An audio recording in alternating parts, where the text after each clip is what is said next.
Testing, testing, 1 2 1 2, test, test. Is everything working? Are we live? Testing, testing. Knock the Moose, thank you for being a Footstool for 16 months. Been a while, I'm here early today. Yeah, I thought that I was going to be 1 hour late, but it turns out that I forgot that either the US has daylight saving or something or other messing with its time, or I just forgot to factor in the fact that we started daylight saving in Australia. So, one of the two. I still need to figure things out for next week, for scheduling the waiting room for next week's stream as well, but yeah, that was something that was quite helpful to realize. Yes, you are live? There we go, okay. Thank you for your patience, and thanks for being willing to stick around through the waiting room being a little bit off in terms of the time that I scheduled it for. Hold on, let me just catch up with some of the supers and memberships. Mercurius, thank you for the gifted membership. Welcome to the new Footstool. Hope you enjoy those emotes. Be sure to thank Mercurius for that. Seven Sins, thank you for being a Footstool for a whole year. The 12 months is real. Thank you for staying with me for so long. And the same could be said for you, Billy. Thank you for being a Footstool for a whole 17 months. Yay, indeed. Mercurius, thank you for the super. You forgot to send a message with that, but that's alright. I'm here for Scuff. Thank you for the 5 gifted memberships, with the 5 new Footstools. Hope you enjoy those emotes. And thank you for being a member for a whole 11 months. Daylight saving is dumb. I couldn't agree more. It makes my my little task, my little chore of getting the waiting room times correct a little bit more difficult. But that aside, it's not that bad, I guess. It's not the biggest inconvenience I've ever had. So, Mercurius, thank you for the 5. We don't have daylight savings in Queensland, Western Australia, and Northern Territory. Lucky you. It must make scheduling things with people who live overseas much, much easier. Like Barman said it best, way more important things to care about. I suppose. See, actually, this is something that I've noticed about some of the, I suppose, the way that you tend to bring up topics. It's not so much a case of, well, I understand if you view, let's say, generalized public discourse around one subject to be something that ends up being a little bit of a zero-sum game, where when people talk about one thing, they then stop talking and or thinking about another thing. But in reality, when it comes to discussing, I suppose, various different goings-on in the industry, there's going to be a time and place for everything. Try not to feel so anxious about when something happens that takes a certain topic that you're invested in out of the, I suppose, the mainstream, quote-unquote, spotlight. Because sooner or later, something will happen down the line that makes it relevant again. It's sort of a just go with the flow type thing. Perfect timing, my brother just watched a Taiwanese YouTuber's video about this event. I'm surprised that all the way in Taiwan people are talking about this. Because, if I'm being completely honest, I didn't think that this would escape just, you know, the Western Twitch streaming sphere. Although, that being said, the Streamer Awards is, say what you like about the dubious longevity of some of the people who have been involved with it over the years in terms of their careers. But it is growing in terms of viewership every year, or at least live CCV, because it's more than almost tripled, I should say, in terms of its peak CCV since it started all the way back in 2022. So, it's not, I don't think it's going anywhere for quite a while, and while it is growing in the West, I'm surprised that it has penetrated that far overseas in terms of people being aware of it. And especially people being aware of this specific aspect of it. Roll with the drama? Agreed. Not really much point in trying to force talking points on people, because that also tends to create a sort of, that creates a reactance response as well. people don't generally like it when you go out of your way to disrupt whatever it is they're focusing on in the moment to bring up something completely unrelated. So, funnily enough, it is very much a matter of reading the room, and reading the room is going to become a bit of a recurring theme with this week's stream topic as well. The 2025 Stream Awards will be a canon event. I don't think it's a canon event. I think people who are saying that it is a canon event are slightly exaggerating its significance and import. However, I do think that it is a helpful event for the sake of demonstrating, one, how differently mainstream, quote-unquote, normie Western audiences view VTubing versus how we within the industry view it, and two, how certain people, biggest being Iron Mouse, admittedly, who have been advocating for trying to expand the niche outwards, there are costs to that position that are not usually emphasized or are often swept under the rug, but thankfully this situation has made it very obvious as to what those costs actually are. Now, I do want to say preemptively, this is not going to be a stream that focuses on the whole gatekeeping thing, although I will end up touching on that. I will likely end up touching on that at some point during the post-show yapping, because it would be interesting to compare and contrast how this topic lines up with the stream that I did last year on gatekeeping. However, what this stream is going to focus primarily around is more so the medium of an awards show in and of itself, and specifically how that medium has been used by the Streamer Awards 2025 to largely to the detriment of the VTuber component of its audience. So, a lot of things will end up making a little bit more sense later on, but to just give a bit of a preface so none of you guys end up giving me your time under the wrong impression as to what I'm going to talk about, that's a brief overview of what I'm going to go through. The peanut drama is real good to foster some discussions that we should have been having a long time ago. I agree. Knockney Moose, thank you for the 5. My non-super chats are shadow banned while YouTube uses handle name instead of display name. Funless are just going to be lurking while working. Okay, I need to remember. I'm starting to piece together. It's been a few months since YouTube. Well, actually, I didn't think it's a few. Probably like 2 or 3. Few months, I guess, since YouTube made the change to only display handle names.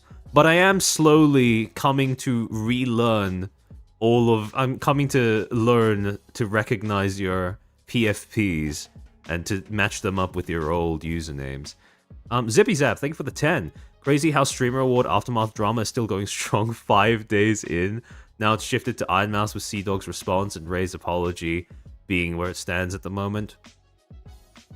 Much of it, while the drama, quote-unquote, is still going, much of it is looping around the exact same collection of topics. Mainly, Iron Mouse's view towards outsiders, or general attitude towards trying to expand this niche to outsiders, or try to extend olive branches to outsiders to invite them in, or to invite them to understand or discuss or partake in the industry, has a cost that is often not acknowledged. And also the fact that, well, the normies aren't ready, to be completely blunt, right? That's one of the recurring things that this whole quote-unquote drama keeps cycling back to, is just those 2 points alternating with one another. So, Potato King, thank you for the 20... I'm not sure what that currency is, but thank you for the super. I love normies. Me too. Artemis, thank you for being a Footstool for 8 months. I DM'd you some clips about the Iron Mouse / IRL situation. I think I have enough clips, but I'll check after the planned yapping portion just to see what you sent me, to see if it's any different from what I've already prepped. And Master, thank you for the 5. Ironically, the Game Awards are not as bad. Peanut lost and the players got their big win with E33 instead of the AAA industry pick. That's big. Yeah, I do.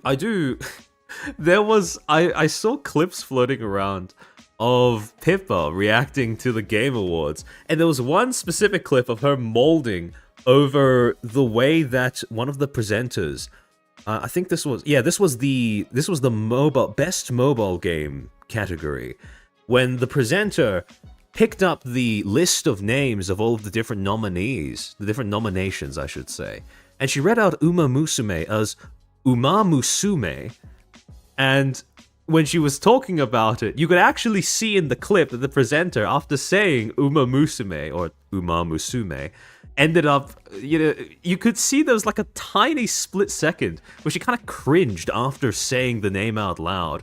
It's quite... how do I say? It's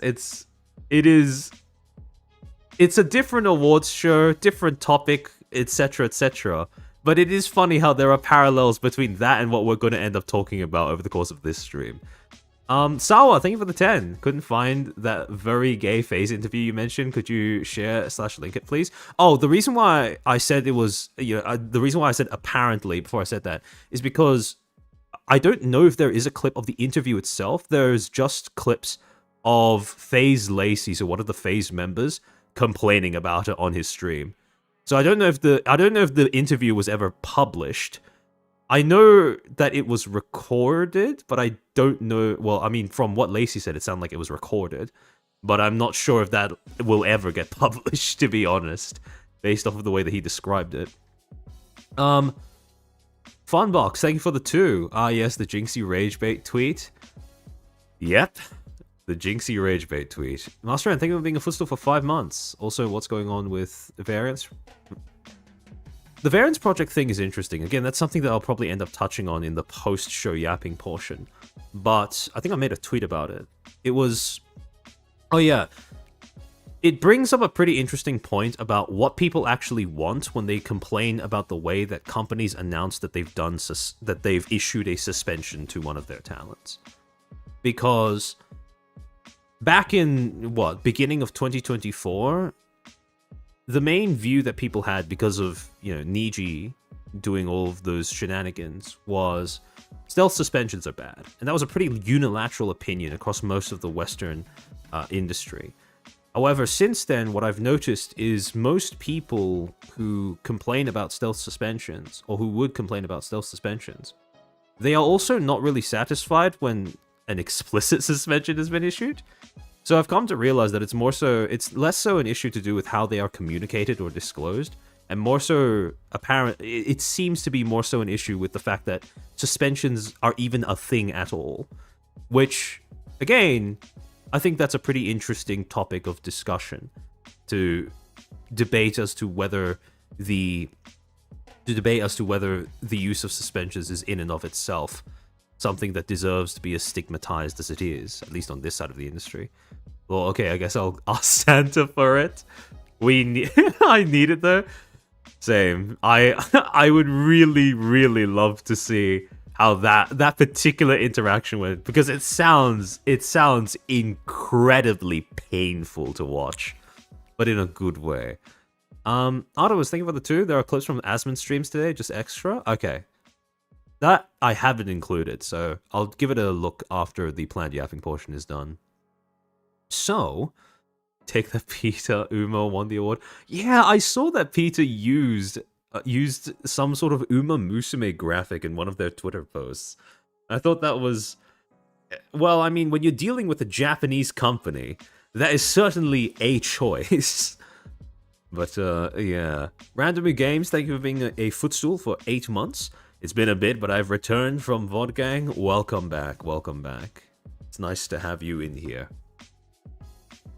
So, actually, I think I've been talking for 15 minutes? Alright. Let me switch over to the slides. Okay. So, as per usual, before we start with this stream topic, few disclaimers. Just to set some ground rules as to how we interact with the subjects that I end up discussing over the course of my stream. First, do not attempt to harass or contact in any way, shape, or form any of the people or entities mentioned during this stream. I am going to be critical of quite a number of individuals that I end up bringing up. However, that is not an excuse to go and make their lives miserable or to touch the poo. Second, all text, videos, and images shown during the stream are included for the purposes of critique and/or commentary and are thus protected under fair use.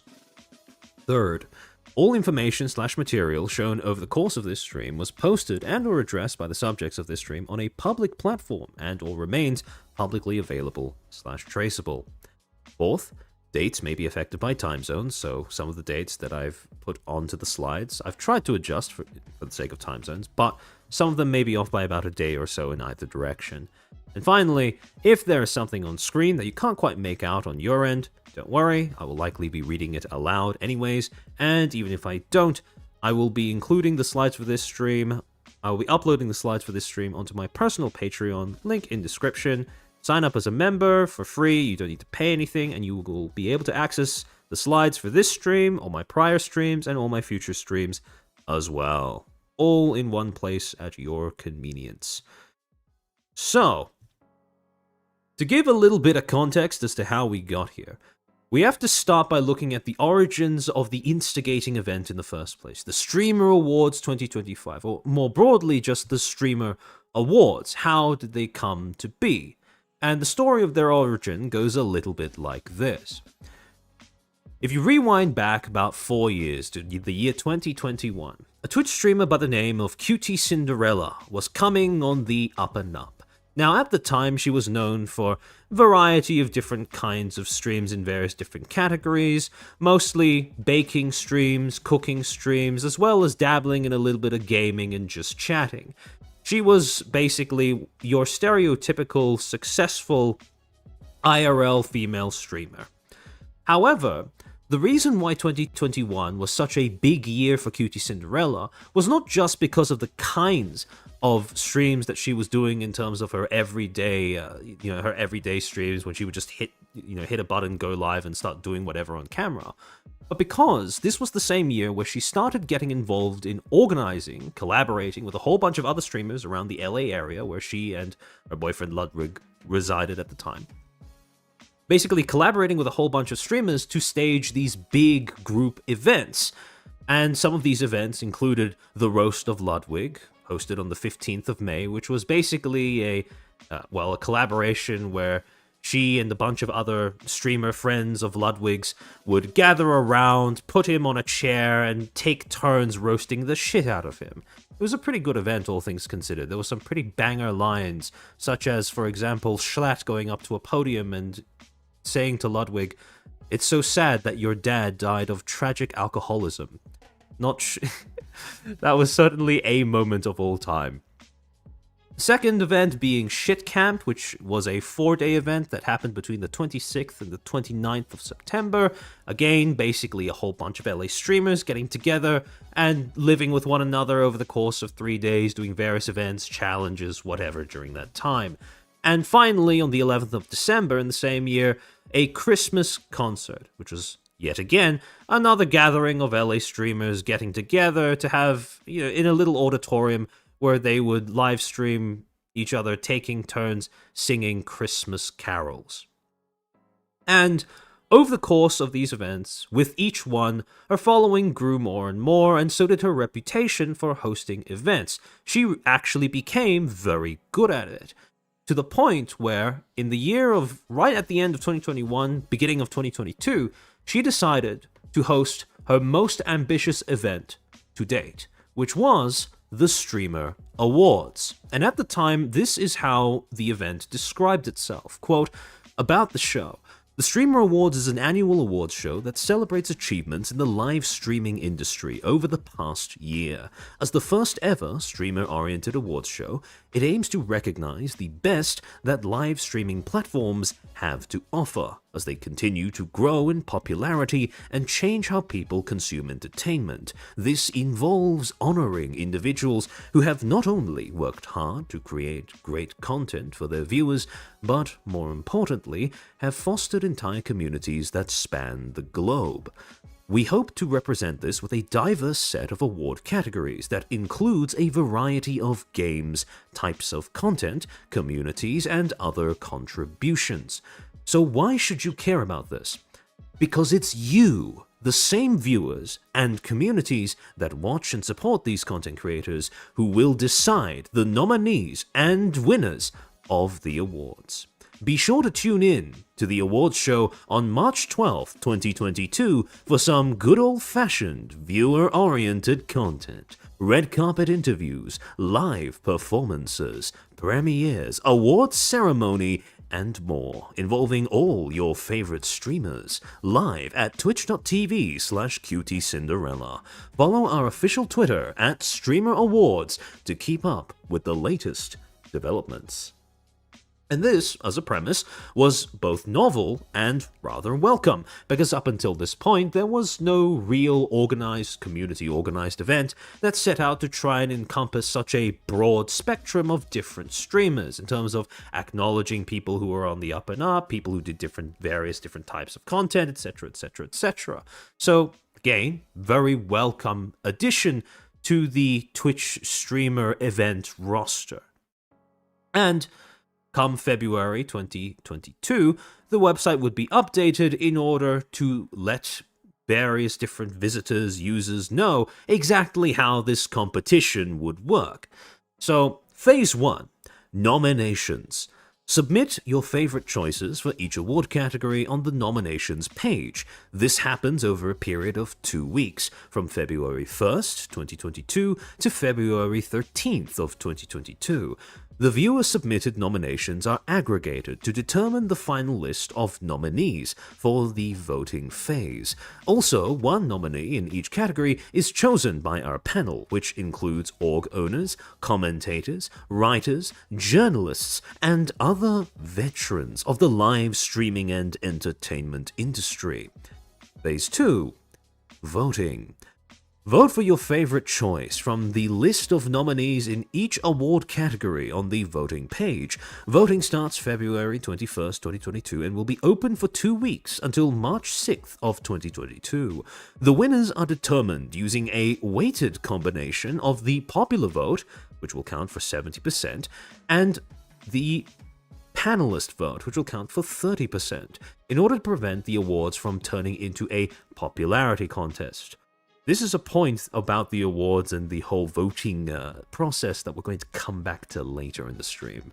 And then finally, Phase 3, the results. The last part is what we're all looking forward to. The results. The winners will be announced at the in-person awards show with all your favorite streamers in attendance. The Streamer Awards will be live streamed on Sunday, March 13th, 2022 at 12 PM GMT, Coordinated Universal Time at twitch.tv/QTCinderella.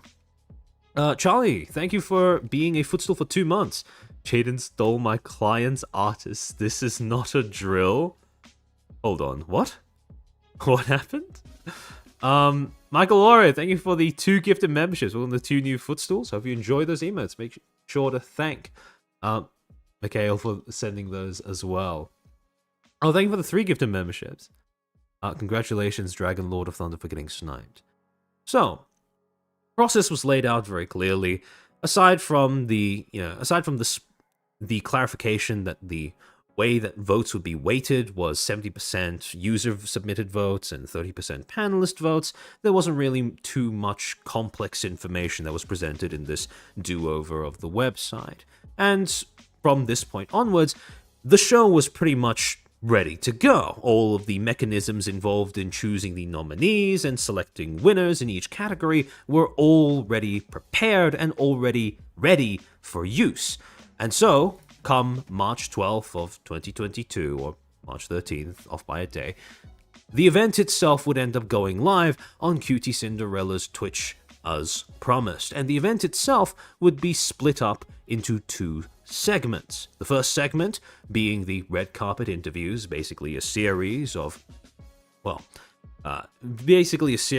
face-to-face interviews between a selection of interviewers and a bunch of the nominees/guests that would happen on a red carpet in front of a screen showing the Streamer Awards, and would later show the sponsors of the show as well as the actual Streamer Awards show itself, where it would be a stage event where the host would go up and announce categories, nominations, there would be live performances, and all the awards be handed out, etc., etc., etc. Now, all the time, given that this was the first time that an event like this was being hosted, it did pretty well for itself. If you go back onto Cutie Cinderella's YouTube channel and you look at the uploaded VODs of the two halves of the event, in terms of view count, they're actually sitting at a pretty impressive total. The red carpet interviews are currently sitting at 597,574 views, with the actual Streamer Awards show proper sitting at 1.7 million views, or just under 1.8 million views, which is quite a sizable amount. In addition, when the event was live on Twitch, it hit a peak CCV of 381,436 viewers. Pretty impressive.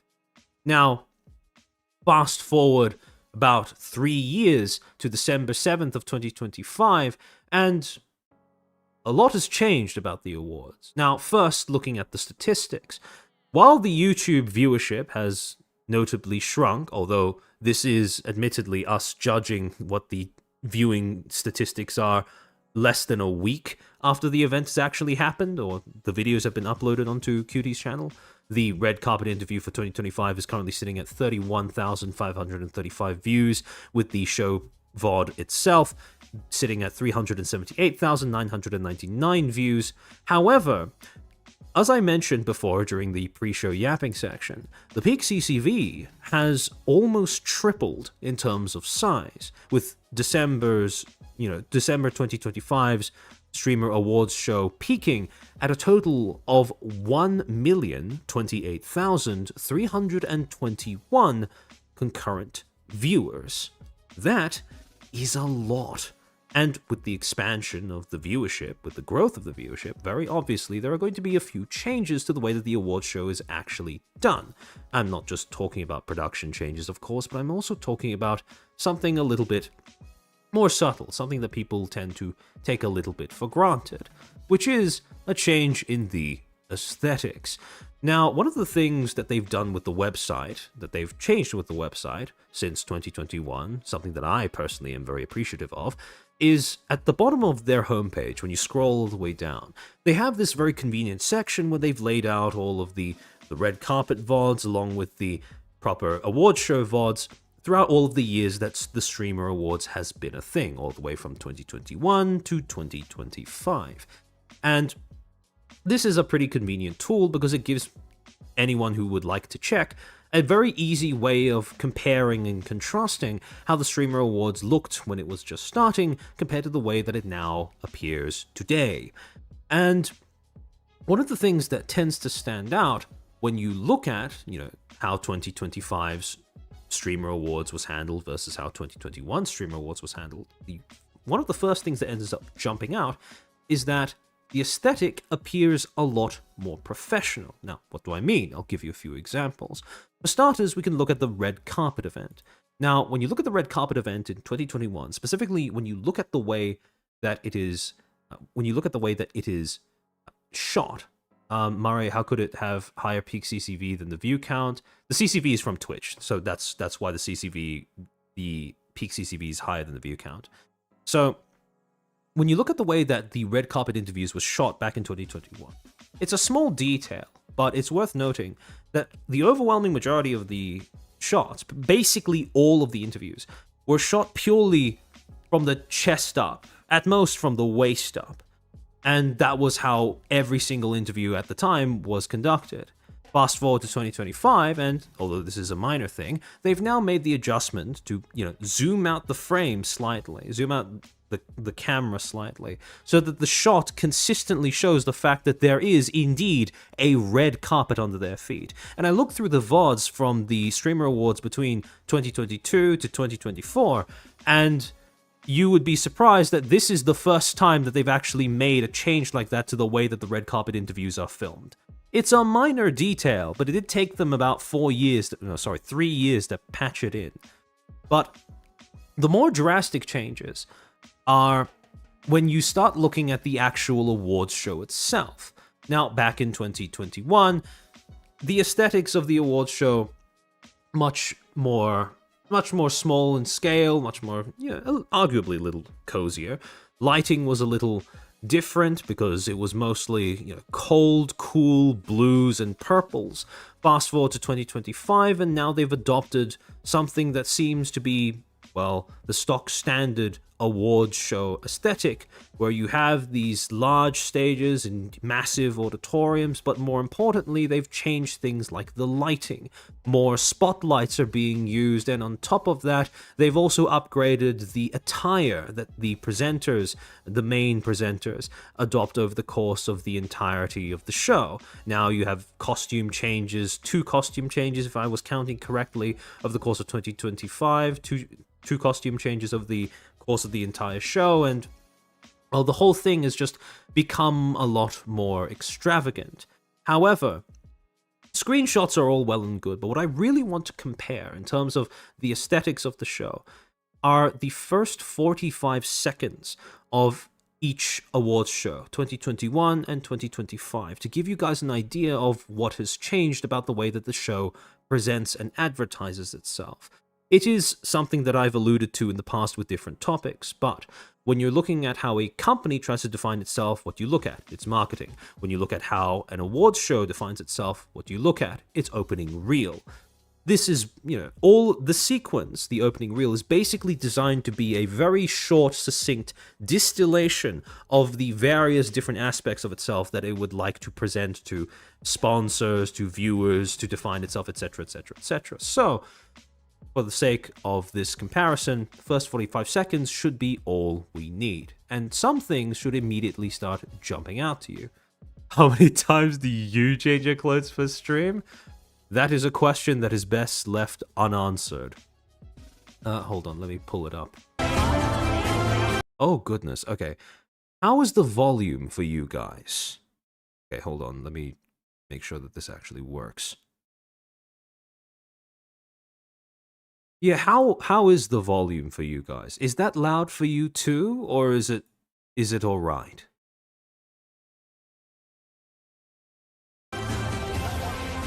It was? Okay, I've turned it down a little bit, so hopefully it's not as bad. Sorry. My apologies. I didn't mean to blast you guys like that. Alright. It was a bit loud? Okay. I've turned it down to half of what it was, so hopefully it's alright. Okay, so this is the opening for the Streamer Awards 2021. I want you guys to take note of how this opening reel is essentially cut together and presented.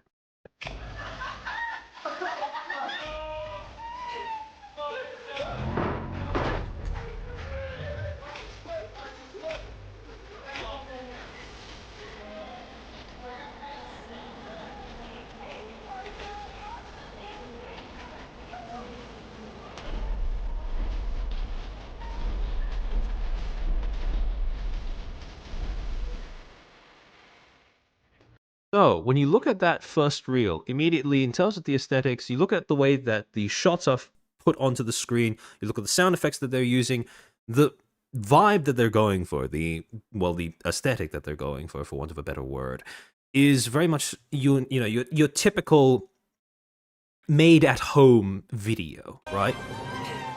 And all of these showcasing various different classic moments, from iconic moments from various different streamers' streams over the course of this year or the past year that the award show is looking at, and more notably, none of these clips have had any editing applied to them.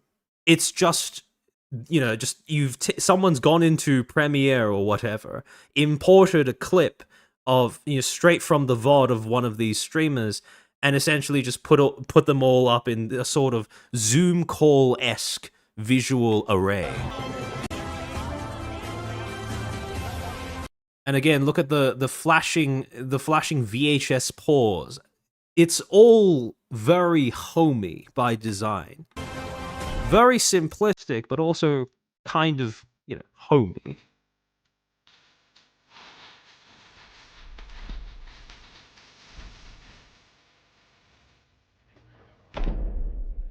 Live from the Fonda Theater in Hollywood, It's the inaugural Streamer Awards. Please welcome your host, Cutie Cinderella and Again, look at the lighting. Purples, blues, very dull whites. It's Boca, my beloved. Amen.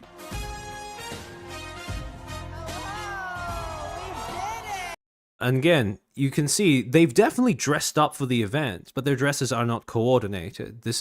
It very much carries across this vibe of something that has been not thrown together. It's still very, very organized, relatively speaking, to the average streamer event.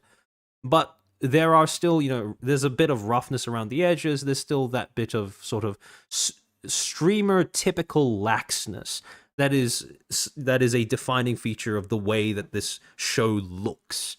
Yeah, it looks like a comedy club. Hey, we're here. Now, can you guys please sit the down? You're stressing me out. Sit down. God. Okay, so that is Streamer Awards opening 2021. Now let's take a look at the Streamer Awards opening of 2025. Hold on, give me a second.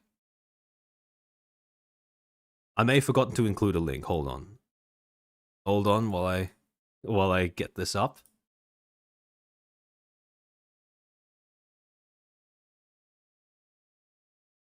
Okay, there we go. All right. Apologies for the scuff. Be back in a second. All right. This is the opening for the Streamer Awards 2025.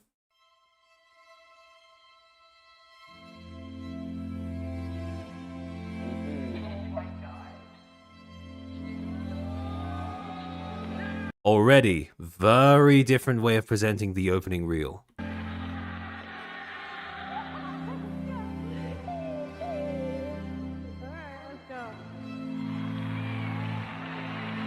Notice the sort of dreamlike filter that they've put over the thing. Not only have they raised the brightness on the clips, they've added a bit of Gaussian blur, but they've also chosen to sort of muffle the sound on top of that, which was not a degree of, it's not a degree of editing that they bothered to put into the first show reel they ever did from one of these award shows.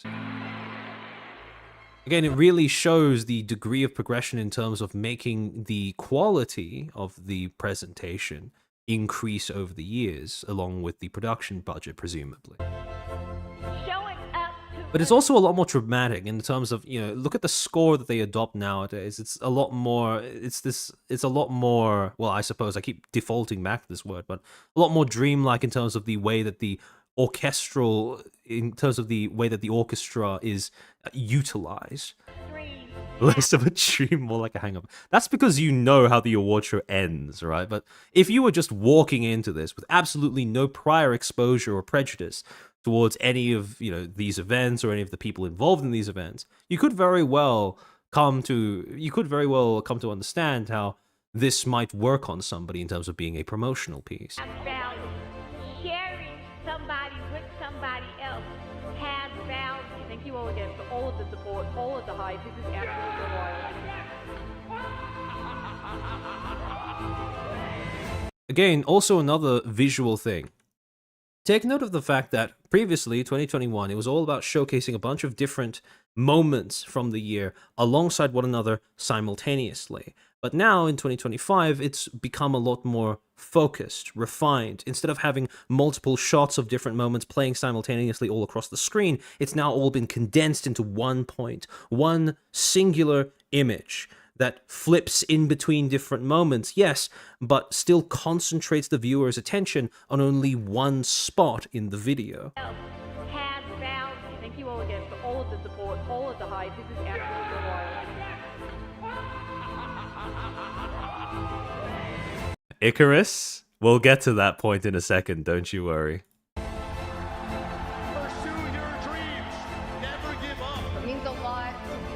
Also, look at the aesthetic that they've adopted. They've moved away from, squares. They've moved away from squares or blocks or whatever, and now they're moving towards diamonds. Something. I really fell in love with this game of streaming.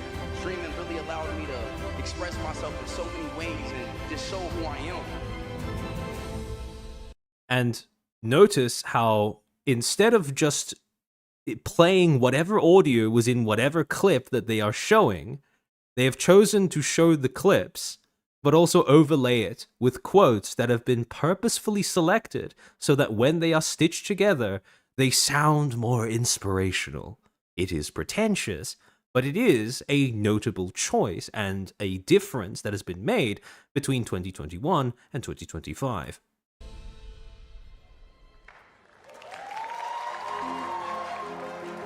Welcome to the 5th Annual Streamer Awards. And again, note how the opening is different in terms of the way that it is shot. Now, if we go back to 2021 and we look at the way that the camera first panned into the auditorium where this is held.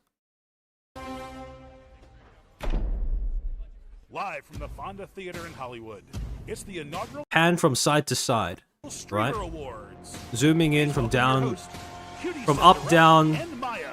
going into the stage, and then you have that change.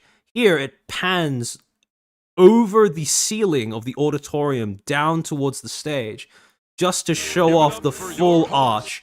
And again, take note of the difference in terms of lighting. Much more spotlights aimed out at the crowd, it pans across from down, up, all the way across the audience.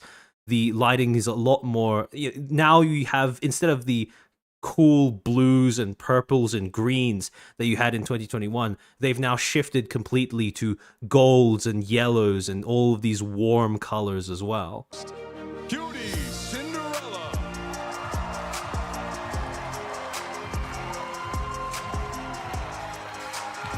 And take a look at this shot where the camera, it pans from side to side behind Cutie's back as she's walking on stage, and it absorbs all of these spotlights flooding into the shot.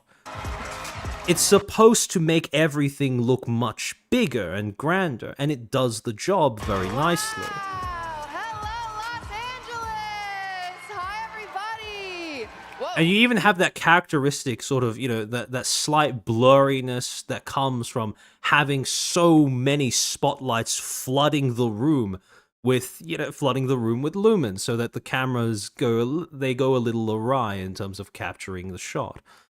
But in any case, already you can tell by looking at those few seconds at the beginning of the respective streams that there is a marked shift in terms of the way that the awards show aesthetic has been done. And not all of it is down to things like just increased production value. Some of them are to do with very marked changes in terms of the overarching color scheme is not quite the right word, but the overall difference in terms of the way that the lighting is utilized, basically the different vibe that it is supposed to project in terms of the selection of the light colors and stuff like that. And I keep going on and on and on about aesthetics, but it's pretty obvious as to where the Streamer Awards got this aesthetic from. Several people pointed it out in chat while we were watching the 2025 version, which is to say that the Streamer Awards, as of 2025, has well and truly adopted the overall award show aesthetic, inherited from award shows that have been hosted for years, for decades, by legacy media. I'm talking the Oscars, I'm talking the Golden Globes, the Grammys, the Tonys, etc., etc., etc. It has the exact same aesthetics of that utilization of multiple spotlights fanning out from the stage in order to give that sense of grandiosity. It has the same warmth in terms of the utilization of that stereotypical golden glow that all of these award shows tend to default to. And it also features, it's also come to stages that are similarly positioned in a manner where they're not quite thrust stages that are surrounded on three sides by the audience in the auditorium, but they're not stages that are structured in the traditional sense where it is just a sort of flat line front facing the audience, but it has like that small section right in the middle that juts out a little bit into the auditorium. So already you can start to see that this event that was once characterized by the fact that it was catered towards streamers and streaming, it has begun to adopt these aesthetics. And when I talk about the aesthetics of an awards show, I don't just mean the set design. I also mean in terms of how the people in this event end up presenting themselves. When you look at things like the award show aesthetic, this also extends to things like the attire, what people choose to wear when they turn up on camera for these events. And you can see that in 2025, they've also begun to adopt very similar things. For one part, you have the whole the adoption of formal wear, tuxedos, suits, bow ties, things that, to put it mildly, most streamers most days wouldn't be caught dead wearing. And yet this is well established, this is a well established norm when it comes to the way that traditional award shows, legacy media award shows, are done. There is a dress code that often specifies that the expectation is that one will turn up with some sort of formal wear, or something like a tuxedo or whatever. On top of that, when you look away from the what the men tend to wear, women have now adopted not only the hosts have not only adopted a standardized aesthetic when it comes to the outfits that, they're now coordinating their outfits between the two, between Cutie Cinderella and Maya Higa, who is the second main host of the event. But on top of that, the dresses have also gotten a lot more glamorous, a lot more complex, it's flashy, etc., etc. And of course, with any awards show, you always have that theater kid who turns up with some sort of fashion statement that they're trying to make through whatever they've chosen to put on that day. Such as when, you had the Mao Zedong cameo on the red carpet for the Streamer Awards 2025, which is something similar to, for example, like the Lady Gaga meat dress when she turned up to the Video Music Awards in whatever year that she did that. So you can very easily see when you put it side by side that the awards, the Streamer Awards, has well and truly really leaned into adopting the aesthetic that was previously established by legacy media award shows.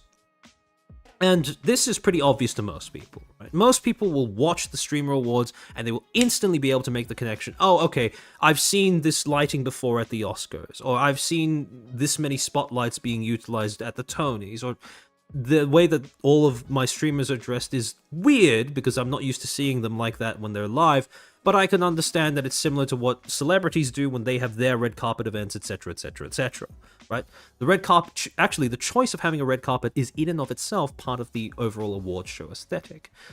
However, when it comes to understanding what awards shows are attempting to convey, usually when people observe award shows, watch award shows, the way that they process what is being presented to them doesn't tend to go any deeper than just, this is content that is in front of me, this is an event, and this is what the aesthetic is like. Oh, they're starting to look a bit more like traditional award shows when they're watching the Streamer Awards.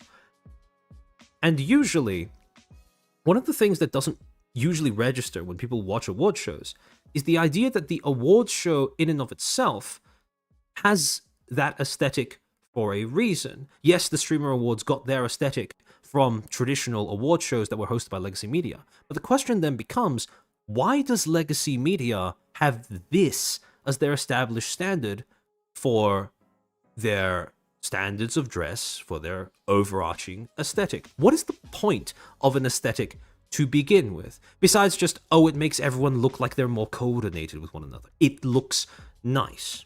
And here's the thing. One of the things that I want to hopefully encourage you guys to think about is the idea of award shows not just as content that is put on a screen for the purposes of taking up time, because it is that, right? It is, it is something that is made with the intention that it's going to take up some people's time and people are going to watch it, maybe even hopefully watch some of the ads that have been put into it as well. But awards shows are also a medium that is designed to communicate things to the people watching it, or the people who are receiving a message via said medium. One of the things that I've always said is the medium is the message, right? How you convey something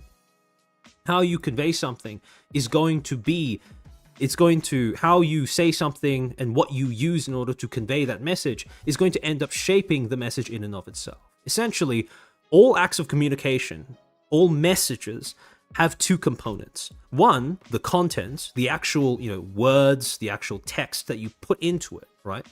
But also the medium itself, the method that you use to deliver it to whoever is the intended recipient.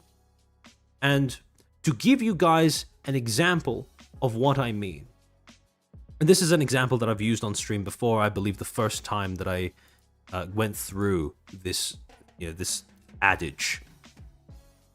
Let's say that two people wanted to send me a death threat, right? Let's say that two people wanted to send me kiss in, through whatever means available to them, through whatever means possible. The contents of their message is the exact same. Kiss, right? However, one of them chooses to send me that message, exact same text, through the form of an email. And that shows up in the inbox of whatever turns up when you click the show contact address thing in my YouTube profile.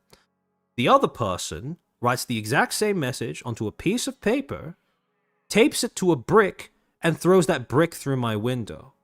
The contents of both messages is the exact same. However, the difference in the medium used to deliver that message makes the interpreted meaning completely different. Now, this is admittedly a very hyperbolic example, but I tend to find that hyperbolic examples get the point across the easiest. So, in each of these different, depending on which medium the person used, the message that I end up receiving ends up being slightly different. In the form of the email, each medium essentially has its implicit premise, a premise that ends up adjusting the way that the message is interpreted by the recipient.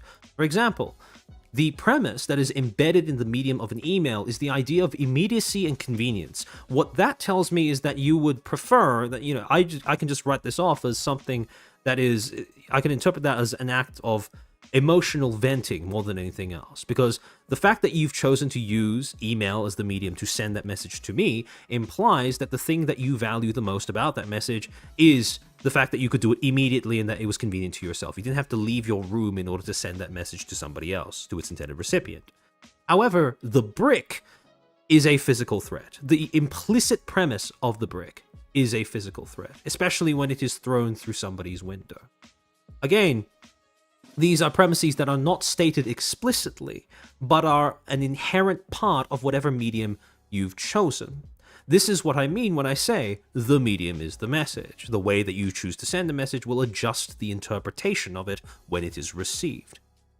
And this is where we start getting into breaking down the individual components of the award show aesthetic. Because when you break down that aesthetic into individual parts, that's when you can begin to understand what the whole point of the award show as a medium is supposed to convey to the audience watching it.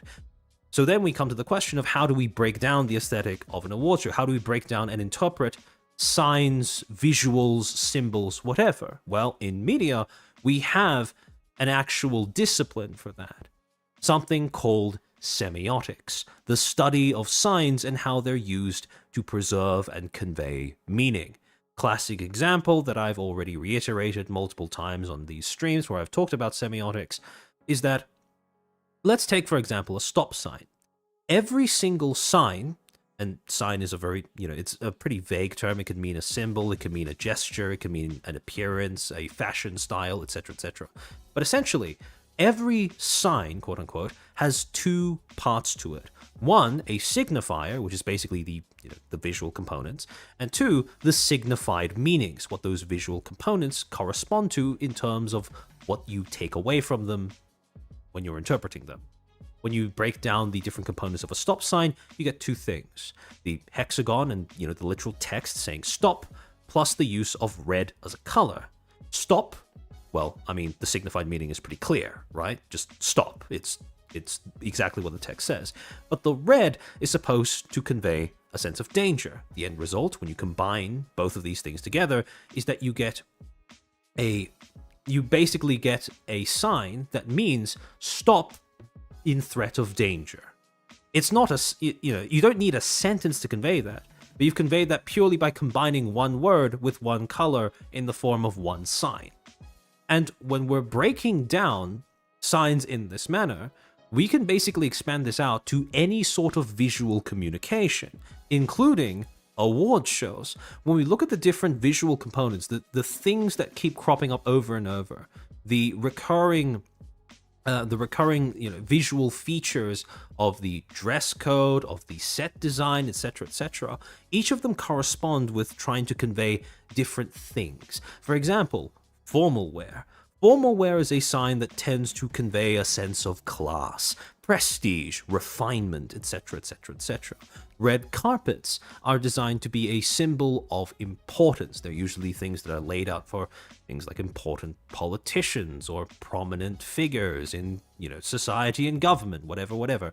In other words, they just imply importance. They convey importance in a visual, striking manner. You have the use of gold lighting, which corresponds with the color gold, which is also something that is used for the trophies. That corresponds with the idea of luxuriousness or richness in the literal sense of the word. Wealth, I suppose, is a better way of describing it. The use of spotlights being spammed throughout the way that the set is designed, literally radiating out from the back of the stage. That is supposed to, again, imply radiance, the quality of being bright, shining out, etc., easily seen, whatever. And finally, the extravagant dresses that you see women often wear to these events is something that usually implies or conveys a sense of fashionability, right? Being elite, right? Sumo Knight, more like pretentiousness? We'll touch on that later on, right? Because that is a very common and valid response to seeing people trying to put this aesthetic together. So when you really break it down, right, these are all of the various different signs, just the most obvious ones that you end up seeing defining award shows as an aesthetic, right? When you put all of these things together, the sense of importance, sense of class, luxuriousness, radiance, fashionability, and you cram that all into the awards show as a medium. These are all of the connotations that the medium is infused with. And the fact that you have all of these combined together in that single medium, they all build up to the underlying premise of any awards show. Because since this is the award show aesthetic, it follows, logically, that they must add up to something. That all of these individual components are supposed to work together in order to say something. And that something is the implicit premise that underlies all award shows. The things that they are trying to communicate to the audience just through their appearance alone. Does anyone have any idea as to what the premise of an awards show is supposed to be as a medium when you combine all of these things together? It doesn't need to be exact, just kind of an outline.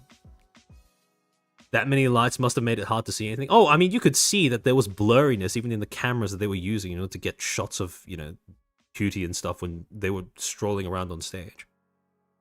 But yeah, and again, this is a common thing across all award shows. This is a premise that is implicit to all award shows, foundational to all award shows, and something that all award shows simply cannot survive without. Relevance, celebration, self-felicitation, glazing, clout lap. See, those are responses that are our interpretation of this, but it's not the intended message. Recognition, authority, prestige. I think, hold on, let me take a look. Recognition, merit. Deft Crowd was pretty much, I think Deft Crowd was the closest to it, which is, yes, shampoo. That is exactly what I was driving at. All of these things are designed to combine together in order to imply an implicit degree of grandiosity, or in other words, gravitas. I would have accepted any variation of just something that deserves to be taken seriously. Because when you add up all of these individual components that make up the overall award show aesthetic, so to speak, they are all supposed to convey to an audience, without saying a single word or having anything shown on screen in the form of text or whatever, that this is an event that has some sort of substance, that there is a reason why you should be paying attention, that it deserves your attention, etc., etc., etc. Now, the next logical question would be, why? Why do award shows require such a degree of gravitas? Well, simply put, because that is what they need in order to convince you that they are even worth giving your time over to and taking seriously in the first place. Take, for example, the mechanisms of awards shows. And we'll use the Streamer Awards because they've made it very clear, they've disclosed it on their website how the mechanism for the awards shows function actually works. And this is where things get a little bit difficult for the awards show. Because if people looked at the way that the awards are done, and they interpreted it in the most cynical way possible, they would not see any reason to become personally, emotionally, psychologically invested in the outcome of that show. Because when you look at the way that the Streamer Awards are actually handed out, right? When they explain the way that the voting works, it is done according to a 70-30 weighting split between 70% viewer-submitted votes and 30% panelist-determined votes. The thing about this is when you actually try to break down what this means, right? This is reliant, right? The whole premise for taking this voting system seriously is the idea that, well, I mean, it actually says it at the bottom of that section. The award winners are largely determined using a weighted combination of the popular vote, 70%, and the panelist vote, 30%, to give a voice to fans, but still maintain integrity. The active word, the most important word in that sentence, is integrity. Because without integrity, no one has any reason to take the award show seriously. That is the premise that it relies upon in order to even exist. Because if people don't take the award show seriously, they stop watching. And a show with no viewers is a dead show. So, there's two problems, however.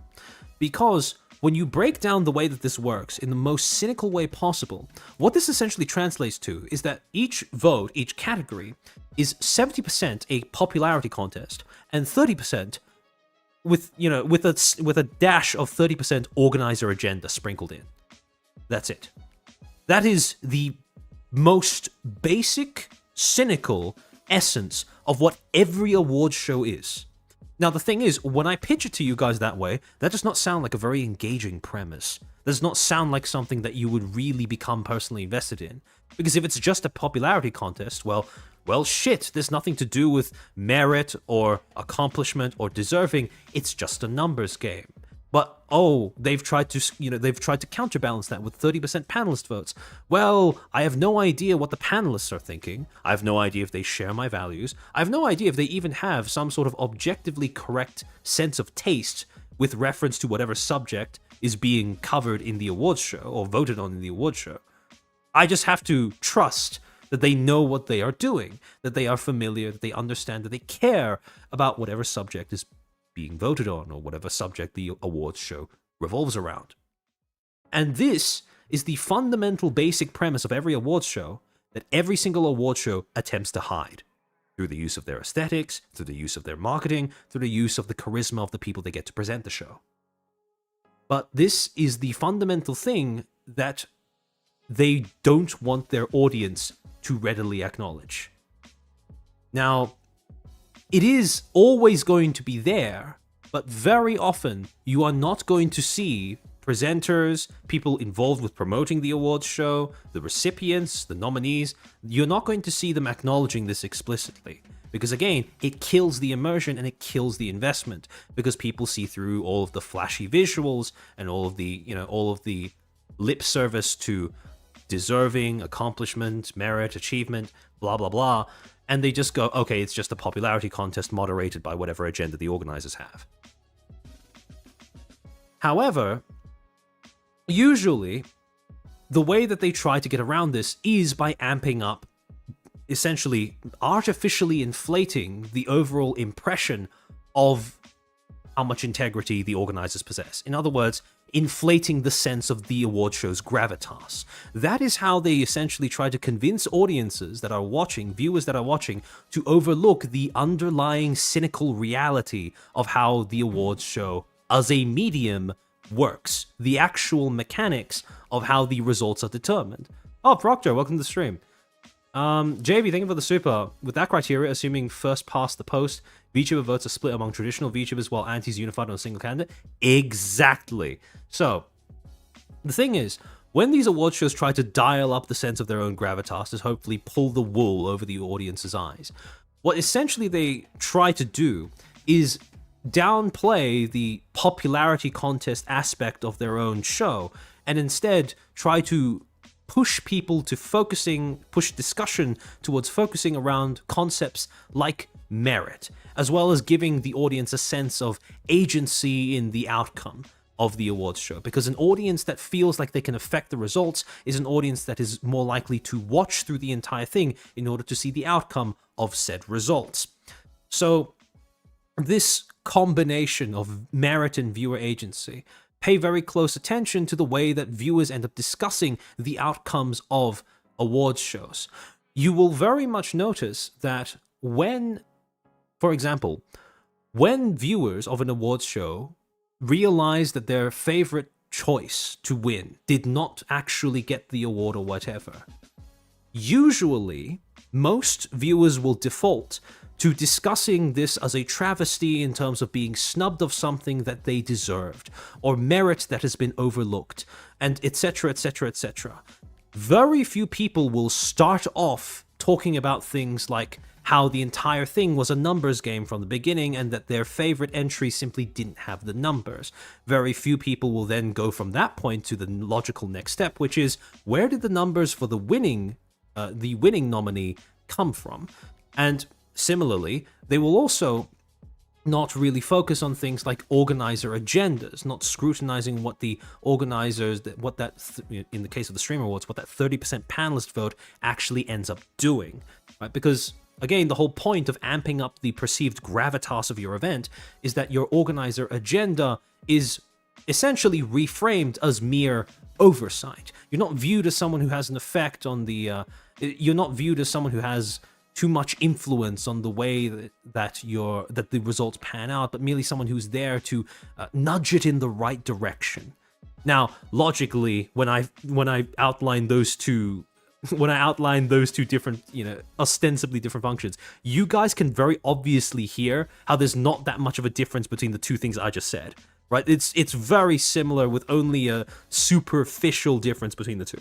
However, it's all about the superficial impressions, the optics of the thing. And saying that the organizers have oversight is a lot more optically palatable to viewers than saying that the organizers have an agenda. Even though realistically speaking, those two are the exact same thing. They're just rephrased in between the two.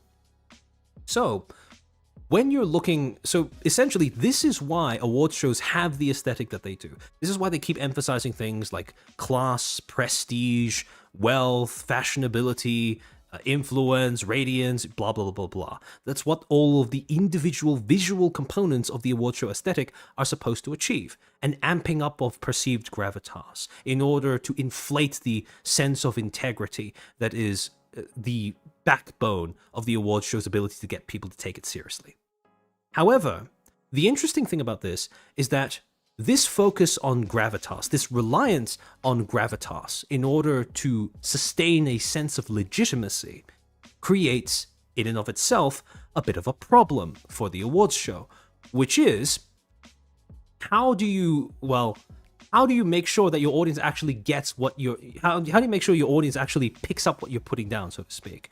One of the most common problems that you run into in the realm of communications, PR, whatever, right? Rule number one of PR, so to speak, is what you mean to say may not be what your audience actually hears.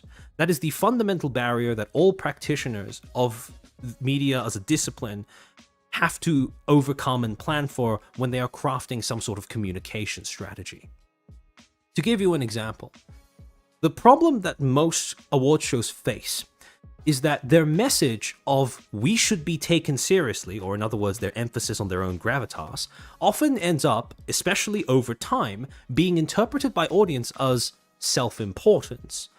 Them saying we should be taken seriously comes across as you're all a bunch of, vain cunts, essentially, right? And when you take a look at this, you will note that when you look at a bunch of different award shows, right, they trend along very similar lines where they start off being these grand events and everyone accepts that grandiosity at face value. But over the years, over the decades, the audience, if nothing changes, if it still keeps playing on that sense of grandiosity and gravitas, the audience will gradually become more and more disillusioned with that to the point where they just dismiss the entire thing as just preening and self-flating. And so, the main problem with that awards shows face with that gravitas-reliant strategy of presenting themselves and safeguarding their sense of integrity is how do you maintain a sense of gravitas without disconnecting yourself from your audience via excessive self-importance in your messaging? How do you convey to the audience over the course of years, decades, that you are a big deal, that you are worth taking seriously, without sounding like you're just sucking yourself off? Because over time, if you don't change anything about the way that you communicate that, more and more of your audience is going to believe that that's all it is. That it's just you sucking yourself off, right? And the answer that awards shows, legacy media awards shows, have settled on is humor. Using humor, using comedy, using jokes as a way of sort of letting out the proverbial pressure that builds up when you keep trying to inflate your own sense of gravitas. This is why, with so many awards shows, they have traditionally had comedians as their main presenters. This is the use of humor as an attempt to counterbalance that emphasis, that sense of gravitas. The thing is, though, humor is a very double-edged thing when you're trying to use it for communication, for image management purposes. Because when you're making a joke, in the case of most good jokes, right?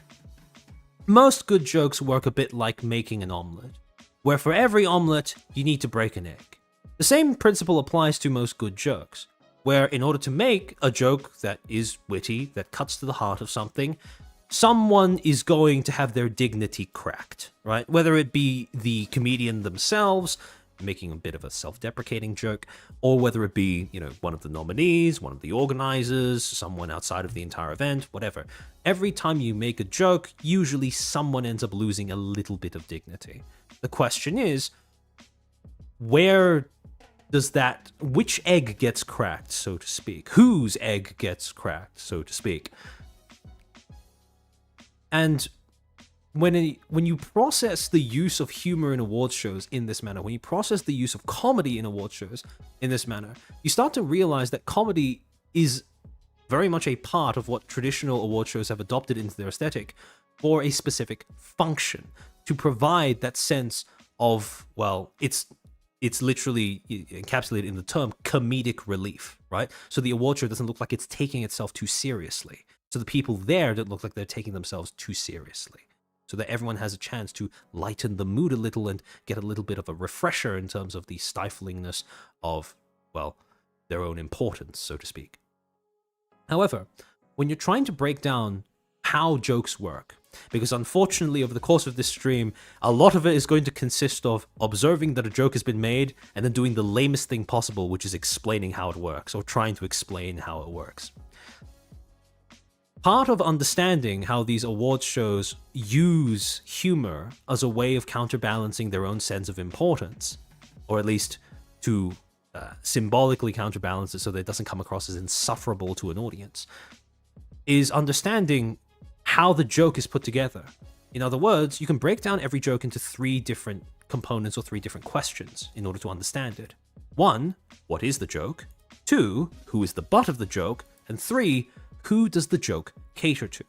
When you're analyzing the way that humor works in tandem with the awards show aesthetic, these are 3 questions that you are going to have to interrogate when it comes to every single joke. Every single bit, every single line that is designed to solicit a laugh from the audience, whether it be the ones watching at home or the ones in the auditorium, these are the three main, I suppose, the three main avenues that you use in order to understand why something is said in the setting that it is said. And here's the thing. Every joke has to be, when you're evaluating the way that a joke works, that is inseparable. The function of a joke is inseparable from both the identity of the person telling it and the identity of the intended recipient, the intended audience of said joke.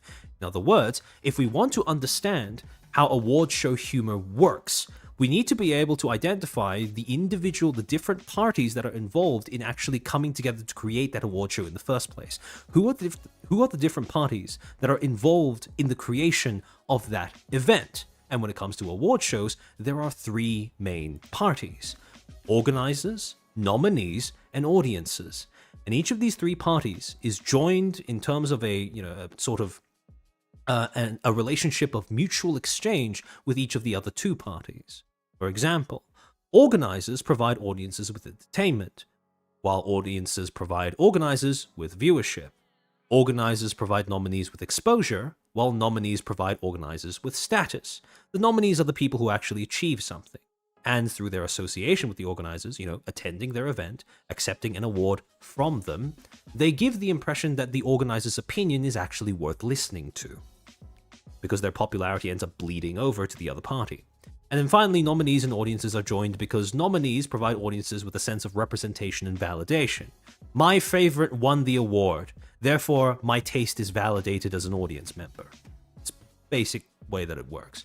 And audiences, in return, are the actual thing that provides nominees with their popularity. No one cares about an influencer with no audience. And that is the mutually beneficial relationship that audiences and nominees have with one another in the case of these awards. Now, here is the thing. The reason why humor is an effective tool in award shows is because humor allows the comedian, the presenter, to act as a conduit to overcome the disconnect that audiences end up having with organizers of an award show over time. Because like I said before, if an award show takes itself too seriously, the audience becomes disengaged because they believe that the organizers are just sucking themselves off. Right? That's it. However, the reason why the comedians, the presenters, are able to use humor to overcome this is because by using humor, they can end up poking fun at the organizers, the nominees, etc., in order to act as that bridge of relatability for the people watching at home. And so, when you're looking at which of these three are the proverbial egg that gets cracked in order to create the awards show omelet, so to speak, immediately we can narrow down the selection in terms of who gets jokes made at their expense. Because you're not going to be, if you're a presenter at one of these awards shows, right, these prestigious award shows, you don't make jokes at the audience's expense. You are literally there to act as a conduit through which the audience can find the show newly palatable. If you end up trying to make a joke at their expense, you very much risk instead exacerbating the disconnect and therefore, shutting them down even, shutting down their interest in the event even further, right? So realistically speaking, the presenter, the use of humor in award shows as a sort of pressure releasing tool is usually something that ends up resulting in jokes being made at the expense of either the organizers or the nominees.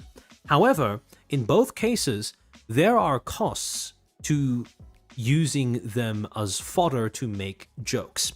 Because if a presenter chooses to make too many jokes at the organizer's expense, to the point where the organizer themselves are no longer taken seriously at all, yes, that may increase viewership in the short term, but in the long term, it'll create problems in terms of the audience being able to take the organizer's opinion seriously.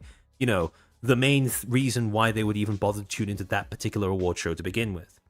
On the other hand, you can poke fun at nominees, but every time you do so, you run the risk of alienating the portion of the audience that is only there because of that nominee. In other words, if you make a joke at the nominee's expense, expect that you are going to have to juggle the risk of alienating the audience that consists of the following of that nominee. So, how do you actually approach this? How do you balance these two risks versus the rewards of being able to make a funny haha and get people to be newly invested in the show that you are helping to present? Well, I'll give you guys two examples, two case studies of instances where comedians who have been hosting award shows did a bit that was on camera, try and make the award show that they were hosting a little bit more palatable to the people at home, give them something to laugh at, give them something to break up the overarching atmosphere of self-importance that usually clogs up these events. And again, as we go through each of these things, the two things that we're going to be looking at is Ricky Gervais' Golden Globes monologue in 2020 and the 1.5 minute bit that Conan O'Brien did with Adam Sandler at the Oscars this year. Now, again, as we go through this, I'm going to be, stopping every now and then to explain any jokes that I think might be references that some of the more online members in chat may not really get or may go over people's heads. But in every single instance when a joke is made by one of these presenters, what I want you guys to be going through in your head is, what is the joke, who is the butt of the joke, and by extension, who is that joke designed to cater to? And as we go through these, I suspect that you will very quickly begin to see a pattern. In particular, with the first one. Hold on. Pull this up. I need to pause this immediately because I'm pretty sure... Okay, there we go. Pretty sure the music is copyrighted, so I'm going to need to dodge that. So it starts around 28 minutes in. Okay, there we go. Let me switch scenes. All right. Hello and welcome to the 77th Annual Golden Globe Awards, live from the Beverly Hilton Hotel here in Los Angeles. I'm Ricky Gervais, thank you. You'll be pleased to know this is the last time I'm hosting these awards, so I don't care anymore. I'm joking, I never did. For context, the Golden Globes are an awards show that revolves around films and movies. And they're hosted by an organization, they were organized at this point in time by an organization called the Hollywood Foreign Press. NBC clearly don't care either, fifth time, so... So, that joke was admittedly made kind of at his own expense, because, he's basically implying that he is an awful presenter, or that he is a presenter that is awful for the show. But, who else is the butt of that particular joke? NBC, the people who invited him to host this event, to present during this event. So immediately you can see that part of the humor that Ricky Gervais is going for is humor at the expense of the organizers of the show, as well as of himself as, a presenter at this show. I mean, Kevin Hart was fired from the Oscars because of some offensive tweets. Hello? Lucky for me, the Hollywood Foreign Press can barely speak English, and they've no idea what Twitter is, so I got offered this gig by fax. So let's go out with a bang. Let's have a laugh at your expense, shall we? Remember, they're just jokes. We're all going to die soon, and there's no sequel. So... And immediately you can see where the humor is coming from. It is done at the expense of the organizers, of himself as a presenter, and of the nominees. But at this point, it's not specific to any one nominee. It's just a general commentary on how self-important people in Hollywood tend to be. Hence him going on and on about how, nothing matters, we're all gonna die, don't take this too seriously. Yeah, remember that. But you all look lovely, all dolled up. You came here in your limos. I came here in a limo tonight, and the license plate was made by Felicity Huffman. So... For those who don't get the joke, that was a reference to Felicity Huffman, which is basically a celebrity who, at this point in time, was in jail because she had been caught trying to bribe a SAT proctor to essentially give her daughter a pass that she didn't necessarily earn. And after being caught doing that, she was sentenced to a short stint in jail. I believe the period was 11 days of a total 2-week period. And the reason why he referenced a license plate is because one of the things that people do in prison, I believe in California, at this point in time, is they would use the prisoners to make license plates that they would then put onto cars, etc., etc. No. Shush. It's her daughter I feel sorry for, okay? That must be the most embarrassing thing that's ever happened to her. And her dad was in Wild Hogs. So... Wild Hogs was a movie that did well at the box office on release, but received rather poor ratings throughout its time there. Lots of big celebrities here tonight. I mean, legends, icons, yeah? Look, at this table alone, Al Pacino, Robert De Niro, but...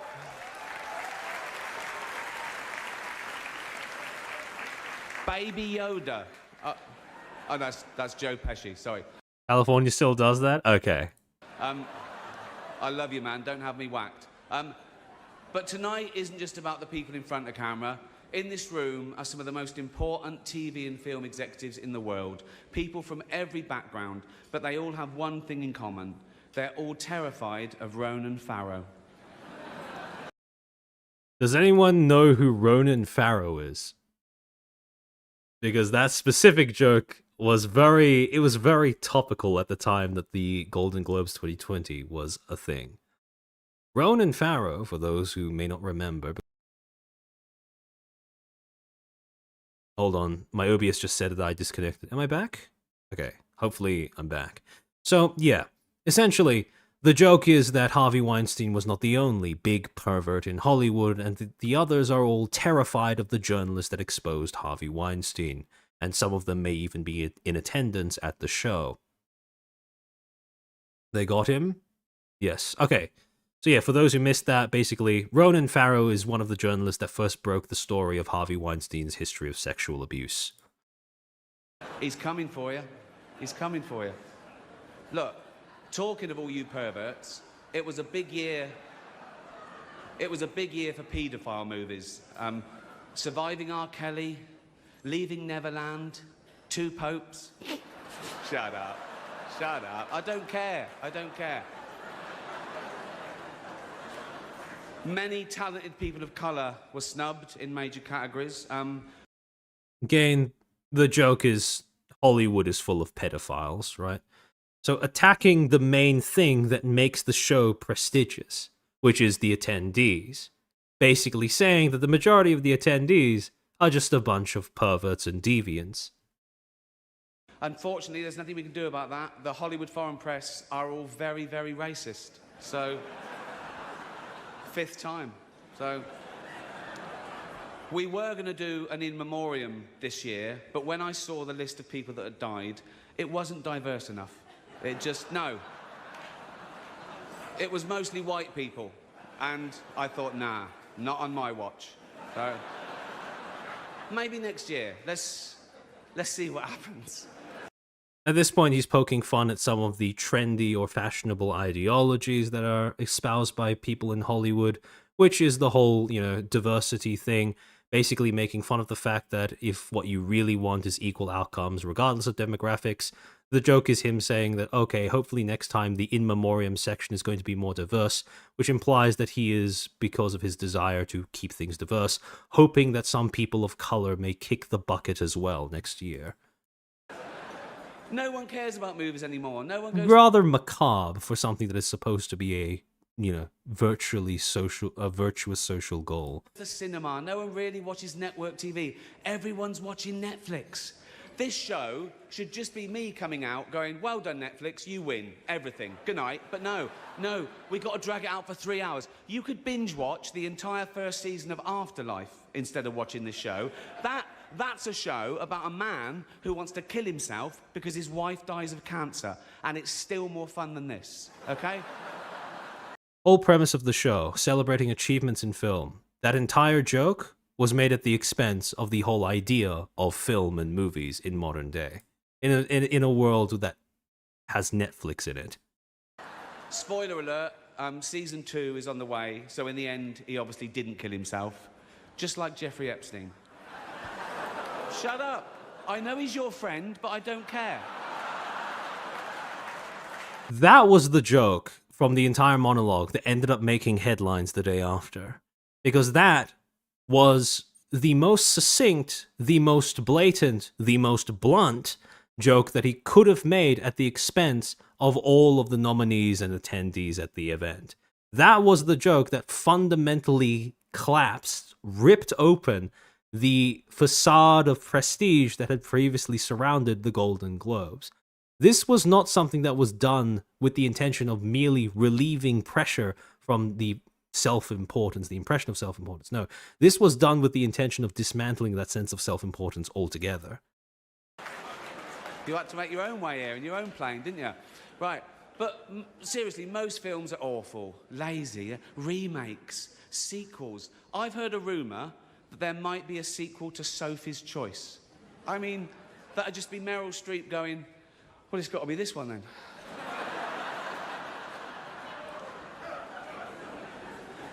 All the best actors have jumped to Netflix and HBO, you know. And the actors who just do Hollywood movies now do fantasy adventure nonsense. They wear masks and capes and really tight costumes. Their job isn't acting anymore. It's going to the gym twice a day and taking steroids, really. Have we got... Again, basically just ripping into the premise that modern-day film deserves to be taken seriously. Michael Orr, thank you for the 5. I might start watching award shows if guys like him show up. See, that's the thing, right? People actually found this monologue engaging because of the fact that it used humor to, puncture that veil of self-importance that surrounded the show previously. But also because who are the jokes at the expense of? Yes, the nominees. Yes, the organizers. But when he singles out specific nominees, all of them deserve the ridicule. And the joke, in and of itself, in the way that it's presented, the way that it's composed, makes it self-evident as to why they deserve the ridicule.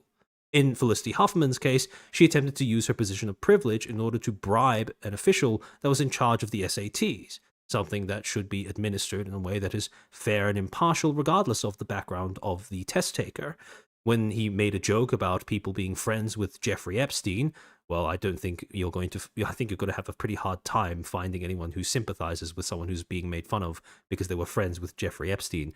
And when it comes to implying that there are a lot of officials in Hollywood who are shaking in their boots over the fear at the journalist who exposed Harvey Weinstein, that's, well, it's sadly a known fact that, yeah, when you find one cockroach, there are probably 50 more underneath the floorboards.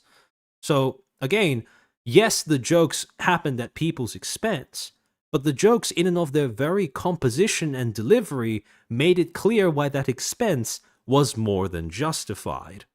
Got an award for most ripped junkie. No point. We know he'd win that.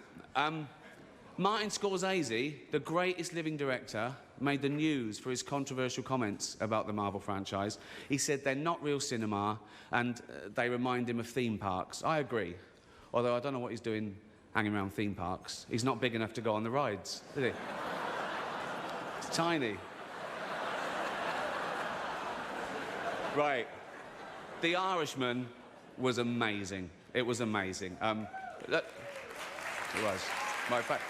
It was great. Long, but amazing.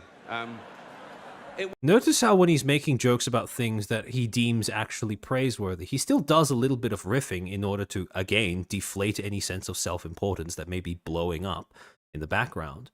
But he does so in a way that makes it very clear that his criticisms are not designed to be outright malicious, hurtful, or actually puncture the achievement of what has been accomplished. Puncture any sort of sense of achievement at what has been done or what has been accomplished. It wasn't the only epic movie. Once Upon a Time in Hollywood, nearly 3 hours long. Leonardo DiCaprio attended the premiere, and by the end, his date was too old for him. So...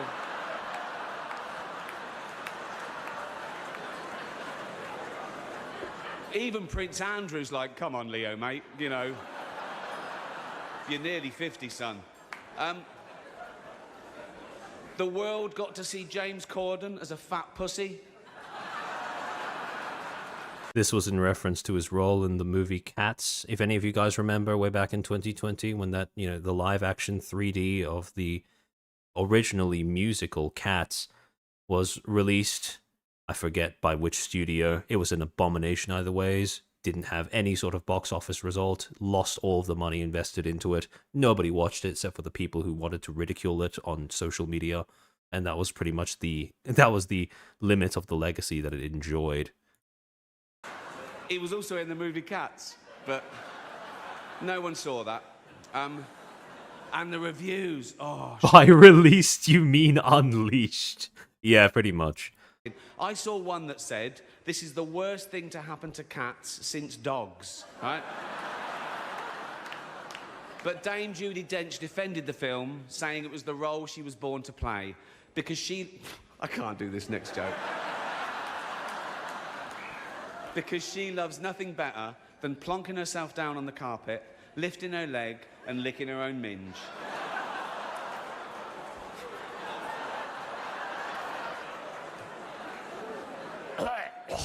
Furball. She's old school. The implied joke is that if you are an actor that is willing to take part in a production that is that bad in terms of artistic value or entertainment value, you deserve to be made fun of as someone who has no self-respect. It's the last time, who cares? Oh. Apple roared into the TV game with a morning show, a superb drama, yeah.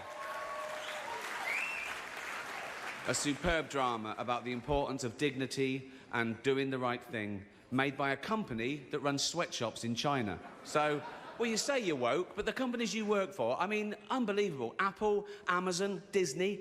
If ISIS started a streaming service, you'd call your agent, wouldn't you? So, if you do win an award tonight...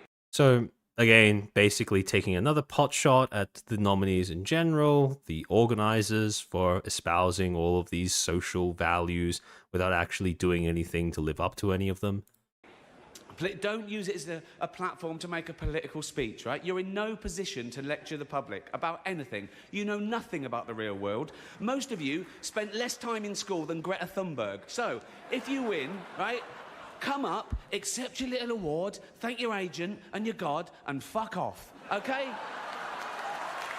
So... Now, as you can probably guess, this monologue was incredibly popular among audiences, or at least mainstream audiences who would watch these award shows anyways, for the time, because it was a breath of fresh air. For too long, award shows like, you know, the Golden Globes had accrued this overarching impression of being full of self-important assholes, right? People who simply took themselves way too seriously. And especially after the whole scandals involving Harvey Weinstein and Jeffrey Epstein and the full revelation, the public getting a sense of, oh shit, some of our favorite movies were made by sex pests and sex fiends and sex deviants. This was basically a moment of catharsis for a lot of mainstream audiences because somebody finally took Hollywood down a peg. And then, well, that hopefully demonstrates what I mean when I talk about jokes being made at the expense of the organizers and the nominees in a manner that actually was designed to engage an audience. Yes, there may have been some specific nominees that were, you know, who had members of the audience attend for their benefit that maybe became alienated a little bit because they were made fun of. But in every single case where he presented a joke, every single joke contained an internal justification as to why that particular person was being ridiculed. The target, what was the joke? Their conduct. What was the butt of the joke? Them. Who does the joke cater to? The viewers at home. The ordinary people that have absolutely no experience of either the depravity or the luxury of being a Hollywood native or being a Hollywood celebrity. Now, I want you to contrast that with something that is quite a bit shorter, but more recent, which is this little bit that happened between Conan O'Brien and Adam Sandler at this year's Oscars. Hold on, give me a second. All right. Okay. And finally, for such a prestigious night, it's important that everyone is properly dressed, okay? You're dressed well. Adam, Conan, what's up, my brother?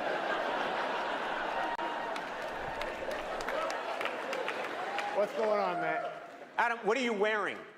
What are you doing right now? I'm asking you what you're wearing. Nobody even thought about what I was wearing till you brought it up. You're dressed like a guy playing video poker at 2 a.m., Adam. And you know what, Conan? I like the way I look, because I'm a good person.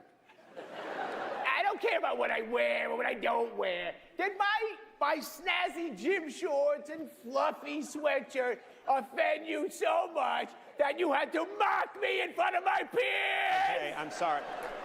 Adam, I apologize. I'm going. I'm gonna go. Off I go. Yeah, I'm leaving.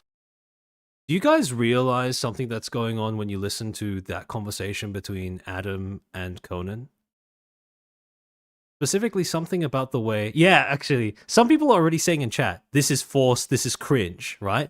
You guys can pick up on it immediately. It's very, very obvious.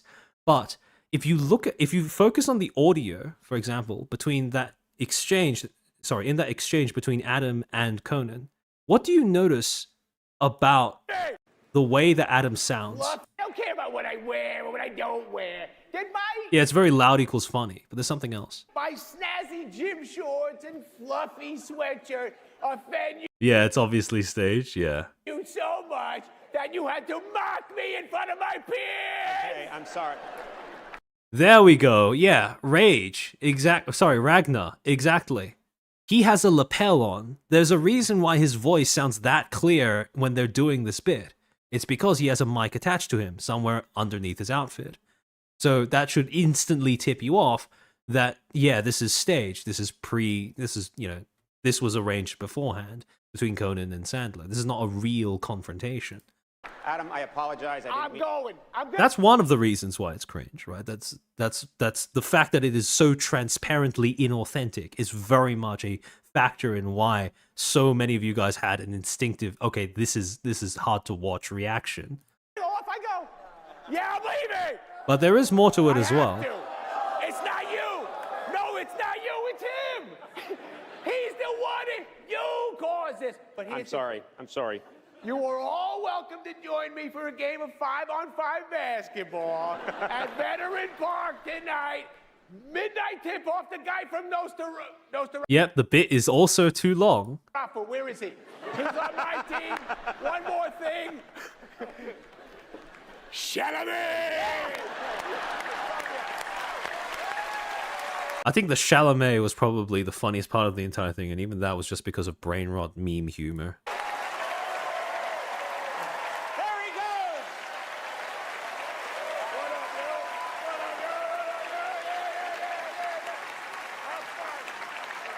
Okay, so here is the part where it gets interesting, though. Remember those 3 questions that I said that we are going to be applying to every bit that we look at? First, what is the joke, who is the butt of the joke, and who is the joke catered to? Some interesting things start happening when you start looking at this interaction, this bit, as cringy as it is, through the lens of those 3 questions. First, what is the joke that is being told here? What is... Well, I suppose, what is the intended humorous message that Conan and Adam attempted to enact on screen? Magnolisa Rex, thank you for the 2. This is why I like artists like Kubrick. I did not get any of it. Fair enough. It's giving off guys who are still cool, right? Adam is quirky? Not quite. Ardentop, exactly. Strikers, exactly. Dress code. The joke revolves around Adam breaking the dress code. But here's the thing. Who is the butt of the joke? It's not Adam, because he's in on it. This has been arranged beforehand. He has a lapel mic underneath his hoodie. So very clearly, he is in on the joke. He is one of the people who is who is participating in the telling of the joke. So he's not really the butt of it. So if that is the case, who is the butt of the joke? The audience? Okay, but how? How is the audience the butt of the joke? And what is the link between dressing badly being the joke and, well, Adam enacting a sort of punchline on this? what or who is this joke designed to make fun of? People who stay out at 2 a.m. playing video poker? Yes. Those watching, the host is the joke. To us, yes, but not intended in terms of the way that the joke is presented and written. For everyone else for dressing well? Not quite, no. Remember that even though Adam is not actually the butt of the joke because he's in on it, he is still being ridiculed. There is a performance of ridiculing Adam because of what he is wearing, right? Specifically mentioned gaming at 2 a.m.? Yeah. So there are actually two butts of this joke. One, people who dress like this casually, who, like, you know, the stereotype that he describes, gaming at 2 a.m., just, you know, sitting in a hoodie and just, you know, comfy shorts, whatever. But the second butt of the joke are people, funnily enough, people who don't take the show seriously. People who turn up at an awards show like this, dressed in a sloppy manner, without adhering to the dress code, the formalities of the thing, etc., etc. The joke implies that people who do not adhere to the seriousness of the event deserve to be made fun of. Yeah, exactly. People who don't give a fuck are the butt of the joke. So, one of the main differences between a bit like this and a bit like this is the joke that took place between Conan and Sandler. That was a joke that was designed to make fun of people who don't take the award show seriously. Whereas Gervais' monologue was built around making jokes that undermine people who do take the award show too seriously. One comes off as being very easily relatable for the audience, even if we don't get all of the jokes that are in it, whereas the other sounds forced, superficial, and inauthentic. Because usually, when it comes to things like this, we may not have the words to describe it exactly, precisely, but your average member of the audience is not stupid. People can still pick up on that underlying tone of contempt, even if it's not made explicit. So when you're looking at who is the butt of the joke in the case of that bit between Sandler and O'Brien, right? Since the butt of the joke is, you know, the people who they're stereotyping, people who game at 2 a.m. while dressed in nothing more than sloppy shorts and a hoodie, right? As well as people who don't take the award show seriously. Once that is identified, who is that joke designed to cater to? Propaganda disguised as a bad skit? Yeah, you could describe it that way. But in trying to make two targets for one joke lowers the overall haha efficacy. True, that too. Yeah, exactly. Rue Shady, Amateur. The people in attendance. This was a joke made at the expense... Gervais' monologue was a joke made at the expense of the attendees for the benefit of those watching at home. Whereas the Oscars 2025, that bit, was a joke that was made at the expense of people who are sitting in their bedrooms watching this at 2 a.m. at home for the benefit of the attendees. That's part of why these two bits feel and sound so different. One of them successfully leverages humor as a way of counterbalancing the perceived gravitas built around the event in a manner that allows the audience to have a more palatable viewing experience, where the other one misuses humor for the benefit of the attendees instead of the people who are supposedly watching the thing at home. So, from these two case studies, by comparing the two side by side, hopefully I've managed to sort of convey how humor, depending on how it is used, can have very different effects, very revealing effects as to the very different effects on how watchable a show is, depending on the manner in which it is used, while also being a little bit revealing when it comes to the priorities of the organizers and the presenters, depending on, again, how it is used, who is the butt of the joke, who is the joke catering to, and what the joke itself actually is supposed to be. Someone pays for the joke. The key is identifying who that someone is. However, on top of that, it also allows us to answer the earlier question. How do you juggle the risks of undermining the prestige and legitimacy of either organizer or nominee, depending on who you choose to make the joke at the expense of, versus, making sure that you give your viewer an engaging viewing experience? Well, two things. One, if a joke is made at the expense of the organizers, they have to be tolerant to the joke, i.e., literally willing to take it on the chin, while also being competent enough to withstand criticism, right? If you make a joke about the show falling apart and being run badly, while the show is falling apart and being run badly, the reality of the situation is going to end up eclipsing the intended humor of making that jab most of the time. Because, well, seeing a badly put together awards show is usually an irritating experience for the viewer.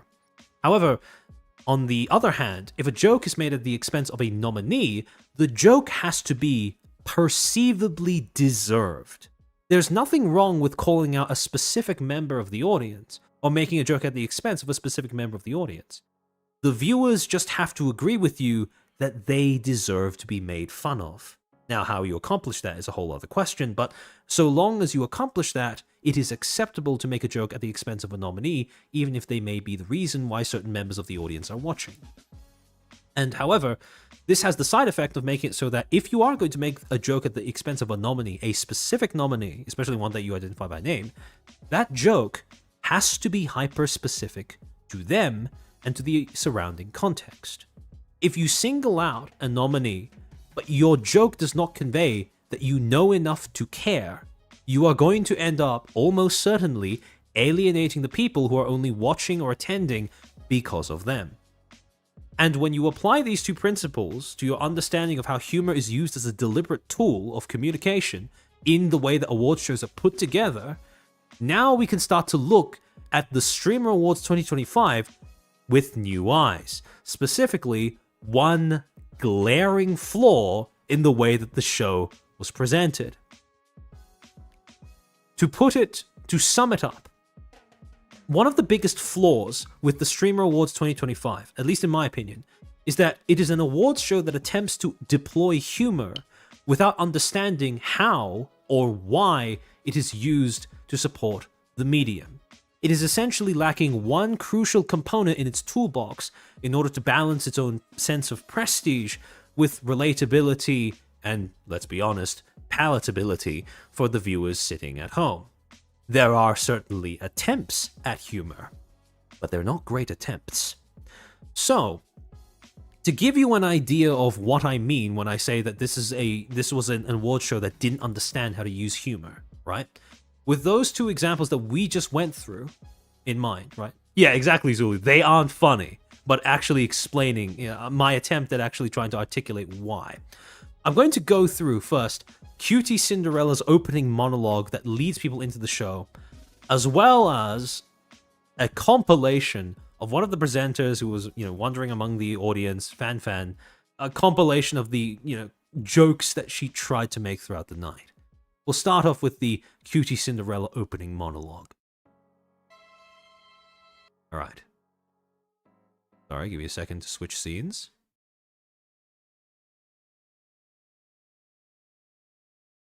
Cinnamon jokes coming from disdain? Yes. All right, hold on. Okay. All right. Los Angeles! Hi, everybody! Whoa! Not hello to everybody. I'll be 100% honest. Sorry about that. Thank you, everybody. Welcome to the 5th Annual Streamer Awards. Or, as Aiden Ross would call it, his idea. Everybody looks so good tonight. It's so great to see you guys outside of your pajamas. I mean, come on. Ty Lil's in a suit. Yeah. We got Max in a suit. Look at that fur coat and everything. Okay, so starting off, what is the joke that she is making here? That streamers dress sloppily, usually, or that they don't dress up, usually. Who is the butt of the joke? The streamers. Who is the joke for? That's where you run into a bit of a problem, right? Because the audience at home doesn't give a shit if their streamer usually doesn't dress up in a suit or whatever. And if she's saying this, the best case scenario is no one finds it funny. I doubt anyone's going to find it offensive, but it's just kind of a nothing statement. NMP's in a lawsuit? Okay, that in particular, though. So you can see how she was trying to lead into that, right? You know, Come on. Ty Lil's in a suit. Tyler's in Yeah, a suit. Yeah, we got Max in a suit. Max is in a Look at that suit. fur coat and everything. NMP's in a lawsuit. And the NMP is in a lawsuit. Very clever wordplay. But here's the problem. So essentially, to fill you guys in, basically one of the streamers that was in attendance, right? Basically him, right? He is currently in the middle of a lawsuit with, I believe, his ex-girlfriend, right? Something to do with either splitting of assets or some sort of domestic dispute amongst the two. Here is the problem with that joke, where she's, you know, that's essentially the punchline, right? Who is the joke at the expense of? Who is the butt of the joke here? NMP, right? This guy, the guy who's in the middle of a lawsuit with his ex-girlfriend. But what is the punchline of the joke? Well, the punchline of the joke is that he is in a lawsuit, right? But here's the problem. If that lawsuit is justified, why the fuck have you invited someone of that nature into your award show and explicitly shouted him out? However, if the joke isn't justified, congratulations, you now brought up something that is immensely uncomfortable, something that's probably going to alienate the audience that's watching or attending in deference to him because you just wanted to come up with a little bit of wordplay. So you can already see that there is a little bit of a disconnect between making jokes at the expense of people who, you know, the whole question of does he or does he not deserve the ridicule is something that doesn't really have a clear answer and causes a bit of a loss either way in terms of the optics for the show. Suit. Look at that fur coat and everything. NMP's in a lawsuit. He kind of saved it by like yelling out from the audience, but it's still very awkward joke. Yeah, very tasteless. Woo! I'd take half that any day. I feel so lucky that you guys made it so far. Some of you traveled from all over the world. You flew in, you drove in, Lacey rode on Clix's coattails. Yeah. What was the joke? I understand that this may be painful for some of the people watching at home because this is, you know, imagine someone explaining every joke that you see during an awards show, and then imagine someone doing that, insisting on doing that for every bad joke at an awards show. Calling this comedy is very generous. Indeed it is, but I am nothing if not charitable. Audience reaction says as much? Yeah. Yeah, another attempt at wordplay, yes. But part of the reason, yeah, the joke is that Lacey is a clout chaser, or more specifically, that he has no talent of his own, right? Lacey is one of the members of FaZe Clan, one of the current members of FaZe Clan. And the joke is that he rode in on the coattails of another member of FaZe Clan. Again, who is the punchline of that joke? Lacey. Has she made it self-evident as to why he's being ridiculed? Not really. She's just kind of went, haha, you're a bad streamer, and that was the end of the joke. Yeah, the joke is uncomfortable, right? I'd like to remind everybody that this is a live show, okay? So please, please be respectful. Stay seated as much as possible. Hassan, if you see Sea-Dog get up, you can use your remote.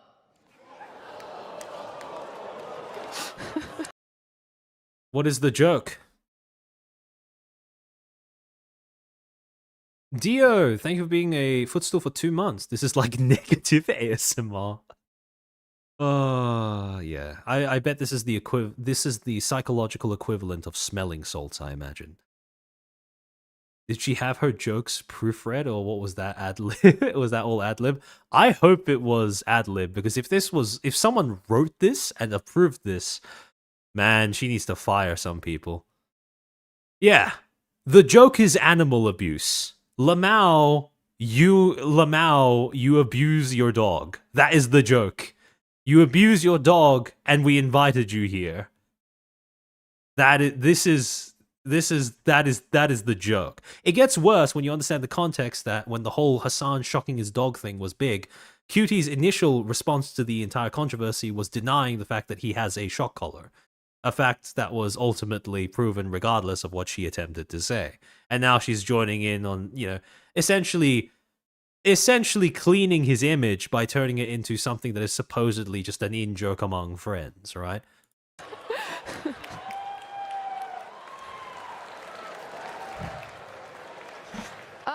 Did you see that little wiggle that she did on stage? She really thought that that was, you know, she thought that, to borrow a Gen Z womanism, she really thought that she ate with that one. A lot of people. You know how it's pretty funny they hate VTubers because they are cringe, yet VTubers embrace that they are cringe, unlike them in this? Oh yeah, yeah. Well, I think it was pretty obvious when people defend the legitimacy of awards shows like this, I'm quite certain that they don't watch the entire thing. Because if they did watch this, I have a very hard time believing that they can defend this in good faith. People have accused me of rigging the awards, okay? And Oh, by the way, if you actually look at the like-dislike ratio, it's looking pretty rough. I just want to once again wholeheartedly deny that. The actual person who rigged the awards is I'm Dante. Where is he? Where'd he go? Oh, wait, Dante, you're right there. It was you. Yep. I'm sorry. You've always been nice to me. You can never make anyone mad. I figured you'd take. What is the joke? VTubers are cringe and don't embrace this? Truly, the best of both worlds. Show it? Yeah. Yeah, the joke is that they've been accused of rigging the results. The problem is, though, Cutie was given the chance by, I believe, Asmongold and Aiden Ross that they would hand her $200K US in order to essentially let them in on the vote counting process to verify how neutral it truly is. And she turned down that offer. So making this joke in light of that is, well, I mean, it kind of falls flat on its premise. Because the punchline is supposed to be, we would never do that. But the thing is, because she denied the chance for an external party to do that review, to conduct that review, well, now that's no longer a foregone conclusion. Take this, right, Dante? Right, Dante? He'll take it. He said yes. No, he said no! Damn it. A lot of changes have happened this year. We added a new category called Best Stream Duo. Yes. With nominees like Arky and Yugi, Sea Dog and Iron Mouse, Not funny, didn't laugh. Agent and Ozempic,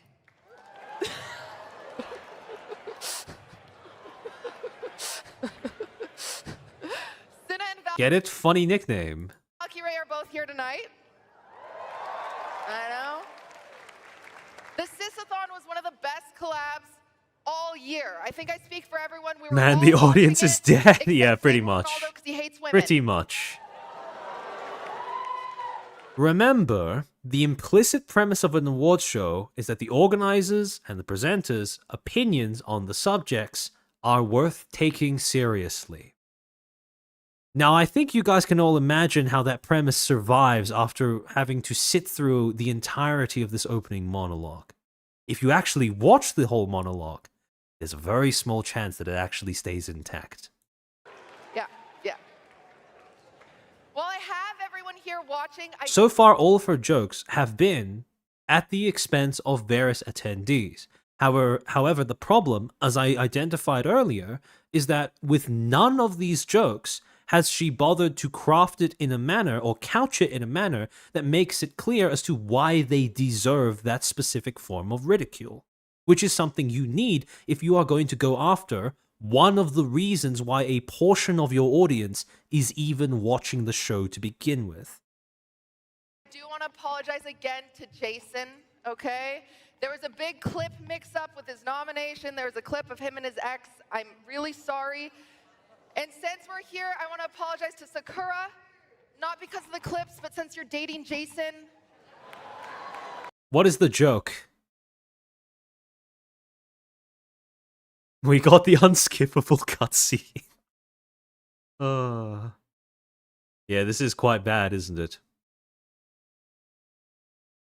Loudest cheers were for their own self-congratulations and crickets for the joke? Yeah, pretty much. The eggs weren't cracked, they were exploded. Yeah, it's all elbow rubbing in jokes. Exactly. She's not really talking to the audience. So Jason is basically another member of FaZe Clan, and the joke that she's making is that she accidentally initially included a reel of him that showed him with his ex-girlfriend, and he is currently attending the awards show with his current girlfriend sitting right next to him. And she's basically gone, brought that entire thing up, then gone to his girlfriend specifically and said, Sakura, I'm sorry, not because I mixed up the clips, but because you're dating this guy. Now, there's two butts of the joke. One being that the show is run incompetently, and the other being that Jason is a bad boyfriend. Again, one of them, the first one, seems kind of justified based off of how well this opening monologue is going. But the second one, she's provided no sort of context or justification for that degree of ridicule at all. So, yeah, not great. Sorry about that. There are so many great streamers. Look at his face. He did not enjoy that one at all. Here tonight, let's give it up for Kai Cenat.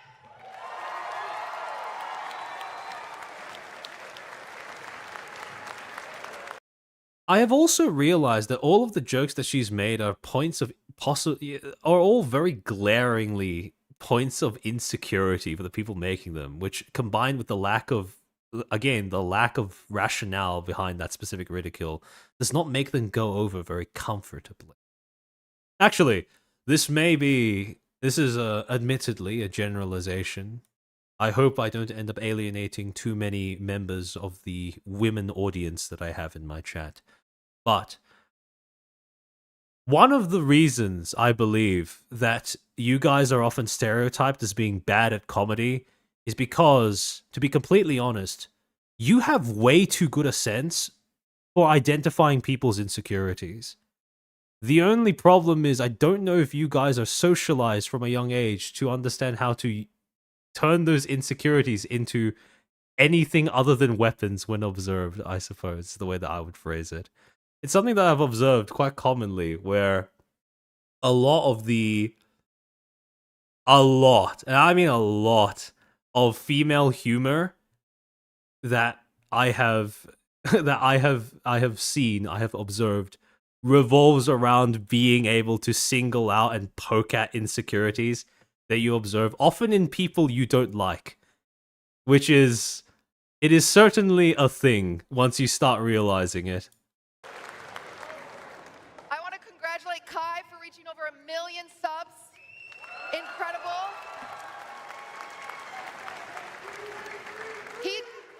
He just barely beat out Queso, who could only eat 900,000 subs. Yeah. That joke was so... You could tell how much the audience did not like that one. So again, what was the joke? That Queso is fat. What was the punchline? Queso. Was the guy even in attendance? Hold on, let me see if the camera pans over. Okay, since she just moves on and the camera doesn't move, I'm going to assume that he wasn't even in the audience. So again, that just comes off as her being a dick. There's no funny there. There's no sense of, rapport with the person who's being made into the butt of the joke. It's just, he's fat. Lamau. Magdalena's Rex, thank you for the 2. Can you explain why women, Miko, are funny?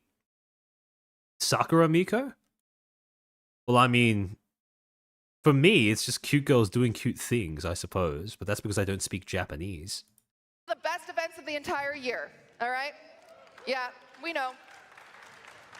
My favorite part was when the... I love how the applause gets thinner and thinner every time. Jonas Brothers were on. But, Kai, if you needed to hang out with 3 washed-up white guys, you could just go on Lemonade Stand. Isn't that right, Doug? You'll take them. And it's good to see you here. Oh, Queso lives in Arkansas? Okay, no wonder. Okay.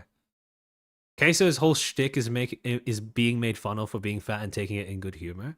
I know. But again, how do I say this? It comes across a little tasteless. Because usually when people are making fun of him for that, it's in a position where he can respond immediately because they do it in his chat. Or they do it when they're on his stream or whatever. But this, it just feels so far removed from a context that is familiar in that sense that it just becomes uncomfortable, I suppose. Yeah, it feels less in good humor because there's less chance for clapback. Because usually, okay, how do I say this? When people do it in his chat, it is very obviously for content reasons. Because then he can farm by, playing up his reaction to being called fat, etc., etc., etc. There is a sense of equivalent exchange when that joke is made in that context. But here, there is no such equivalence of exchange. That's part of what makes it feel uncomfortable. I think Chibidoku was right in that one clip of how the stream scene, it just seemed like high school bullies are all over again. Oh, 100% agreed, yeah. It is one-sidedly mean. Here tonight, Rakai. Where'd you go? Where's Rakai? Where's he at? Aren't you grounded or something? Like, I don't... Yeah, that's what I thought. What is the joke there? What is the joke there? By the way, people who've watched my prior streams will remember who Rakai is. For those who don't know, Rakai is a, I believe, 17-year-old streamer now, 16, 17-year-old streamer, who, throughout the year, has streamed himself doing various things, such as, but not limited to, hosting a party at a friend's house without his prior permission, getting twerked on by grown women despite being underage, and, more recently, something that he has been banned for, shoplifting live on stream. What is the joke that Cutie just made there? Yeah, Drac, that's a good question. Why is a teen streaming? Why is a teen streaming when that is the behavior exhibited on stream? Why has he not been perma'd yet? Grounded because he stole and gave to some random... Yeah. He should be in jail for shoplifting, I agree. Yeah. Oh yeah, he's underage. He is a minor. He's a delinquent minor. Yeah. The joke is that he is a minor. Or more specifically, the joke is that he is a delinquent minor who is avoiding punishment. And she invited him to a fucking awards show. I don't know... If that isn't enabling, I don't know what is. That is the joke. And that's also why the joke does not land. Because if the joke is that he is a delinquent who is avoiding suitable punishment, suitable discipline, well, congratulations. The surrounding context couching that joke is that you are part of the reason why he is avoiding discipline. Kai, Kevin Hart, and Drewski made a... He steals on camera, on live stream. And what is his punishment? Getting invited to a streamer awards show. What the fuck? Movie earlier this year called Live Stream from Hell, which is also what I call it whenever Extra Emily streams while driving. Why are you excited? Okay, what is the joke? Again, it keeps getting worse. What is the joke there? Hold on, let me rewind by a few seconds. Drewski made a movie earlier this year called Live Stream from Hell, which is also what I call it whenever Extra Emily streams while driving. Why are you excited? Pokemon. What was the joke? What was the joke there?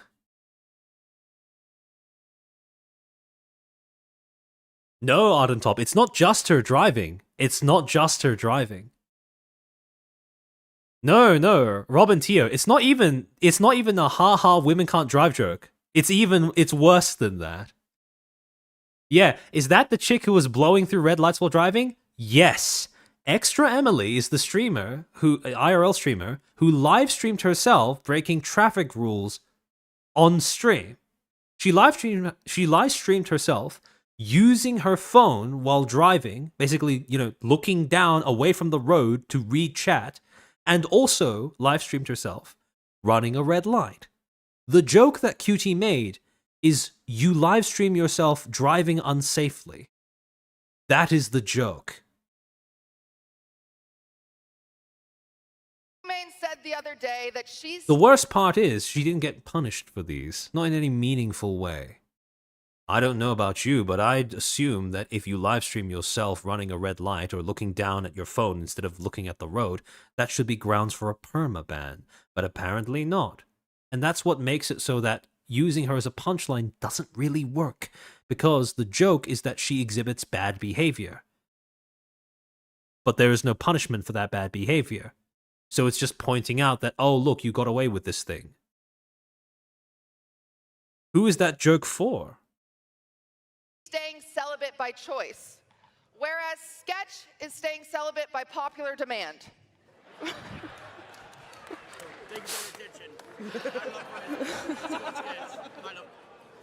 Black Boy Max is here.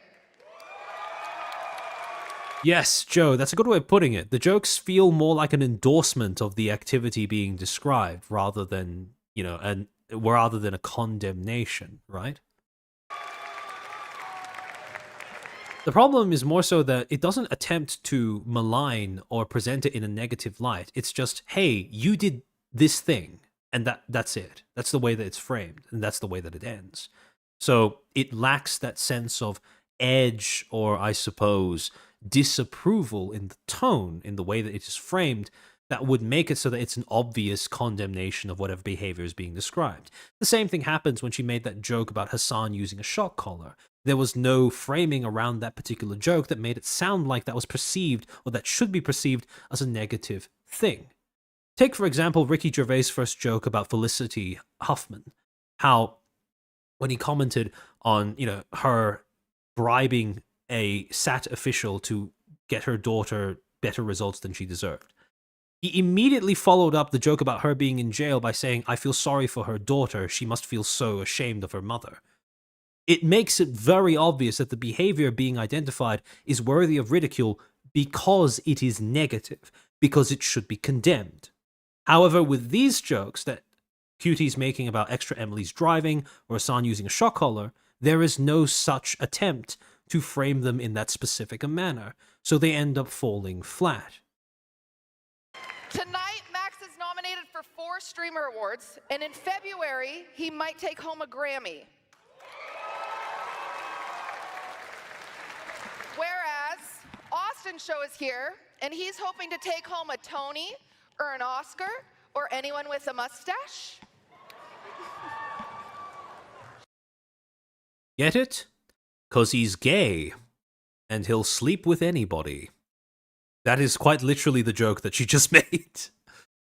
When I said that this section was grim, that's what I meant.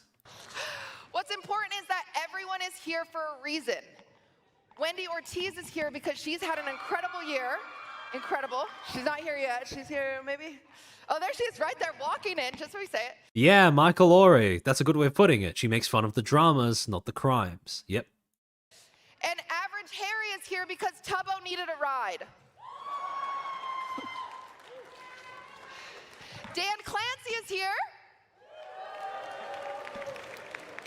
Which is really nice, because I kind of see Dan as a father figure.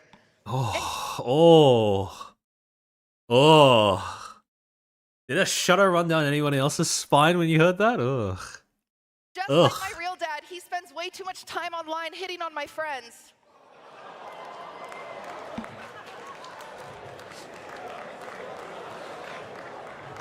Sorry. Earlier this year, Okay, to be fair, that joke was alright. I think that joke is alright. Dan promised a Twitch crackdown on viewbots, and we all felt it. For instance, Zoil's viewership went from 5 to 4. Sorry, Zoil. Michael Reeves is here. Yeah. Not because he supports his girlfriend, but because he'll literally do anything except put out a YouTube video. And let's give it up for Vanilla Mace. Where's the funny? Ha ha, Predator. Yeah, pretty much. That sums that one She up. has multiplied her audience from 300,000 to 3 million in only a few months. Yeah. If she keeps growing at that rate, next year at this time, she'll have much better things to do than be here. And What was that? What was the joke? What was the joke there?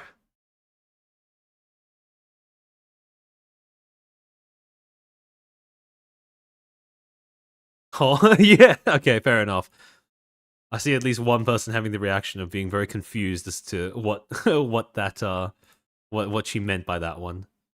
That joke kind of collapsed. Yeah, Rue, basically. we're going to become, you know, this person's going to outgrow us. That was the joke, right? Again, that's probably a funny joke if the show was more secure about itself, or it had more reason to be secure in itself. But as it is, I don't know about that one. Ludwig is here.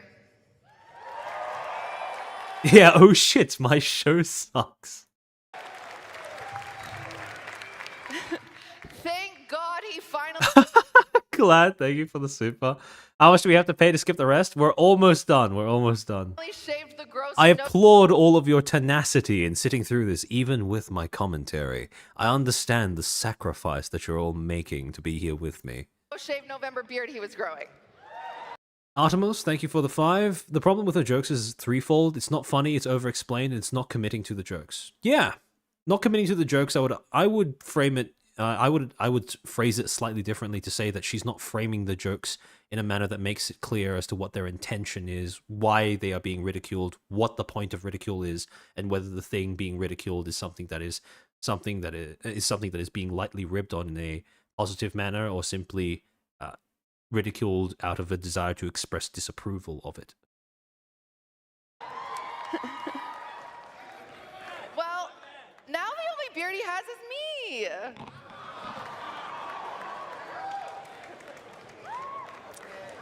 Obviously, I'm kidding. Ludwig isn't a gay man. He is, in fact, more specifically, a gay woman. Ellen DeGeneres. If you haven't seen his hair, it doesn't make sense, but he does. It's not even been 10 minutes yet? The most famous bitch I know co-host this with me, but Kai is a dog, so I decided to bring out the most beautiful co-host in the world, Maya Higa, everybody.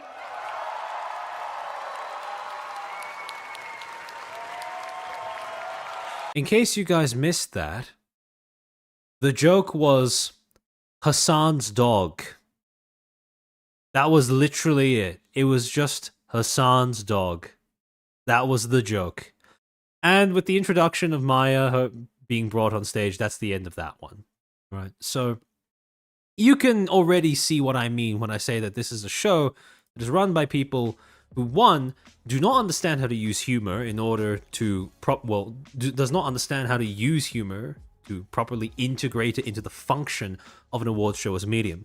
But on top of that, what those jokes reveal is that this is someone who also possesses, apparently, very little interest, understanding, or investment in the people that she is making jokes about, which calls into question, what is the legitimacy of this awards show? 30% of the vote weighting is based off of panelists, selected presumably by Cutie Cinderella. If she doesn't seem to understand the streamers that she is making fun of that are attending her event, how can she be trusted to weigh up their merits, their skills against one another in order to determine who deserves an award, even if only on a 30% capacity? Now, obviously, the answer is she's not. The awards, there's plenty of evidence already that the awards are not, they should not be taken seriously because the very premise of the show's legitimacy is flawed. However, that's not all, because we still have this compilation of one of the presenters, Fan, wandering around table by table and trying to similarly do comedy. Hassan is here. All right. Okay. Is that a vibration remote in your pocket, or are you just excited to be here? I'll put it on you later. Is that a Okay. So already So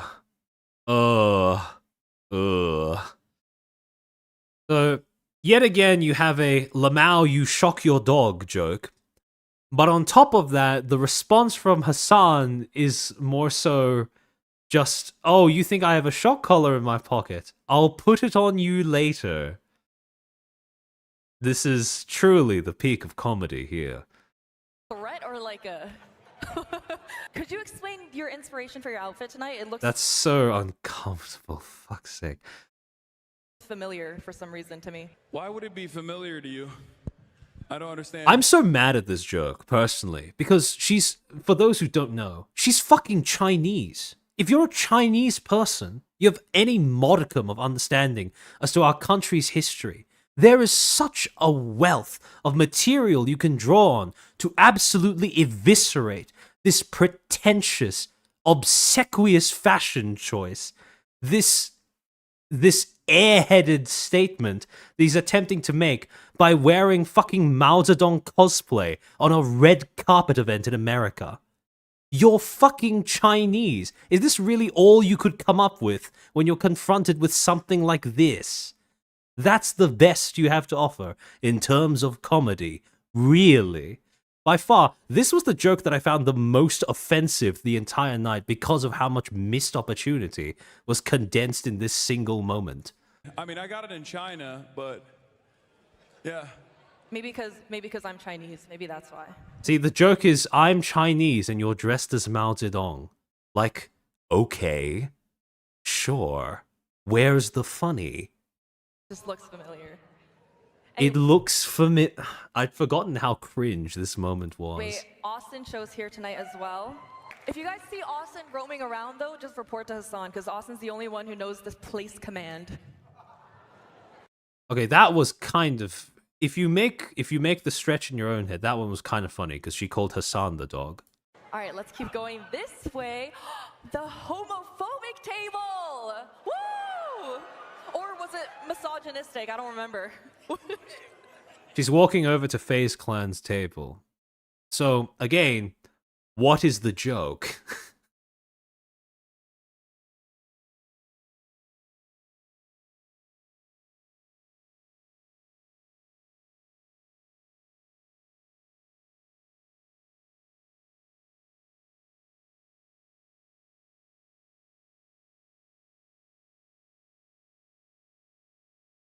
This is so ass.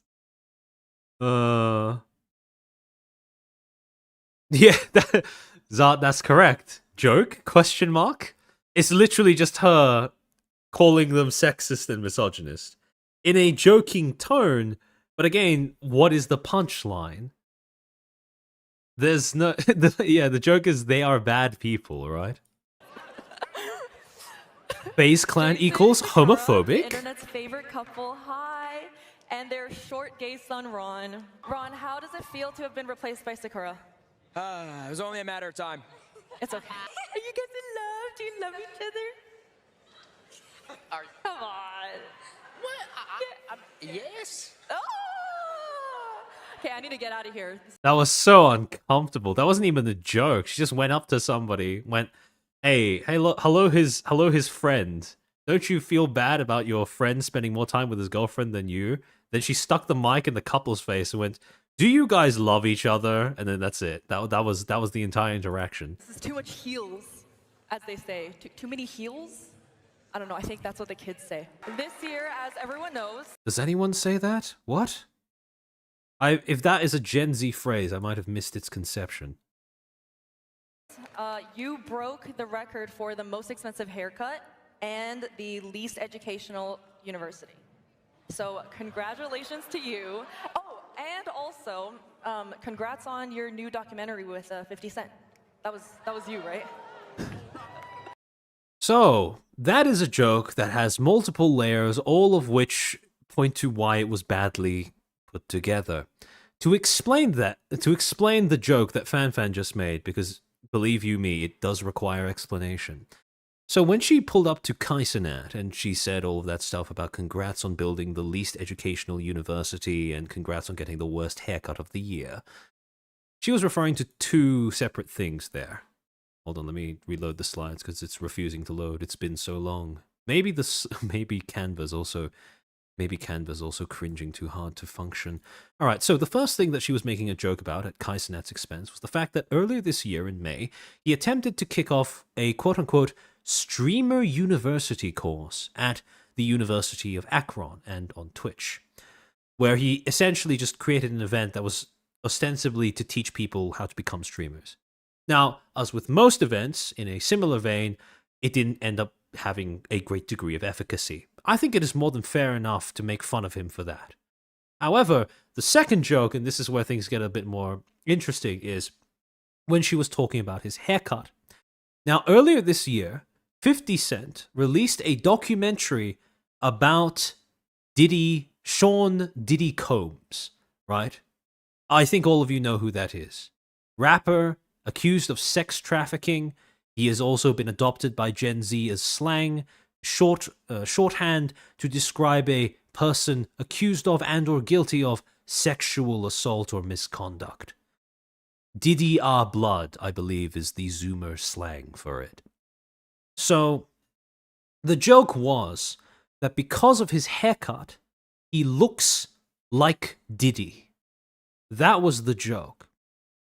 However, there is a problem. Because if you have no context as to her making that comparison, it can very easily be interpreted as a black people look the same joke, which is awkward for a number of reasons. However, that specific comparison between Kai Cenat and Diddy actually comes from a very specific series of events that happened earlier this year after he got his haircut, starting from October 1st, when he got a haircut on stream. A user by the name of Official Rules on October 1st made this post side-by-side photo of Kai Cenat getting a haircut on his stream and a picture of, Diddy himself. And he tagged it with the caption, Kai Cenat really looks like Diddy now after cutting his dreads off. And this was where the meme started. Then, in September, at the end of September 30th, a user by the name of Scuba Ryan posted a clip of Kai Cenat's stream where his production team got him a suit. Except, this wasn't just any suit. This was a suit that his production team got him specifically because it was a suit that was once worn by Diddy. Let me just play the clip. Was this a suit inspo where? Oh, you're still in theater mode. Sorry, thank you for the reminder. Oh, it still shows everything, so it should be fine.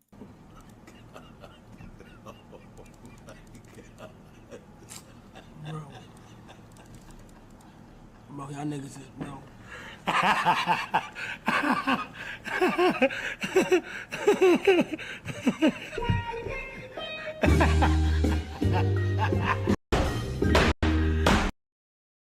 So, at this point, it wasn't just a joke that was being made out of nowhere, it was a joke that it was a meme that even his own production team was leaning into. And then, by November 3rd, you had a massively viral tweet that was quote tweeting one of Kai Cenat's posts, a selfie of, well, not a selfie, but a photo of him just sitting in a restaurant with a cup of wine. And this person said, just take a DNA test at this point, crying emoji, crying emoji, crying emoji. And this tweet ended up getting 200k likes. And you had everyone in the replies making that exact same comparison. So at this point, it had been built up over time, over the past few months, as well and truly a meme to do with Kai Cenat's haircut in and of itself. Now, the problem is, if you don't use Twitter, you have no idea where that joke from FanFan comes from. And again, like I said earlier, it's very easy to make the mistake of reading it as just a black people look the same kind of joke. And surprise, surprise, after the awards show, after that she made that joke, that's exactly what some people on Twitter took away from that. Such as user Feru Pity that said on December 7th, after the show was over, Kai Cenat doesn't even look like Diddy. Those people just think all black people look alike. Almost 9k likes. Now, obviously, that wasn't the context for this. It was a build-up of a joke, a meme, community meme, I even would dare say, seeing as his own production company participated in extending it, that was built up over the course of multiple months. It doesn't have anything to do with that particular reading of it. However, again, when we're talking about optics, you can see how the way that the joke was made, because of the fact that it relied on context that was not given to the audience when the joke was made in the same room, right? You can see how it's kind of just, you can see how it's a little bit of an awkward situation.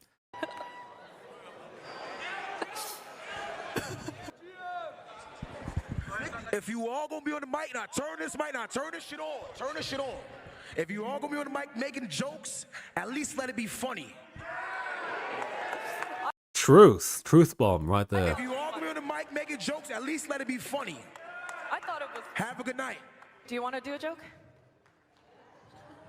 No. Okay, that was the funniest thing. Okay, that's probably the funniest thing that people have said all night. Okay. I only said that because he got. That was so awkward. Oh, she folded immediately. Oh. His haircut. So again, there's no context, right? There's no, oh, he got a haircut, so now he looks like Diddy. That was it. That was all. If you had no Twitter account, you would have no idea where that joke comes from. And Tota, wait, where the f is Tota? Oh, he's not here? Oh man, well we got Ray, you're an alumni, right? If only. I want you guys to remember this face. It's going to become important later on in this stream. This is a user by the name of, I believe, Ray Asian Boy.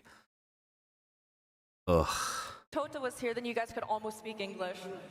We're gonna speak Todanese. Yeah. Yeah. You know, it's actually good that he's not here because he probably would have been confused and thought we were related or something. Me and Toda? Me and you. Me and you? Are we Asian? Yeah. Ah, shit.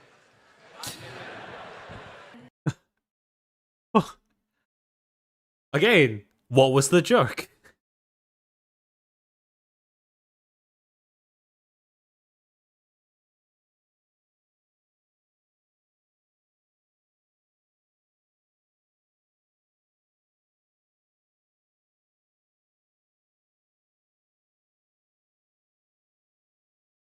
It was an attempt at a Chinese joke, yes.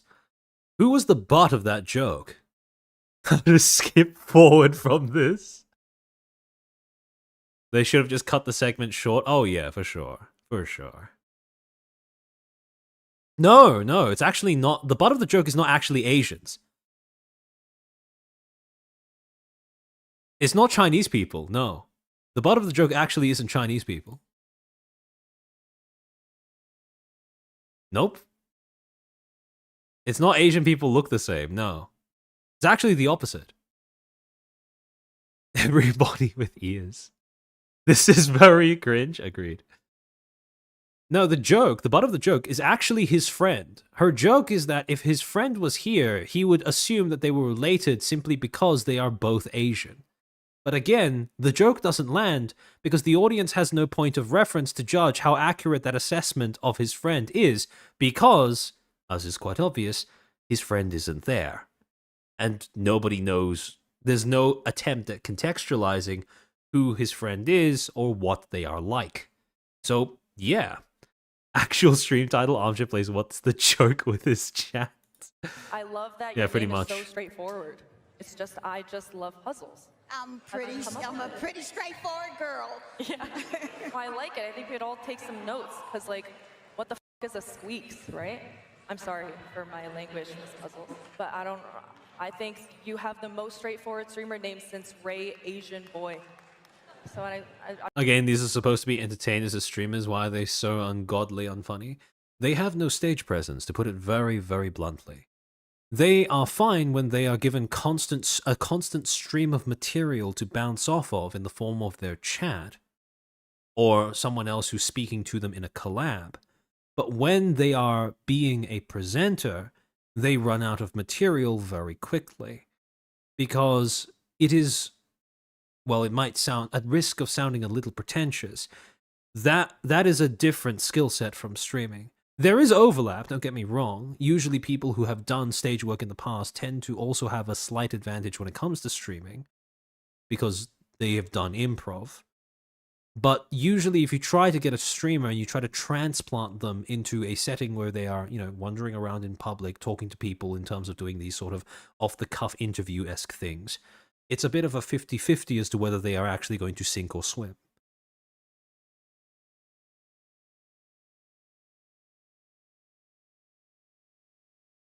And, well, that was thankfully the end of that particular segment. Let me turn the music back on.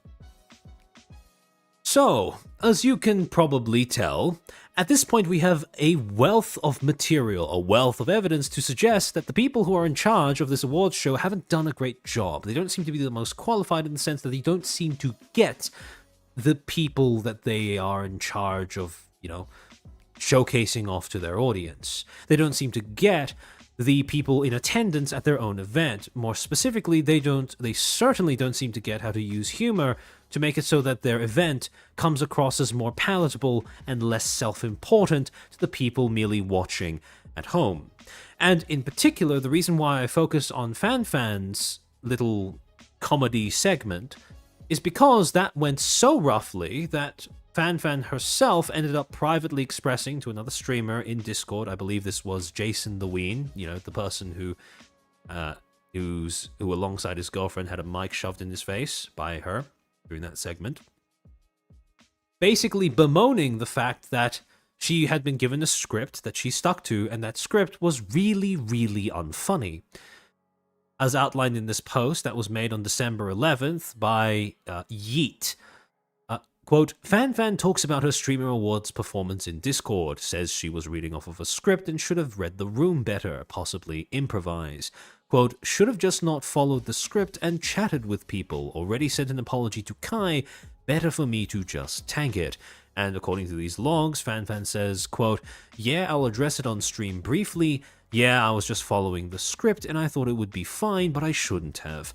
Friends making jokes versus strangers making jokes is different, so I get it.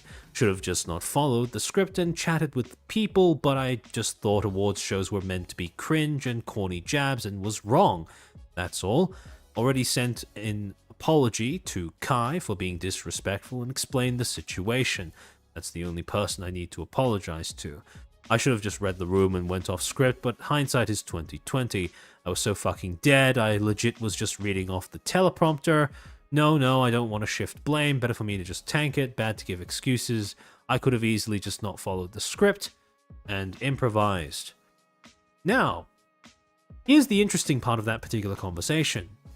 FanFan, as a presenter, is claiming that there was a script that was presumably written by someone other than her, handed to her, and something that she at least went in with the intention of sticking to. I want you guys to remember that specific point, that at least some presenters have claimed to have been given scripts that they are supposed to read off of during the event. That'll become important later. So, having now been confronted with all of this evidence that the event is as shaky in terms of its premise of being a legitimate, authority when it comes to acknowledging, showcasing the best of streaming in all of its different categories and, different content niches, we finally get to the actual VTuber portion of the stream. And the first signs that the general lack of professionalism that infested the way that the awards show was put together was going to manifest in terms of the way that they handled VTuber specifically began at 50 minutes 11 seconds into the show VOD, where they get to the Best Content Organization Award. Now, if we actually go to the VOD, hold on, pull it up. And we go to 50 minutes, 11 seconds. Hold on, let me find the timestamp. All right. Okay. So, 50 minutes, 11 seconds. Let me mute it. All right. Switch scenes. There we go. Presenting the award for Best Content Organization, welcome to the stage, Zoil.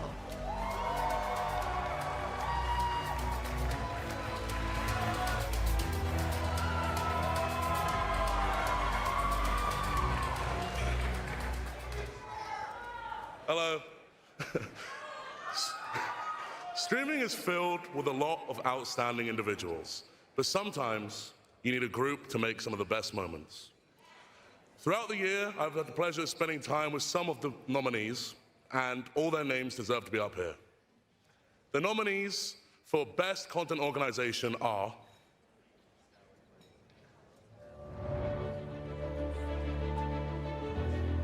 AMP.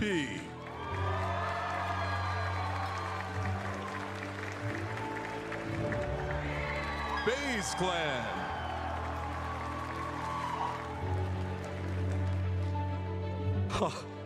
Hololive.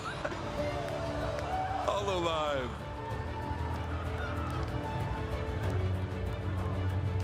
OSCS.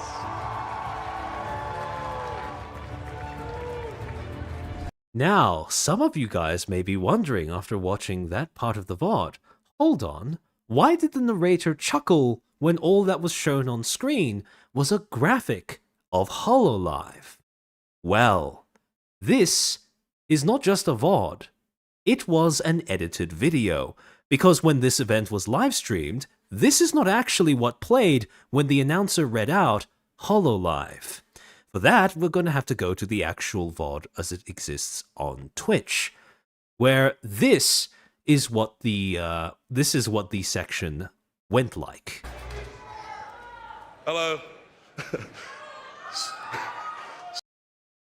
Streaming is filled with a lot of outstanding individuals, but sometimes you need a group to make some of the best moments. Throughout the year, I've had the pleasure of spending time with some of the... Hold on, let me lower the quality of the video so it doesn't look like a stop-motion picture. I'm going to lower it to 360. Hopefully that helps. Nominees, and all their names deserve to be up here. The nominees for Best Content Organization are...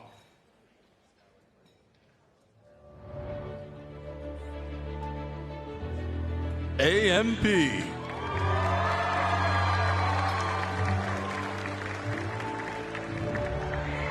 Baze Clan.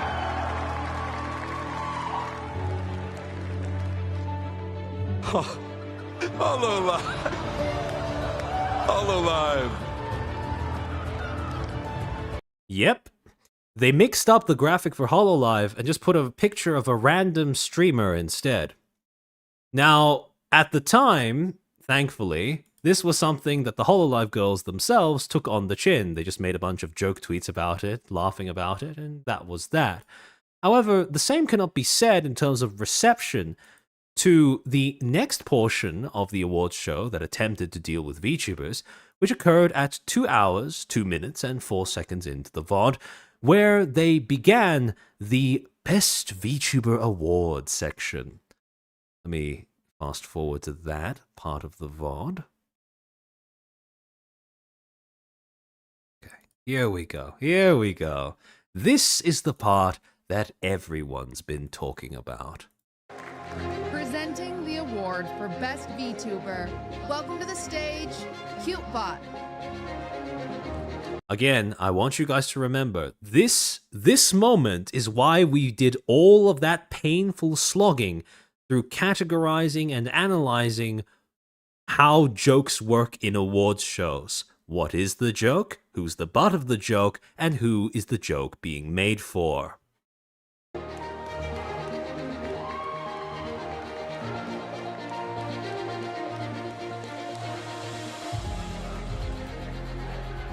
Hey guys, I'm super excited to present this next award. Uwu. The 5 VTubers in this category worked hard at mastering peak kawaii and ada aura farming. Here are the nominees for Best VTuber. So, there's a lot to dissect about that one, believe it or not. Let's rewind a few seconds and start off with the obvious question. What is the joke that is being made here? Hey guys, I'm super excited to present this next award. Uwu. The 5... What is the joke? The cringe, it hurts. Ooh, yes. Did he even pronounce kawaii? Yep. No, don't rewind. Very snarky and nonchalant. Yeah, yeah. Wait, who's this? Funny because only weirdos only like this? Yeah, the joke is weeb. She made the stereotype uwu. The joke is VTubers are so weird, right? VTubers are cringe, right? Weebs are so weird, right? Weebs are cringe, right? That is the joke. Now, obviously, since I explained it like that, it's pretty obvious who the butt of the joke is. VTubers and weebs. Funny, because this is the Best VTuber Awards section. And guess who the audience for this is realistically going to be? That's right. The presenter just committed the cardinal sin of presenter comedy at an awards show. You don't make a joke at the audience's expense. And she just did that. However, on top of that, remember when I was talking about semiotics and I said that when you are analyzing, signs, it's not just literal, drawn or physical signs that you could possibly analyze using that same strategy. You can also do things like analyzing gestures. For example, someone sticking up their middle finger at you as they pass you on the street. That is a sign. There is meaning conveyed in that. The sign is a raised middle finger. The signified meaning is fuck you. Now, here we can do something quite similar. We can take note of the various gestures, expressions, and overall body language that she exhibits to see what is being signified when taken alongside what she's saying out loud. And her body language is, it's pretty simple. Super excited to present. Look at the way that she is standing. She is kind of slouched, head forward, but, back kind of arched. This next award. Look at the way that she's holding the card, barely hanging onto it by one corner. She walked in using it kind of as a fan. Actually, hold on, let me rewind. See that little motion where she waves it up and down? Again, kind of using it as a fan. Understandable because it's hard, but also it conveys a sense of, kind of dismissal of what you're holding in your hand. Hey guys. Holds it in a very loose manner. I'm super excited Keeps her arm, hanging very loosely at her side. to present this next award. The way that her back is bent, her shoulders are slanted, leaning towards one side, her body's overall, she's not standing straight. And again, usually when you stand straight, that's taken as a sign of formality, or more so a sign of, though this may sound old-fashioned, respect and deference. Having your back be arched or slouched is the opposite thing, especially if you have the ability to try and be more upright. The other thing, when she says, ooh, ooh, the deadpan expression also conveys a sense of disconnect, even contempt for what it is she is saying. This all adds up as part of the overall impression that people got from this. A lot of people, when they watched this sequence for the first time, immediately walked away with the idea that, yeah, she doesn't give a shit about VTubers, she has possibly even a sense of contempt for them. And although they may not have been able to articulate why they got that impression, they are 100% on the money. People aren't stupid. You do something like this, they're going to pick up what you're putting down. VTubers in this category worked hard at mastering peak kawaii and... Again, look at that little gesture that she does with her arms. She was about to do something a little bit bigger, peak kawaii, possibly even raising her hand to do air quotes or whatever. But the fact that she didn't even raise her arm fully off of her side shows, through gesture, that this is something that she can't be bothered to put a lot of effort into. That is the message that is being conveyed without a single word being uttered to that effect. It doesn't need to be explicitly verbalized. It can just be conveyed through gesture and physicality. Ada aura farming. Look at the way, again, that expression that she Worked does. hard at mastering peak kawaii and ada aura farming. That little thing that she does with her head, where she briefly, sort of tosses it to one side and then tosses it to the other side with her eyes half shut. Again, she was about to move more, but then she couldn't be bothered to. Here are the nominees for Best VTuber. she just default poses back to back to factory settings at the end of that. Chibi Doki. Yeah, Skibbity Riz R moment. Iron Mouse.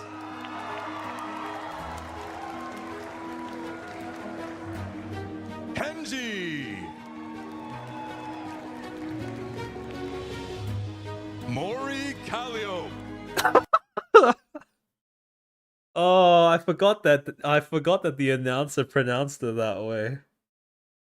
Fucking Maury Cantaloupe, what the hell?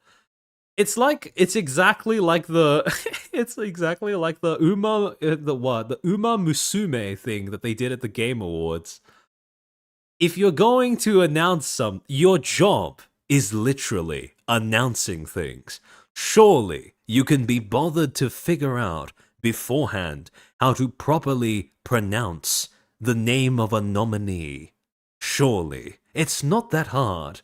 You just listen to a few recordings, maybe rewind a few times if it's that difficult. But it's not impossible, not even close. And yet, we get to the day, and what do we get? Maury Calliope.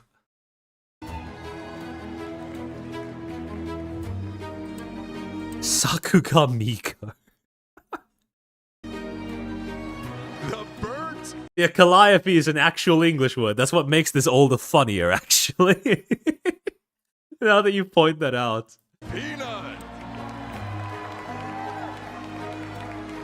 Like, I understand that it's not a purposeful dig at Maury, but at the same time, it's your job, man. It's not that hard. Come on.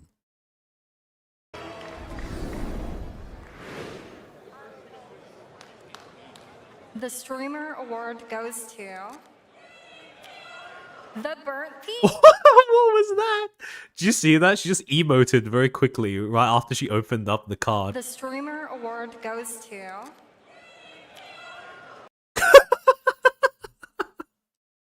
Most convincing streamer acting. the Burnt Peanut.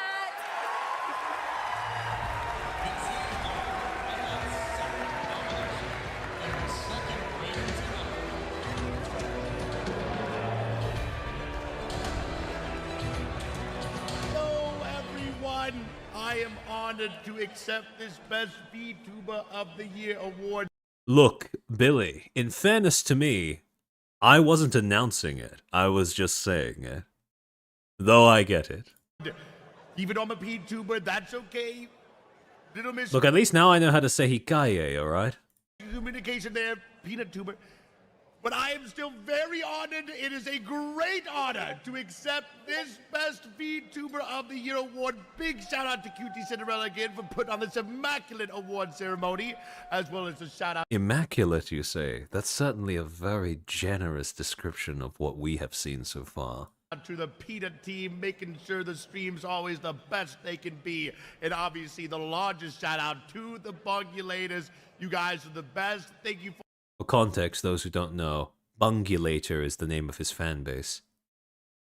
for all the support, gentlemen. Good night and Godspeed. Presenting the award. Alright, and that's the end of the best VTuber section. Now, immediately, based off of the introduction by the presenter for that award, people had a problem with it. Because when you apply that same framework, as we did just then, to the way that the presenter introed into the segment, when you ask what is the joke, who is the butt of the joke, and who does the joke cater to, the answers are, respectively, the joke is that weebs and VTubers and VTuber fans are weird. The butt of the joke are weebs and VTuber fans. And who does the joke cater to? Certainly not the people who are presumably watching for the VTuber section. With one exception. See, when this particular thing went live, well, one of the first things that people ended up picking up on was just how cringe that opening monologue was. However, here's where things get interesting.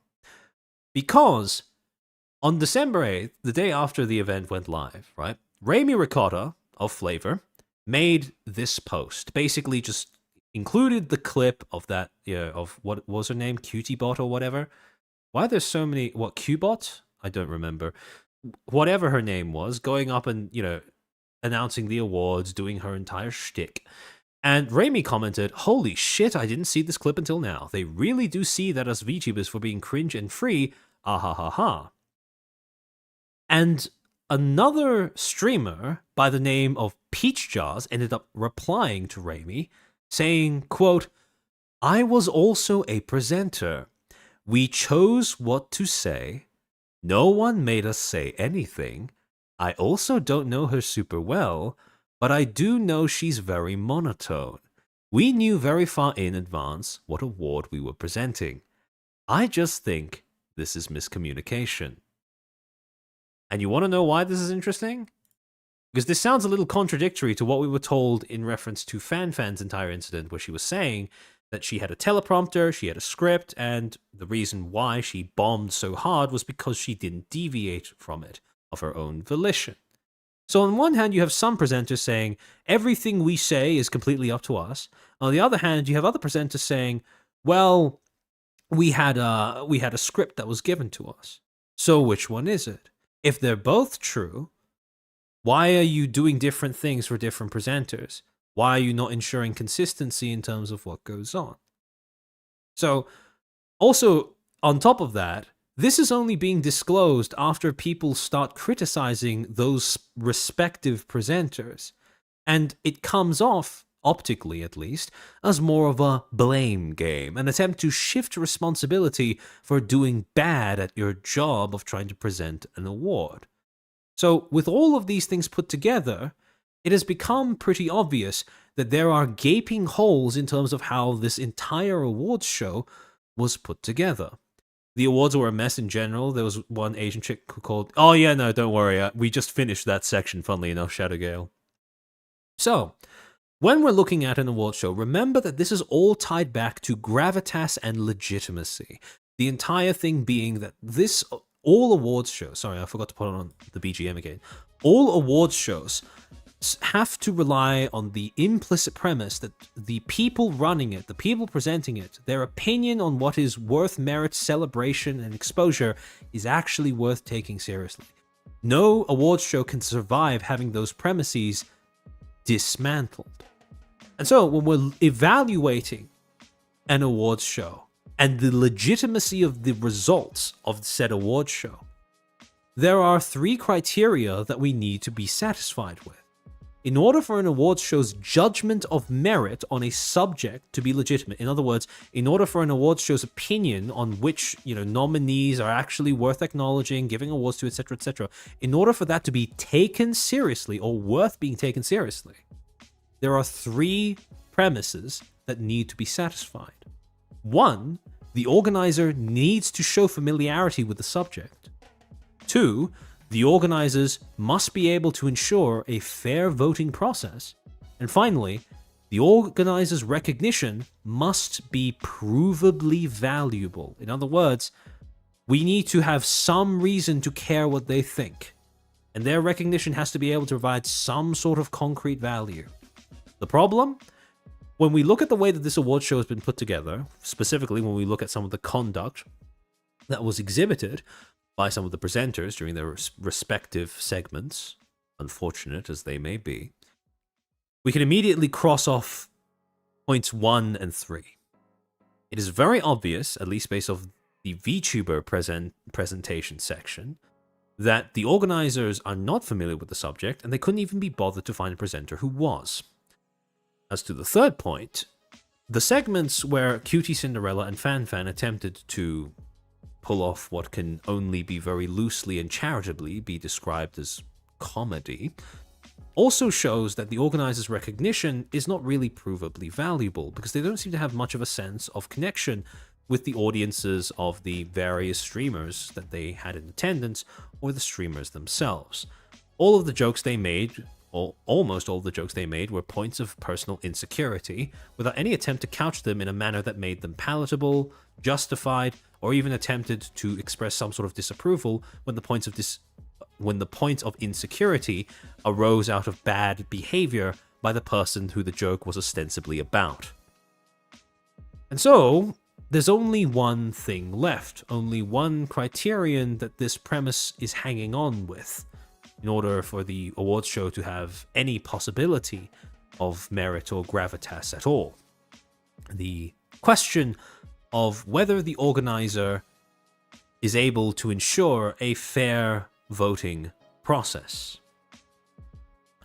And for that, we go to the results of the VTuber Award. Because as you guys all remember, the winner of Best VTuber in the Streamer Awards 2025 was not Kenji, was not Chibidoki, was not Mori, It was not Iron Mouse. It was the Burnt Peanut. And on December 7th, when the Streamer Awards announced from their official Twitter account who the winner was for that particular section of the awards show, Kitsunero quote tweeted saying, very simple, one line, "Non-VTuber won the Best VTuber Award. Upside down smiley face. 11 million views. Over 60k likes." And this ignited something of a firestorm. See, the issue that Kitsunero had with this decision was that it exhibited, quite blatantly, that the awards show was being leveraged in order to make a joke entirely at the expense of VTubers. This was, for want of a better way of phrasing it, and I'm stealing this from Rima, because of how she described it, a troll pick. And she would end up posting evidence to support that hypothesis in the form of clips where Burnt Peanut specifically states out loud that he has a thing against VTubers. Now, at the time, people wrote this off as just him doing a bit. However, since then, I have had the time to actually go and find the original sources for these clips so that we can actually properly evaluate them in their primary context. Starting off with the first one, a clip of what Kitsunero said is Peanut saying that he is not a VTuber. Jacob Voxfires, thank you for the 5. Late but streamers not taking responsibility and passing the buck to someone else? Say it ain't so. I'm shocked. Shocked! Well, not that shocked. Yep, agreed. I don't like Kitsunero, but she's right. Yep. So, the first clip was taken out of a section that lasted between 11 minutes 50 seconds and 30 minutes 38 seconds at a podcast episode titled The Life of Not Being a VTuber, The Burnt Peanut, that was first published on September 19th of 2025. And let me just pull up the podcast here so that we can take a bit of a look.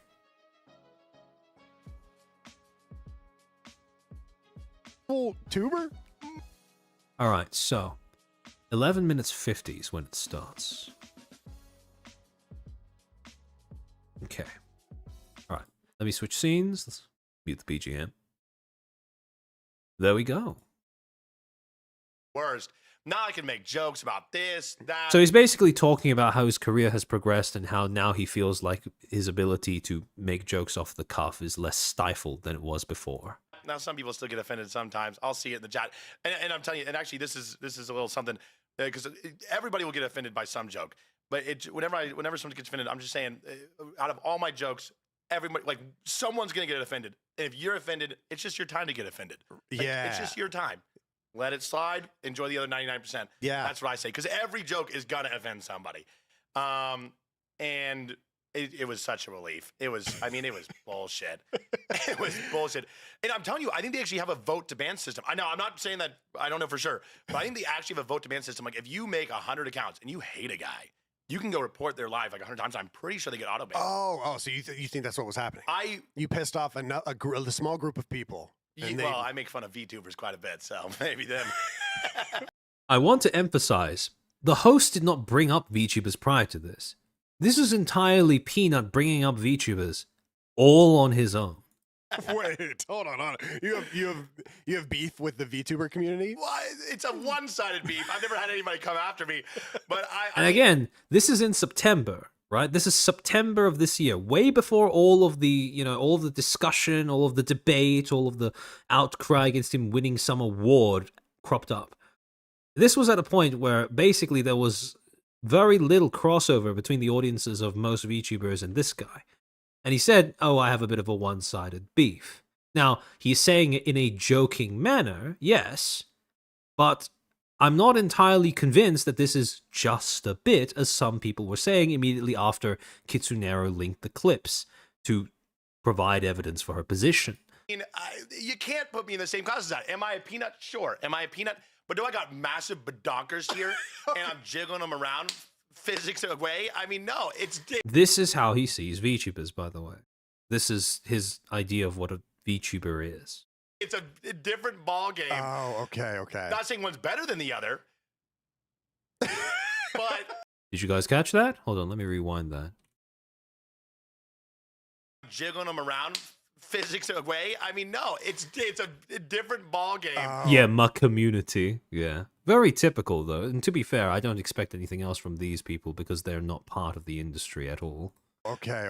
Not saying one's better than the other, but See, that was not a verbal joke, but that was a joke. The question is, yet again, it's time to apply the framework. What is the joke? Who is the butt of the joke? And who's that joke for? What is the joke? I'm not insulting them, I'm just insulting them. Well, it's not even that, it's they're not insulting me, I'm just insulting them. Mozilla, don't worry, we're going to get to that particular talking point in a second. The VTuber community is not a monolith is a justifiable statement. There is no community is just not true. No, but that's the thing, right? If you say the VTuber community is not a monolith, by definition, the VTuber community is not an accurate descriptor of it. A community requires there to be, shared codes of conduct, shared values, beliefs, standards for behavior, etc., etc. It needs to have a border, an in and an out, an inclusion and exclusion. Thing is, VTubing is far too wide and varied a field in order for community to be an accurate descriptor of the entirety of it. When people say community, and this is a talking point that I've adopted many times on previous streams, when people say community in reference to VTubing as a whole, generally it is more so said for the connotations of coziness and mutual support than it is an accurate descriptor of what this space is like. Is he making fun of VTubers or all female streamers? Not quite female streamers, just VTubers at the moment. The whole subculture? The joke is at the expense of... Yeah, exactly. When he says, not saying one is better than the other, then he goes silent, looks at the camera very, very obviously, and then goes back to speaking. The joke is, maybe what I just said out loud is not true. Maybe I didn't mean what I just said, etc., etc. And of course, when you take it to its logical conclusion, that then means that the butt of the joke is VTubers, because the implication is if he didn't mean what he just said, and he just said that one is not better than the other, that implies that he actually thinks that one is better than the other, right? That is the joke. But I'm just saying it's a different category, and so whenever you group me in there, because they make jokes all the time, and actually Shroud. Every time I play with that guy, first thing he says, he goes, "Make sure you guys go vote Peanut for VTuber of the Year." Yeah. And then I riff him up with something. I don't know what I say, but. I want you guys to remember that specific talking point. It's going to become important later. Everybody knows I don't like being called a VTuber just because it's not the same thing. It's not the same thing. See, earlier on, he was, doing a bit. He was making jokes. But when he said that does not come across to me as him making a joke. I'm just saying it's a different category. And so whenever you group me in there, because they make jokes all the time, and actually Shroud. Every time I play with that guy, first thing he says, he goes, "Make sure you guys go vote Peanut for VTuber of the Year." Yeah. And then I riff him up with something. I don't know what I say, but everybody knows I don't like being called a VTuber just because. When he says, "Everyone knows I don't like being called a VTuber," that does not sound like a joke. That sounds like him genuinely saying he doesn't think of himself as a VTuber. He doesn't like when people call him a VTuber because that's not a label that he associates with himself. Same thing. It's not the same thing. Doesn't it just mean virtual tuber? No, I don't think so. No. I want you to take note of that question as well. Doesn't it just mean virtual tuber? Because it's once we dig into it, it's a pretty funny question to begin with. For my sake, no, absolutely. Yeah. Now that you mentioned it, no, I don't think so. I always thought it was funny that you and Shroud get along so well because I can't think of two polar. And then they move on to talking about his friendship with Shroud, right? However, as you can see from that clip, when he says he doesn't think of himself as a VTuber, that's not a bit. When he makes jokes at the expense of VTubers, that is a bit. But again, the butt of the joke is VTubers. Now, the next clip that Kitsunero pulled was actually a short that shows Shroud suggesting first the idea of Peanut entering the VTuber Awards during the Streamer Awards for the express purpose of pissing off VTubers and their fan base. And their fan bases, I should say. that specific short was taken from a VOD that was first aired in July 5th of 2025, and it's specifically a cut of a moment that happens between 2 hours 30 minutes and 54 seconds and 2 hours 33 minutes and 56 seconds.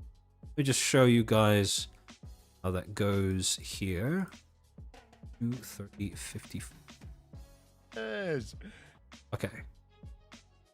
On. All right. 2:30. This is good enough. So they're currently in the middle of playing. Sorry, the stream VOD is called Live Mecha Break Shroud X Tarek X Peanut #Bungulate #ad. Now they're in the middle of playing Mecha Break and they've just won a match. Total They probably think we're such little bitches, dude. Oh my god, they probably didn't even realize the timer either. And fuck 'em. Excellent work, gentlemen. Excellent work, boys. Excellent work. I might run back Panther. I'm over Panaka. Walking ain't something to I mess with. definitely have an idea of what I'm doing, but not entirely. You see it, boys? See it, boys? Would like you gentlemen to avert your eyes to the left quadrant of the screen. So he points out the fact that he was MVP for that match, and that's what leads into the next part of the conversation. That is the burnt peen in the MVP location. Not a really big deal, though. Don't even mention it, guys. Don't even mention it. It's something pretty usual. You know what I'm talking about? Are you more proud of your MVP achievements in this game or the VTuber award that you're going to win? So, again, take note of that. Shroud is the first to start bringing that one up, not Burnt Peanut. I want you guys to take note of how where Shroud takes this idea from here on out. All right, Mr. Shroud, you get 9 or 10 more of those until I let you have 6 or 7 more of those. Then I get pissed. So he jokingly says, "Stop calling me a VTuber. I'll give you 9 or 10 more of those. Then I'll actually get angry." Shroud laughs it off, and then he goes on. I keep reminding my chat every day to vote for you for the VTuber. I do. I really do. I want you to win that shit. Who do I feel make the like check you out deserve to? it. I really do feel like you deserve it. All right. Okay. All right. So again, based off of Shroud's tone of voice and the way that Burnt Peanut just chuckles at that, it's pretty obvious that when he says, "I really do think you deserve it," that at least Peanut is reading it as if he's just being sarcastic. Tell you what, you deserve, buddy. Let's run back a 6v6. Actually, genuine question though. So this is important because previously, the way that a lot of people would wave away this clip was saying, "Oh, both him and Shroud are just doing it for the bit. They're just joking it. They're just joking when they say these things." Take note of the way that Shroud starts this particular part of the conversation. Genuinely, though. This is breaking away from, just joking. Do you think if you won, this is a question for everybody, do you think if you were to win an achievement like that VTubers would be pissed? Wait a second. VTubers Hold up, would be wait a pissed. minute. Shroud could be onto something. This could actually be a good thing. If you win, you could, you don't like VTubers, you're a P-tuber and all. The So master if you plan. win the VTuber award, Big rage bait. yeah, think about that. Think about the damage you could do to the VTuber community if you won as a P-tuber. That is an excellent point, Shroud. So when Peanut goes along with that and says, when Shroud says, "Oh, you dislike VTubers," and he goes, "Oh," it's pretty. I think I'm willing to believe that Peanut does not genuinely dislike VTubers, but I do believe that he genuinely dislikes being referred to as a VTuber. Excellent point. Wow. I never thought about it that way. Honestly, Vote for in. Peanut. I'm in. I'm in. I want to remind you guys, this is July of this year. July. That's what? 5 months prior to when there was outright controversy or fan bases going to war, as they were over the last few days. So this was well before any sort of backlash or whatever. At this point, it was mostly just bemusement on the part of VTuber fan bases, VTuber audiences, over his specific nomination in the award. It was mostly just, oh, that's funny. Twitch seems to think that a talking peanut is a VTuber. And people didn't really think any more of that. There were certainly no people trying to attack him or anything at this point. So this was... I think it's pretty clear that if there is aggressor versus non-aggressor, I'm pretty sure that Shroud and Peanut can be classed as aggressor at this point in the game. Yeah, vote for Vote for me, gentlemen. Let's get him. Hell yeah. Yeah. Excellently said, Mr. Shroud. Never thought about it that way. Hell yeah. He was cooking there. He was cooking. He was cooking. I actually don't even know if there's actually a VTuber award. See, Peanut may be joking when he's, you know, making a big show of going along with Shroud's idea and praising it as a very good idea. But given the way that Shroud started off that suggestion, I have my doubts as to how much he's joking when he's raising that idea and the rationale behind why he wants it to happen. Or wanted it to happen. Yeah, I don't know either, actually. There is? There's gotta be. I would assume there's always a VTuber award somewhere. Shroud is a DV's dog. Yes, Shroud is a DV's dog, indubitably. Yes, yes. Yes, yes. Yes. Yeah, big brain Shroud. Little brain blast for Shroud over there. Yeah, I don't know how to vote, actually. I never figured it out because I never wanted it. But honestly, Shroud is correct. That would probably piss off a ton of people. So, again, take notice of the way he describes his own motivation or lack thereof. I've never thought about winning it, never really wanted to win it, but now that Shroud has made that suggestion, might as well go with the flow. Why not have a little bit of a joke at everyone else's expense in that category? Which would be fucking hilarious.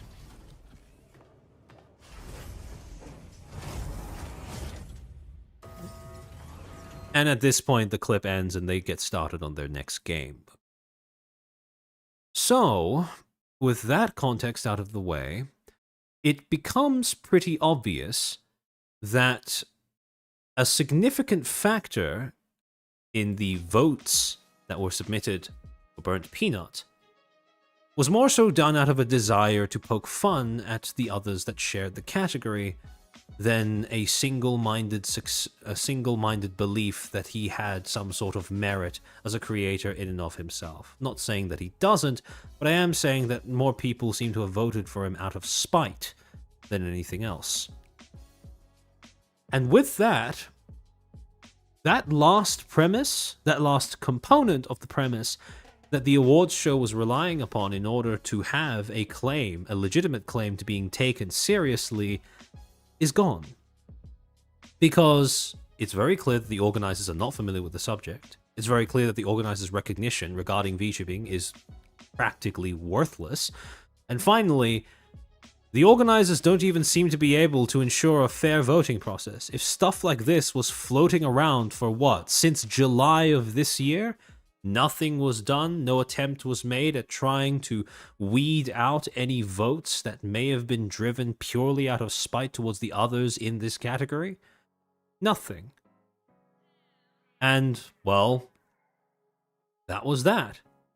However, even though you had people like Kitsunero pointing out that this was an award that had been taken over by what seemed to be a movement driven out of spite towards VTubers, that VTubers were having this award essentially be taken over, hijacked, and weaponized as a weapon of spite. This was not a talking point that went down very well, because what was more immediate were other people coming into Kitsunero's replies and into this discussion in general that kept shifting the discussion towards the direction of semantics. Is this guy a VTuber or not? And trying to shift the conversation away from the blatantly unqualified nature of the organizers, the lack of control, quality control in terms of how the event was put together and run, and finally the lack of legitimacy behind the awards and the so-called assessment of merit that went on behind the scenes. So all of those criticisms were essentially buried and distracted from with this evolving, what gradually became the dominant discussion of, is Burnt Peanut a VTuber? Now, clarifying what VTuber, what the definition of VTuber, what the medium of VTubing is supposed to be defined as, that is a very valid and important topic of discussion. But at this particular point in time, it was a point of discussion that acted as nothing more than a distraction from the crux of the issue, which was that this was an award show that was put together by people who didn't seem to give a shit. The section of the award show was given to someone who didn't really give a shit, and was hijacked by people who didn't seem to, not only didn't give a shit about VTubers, but actively seemed to have at least audiences that spited them. And you had these replies on the Kitsunero's tweet saying, regardless of what he says, regardless of his opinion on more common anime-themed VTubers, he quite clearly fits the criteria of a VTuber. Frankly, the claim otherwise is being overly pedantic. And then Kitsu says he's using a face filter, the ones you get from Snapchat, you know, his actual eyes and mouth are there, that's not VTubing. And then, you know, another user says, isn't he technically a VTuber? And then Kitsu says, nope, he used a face filter. And then you have another user saying, lol, haters gonna hate, you know, the joke is saying he's a P-tuber, not a VTuber. Basically trying to get across the idea that even he acknowledges he's a VTuber, he just makes up a different name to play off the fact that he's a peanut. And finally, this is the funniest response that I saw. A user by the name of Shamrock Ava Trademark says, not all VTubers have to be anime. Like, V stands for virtual, not anime. Wow. How brave, how stunning. What a truly impressive display of logic. You can tell that this is a tourist because they don't seem to realize that using that same logic, what the fuck does tuber stand for? This is why I pointed it out when the interviewer in that podcast episode suggests, isn't VTuber just a virtual tuber? What the fuck do you think tuber comes from? Virtual YouTuber. If you want to be that close in terms of the various components of the word, yes, V stands for virtual, but tuber also stands for YouTuber. Like, hello? What? Although that being said, Peanut does dual stream, so that is a valid counter argument to that particular point. But it's always funny when people bring up tuber as if it's like it just means streamer. Whereas when you're talking about VTuber specifically, that particular term, it specifically refers to YouTube. Because the first VTubers proper were not people who live streamed with 3D avatars or just live streamed with 3D avatars. They posted edited skits where they were interacting with other objects in a 3D virtual space. That's the whole origin of the virtual YouTuber shtick. Super Iron Bob, thank you for the 5. You're a potato, you can't surely be a VTuber. True.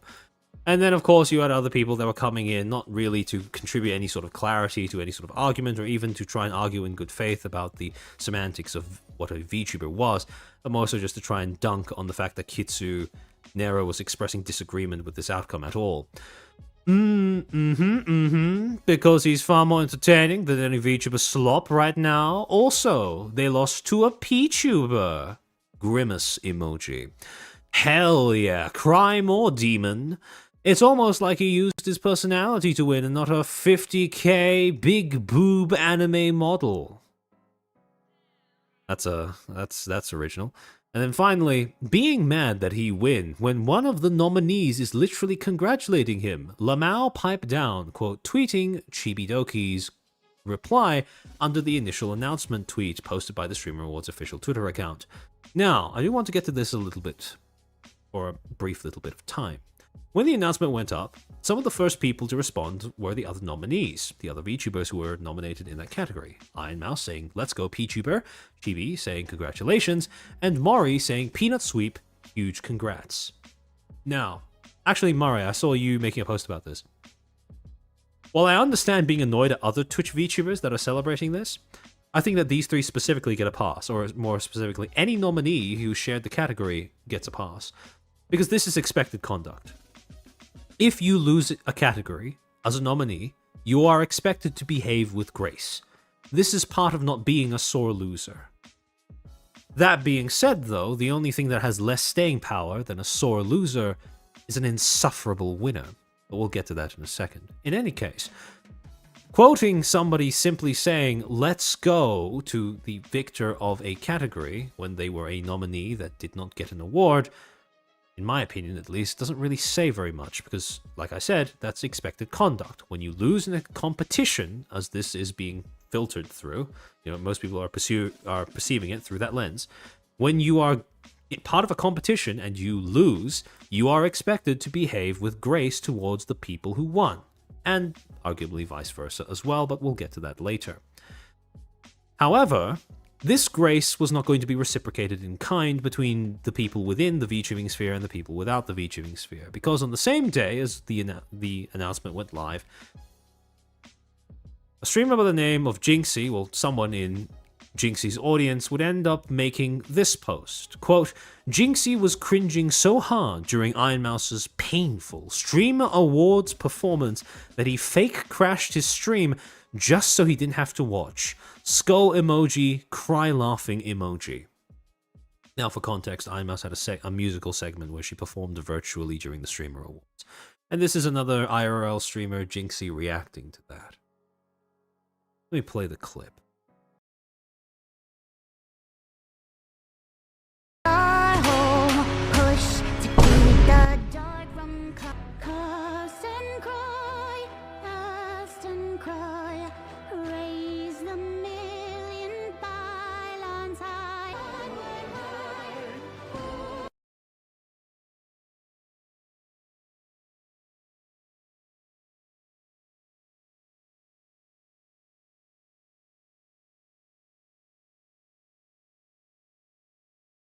That was certainly a post of all time.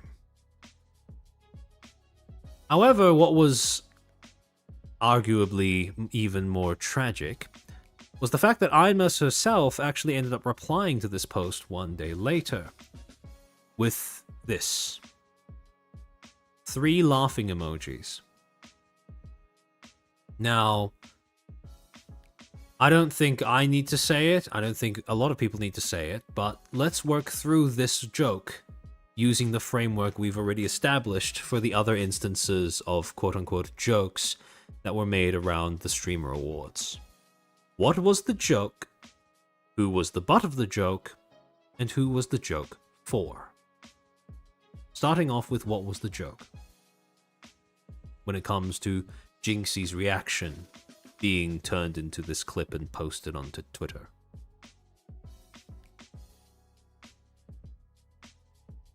He's cringing to VTubers like we're cringing to the LA FleshTuber cliques jokes? Oh yeah. But one of the two parties consists of animal abusers, alleged sex pests, and alleged domestic abusers. And the others are just VTubers, so I don't think it's a very close competition, personally.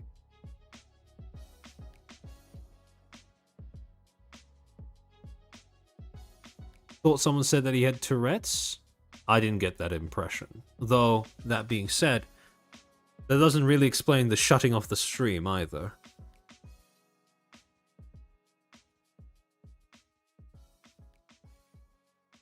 Yeah, the joke is that the content is cringe. The butt of the joke is the performer of the content, which in this case happens to be Ironmouse. And finally, who is the joke for? His audience, who's watching him co-stream the Streamer Awards. And despite being the butt of the joke, Ironmouse's reaction is to laugh along. This is, well, it's quite painful to watch. However, what was even more painful was the fact that at the same time as this was going on, people who I can only surmise were part of Ironmouse's audience attempted to try and join in on this game of semantics of who is or isn't a VTuber and is or is not Peanut a VTuber by citing Ironmouse as an authority to confirm that yes, Peanut must be a VTuber because Ironmouse said so, one such user being one by the name of Tealy, who posted the following quote tweet to the Dexerto article about Peanut winning the VTuber award. Sorry, the best VTuber award, saying, quote, Ironmouse confirming that the burnt peanut is indeed a VTuber when asked, showing this clip where Ironmouse is answering questions from Ryan, the Chinese boy, Rakai, and I forget the name of this streamer in the middle. One is cringing behavior, the other crowd is cringing at the criminal behavior. Yeah. So, I had a surreal dream where Armchair put his eyes and mouth on a chair and became a CTuber. All right, let me lower the volume of this because it starts off with Rakai just yelling into the camera. All right. Is Peanut technically a VTuber or not? Am I technically? No, Peanut. Peanut. Oh, man, he's a fucking VTuber. What the fuck? Oh, okay. Oh. I want you to remember this clip because it's going to come up again later.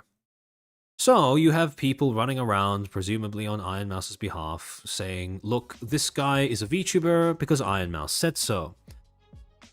And, well, on top of that, Teely would also follow up by posting a clip from Iron Mouse's stream later on that day, where she says herself, or she herself attempts to reassert and emphasize that yes, Peanut is a VTuber, because of course he is, right? And this clip was later taken by Yeet and reposted with the following caption. Iron Mouse speaks on burnt Peanut's VTuber status. Quote, I don't get the hate. He literally is just a VTuber. We all like to celebrate people's success. Maybe I could just have worded my tweet differently. I was just being honest. It's cringe to see people fling blind hatred. Now, a pet peeve that I have that comes up quite often when accounts like this post clips or whatever to comment on some sort of drama or controversy or discussion is none of these accounts ever fucking cite their sources. They never link to the stream. They never provide a timestamp. It's just the clip posted there, sometimes with edits in it, with the expectation that you're just going to take it at face value and assume that it's been provided completely in context. No thank you. I'm going to verify that for myself. So when you actually go to the original VOD where Iron Mouse said this, it was a stream that she did on December the 8th titled New Model Debut, Special IRL Stream with, I can't read that, it's too small, Expedition 33 cover out, etc, etc. And the segment of this VOD where she starts talking about Peanut starts at 47 minutes 5 seconds into the VOD. Hold on. Artemis, thank you for the 5. To be fair, VTuber dramas are full of sex pests and corpo exploitation. That's true, but streamer dramas are not much better. It's sad that VTuber awards are gone. Okay. So it starts off with someone submitting a dono, a text-to-speech, where they talk about how sad it is that the VTuber awards are gone because the production company that Fillion was previously partnered up with decided to pull a funny and essentially kick her out of their deal with one another because she dared to collab with Russian VTubers. Yes, it is exactly as stupid as it sounds. Fillion put so much into those awards. You and Chibi are both classy in congratulating Peanut while the rest of the community is throwing hate his way. Hey, man. That's why, like... Again, I want you to take notice of the vocabulary that's being used. Throwing hate. No acknowledgement of the fact that people are objecting to the very understandably perceived bias, lack of care, lack of legitimacy behind the way that the awards was conducted and the way that the voting was counted. No, no, no. Just hate. We'll get back to the use of the word hate as a kind of, I suppose, a fast-forward past critical thinking button when it comes to the way that vocabulary is used, but for now, we'll just go on with what is being said in the VOD. I just feel like I don't get it. I don't get the hate. I don't understand. And people are like, he's not a VTuber. He literally is a VTuber. That literally is the definition of a VTuber, bro. Like, he literally is one. I don't know. Again, notice how there's no attempt at creating some sort of solid definition that isn't circular in nature, right? He's a VTuber because he's a VTuber. He's a VTuber because that's technically what he is. None of that provides anything concrete as to what a VTuber actually is. It's just a circular kind of, he's a VTuber, because obviously. He's virtual and he's a tuber. Callie also send them congrats. See? That's because us... See, Hooligan, the problem with that is there are legit concerns, but there are also haters flinging uneducated hate. The problem is that is a bit of a non-starter, because there are people doing that on both sides. So when you comment that, yes, there are people flinging uneducated hate, as you phrase it, right? Where does that get us? Nowhere, because their opinions never mattered in the first place. It's uneducated. That's the whole point. we're not talking about that because we don't need to talk about that. That can be ignored because it's happening on both sides and it's worthless regardless of which side is doing it. Do you see what I mean? Pink ladies, we know what's up. You know what I mean? We like to celebrate people. Celebrate people's success, bro. No. And this, there's nothing wrong with her saying this. However, part of the reason why people took issue with Peanut is because when you actually look back at the impetus behind his win or people's decision to vote for him among people who are outside of VTubing, the thing is, that did not happen out of the motivation of celebrating success. The motivation, the stated motivation behind that was rage baiting and spite. And that's what people are taking issue with. That's what people were taking issue with. But that doesn't get acknowledged by any of the people who end up citing Iron Mouse as a source as to say that Burnt Peanut, quote unquote, deserved to win the VTuber award. Oh, he's a P-tuber. And like, I have people It is like, mostly trying to semantics convince around the me nature of that the media. he's like bad. Be like, look, he said he hates VTubers. He said this, he said that. And all I see are like clips of like bits of him. Like, I just see like clips of him doing bits. Again, I'm not saying that I expect everyone who, you know, glances in at this situation or whatever, especially not someone as busy as Iron Mouse. I'm not saying that I expect them to go and find the sources for those clips. But I am saying that for everyone else, it's not that hard. You can find it with a bare modicum of, you know, effort.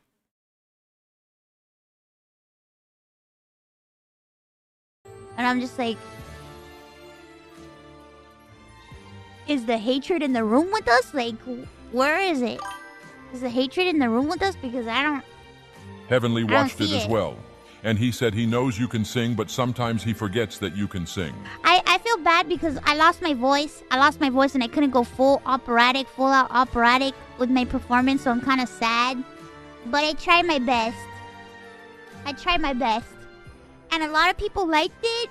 I got a lot of compliments, and I had a lot of fun at the Streamer Awards because I got to talk to a lot of people that I never thought I would ever talk to in my life.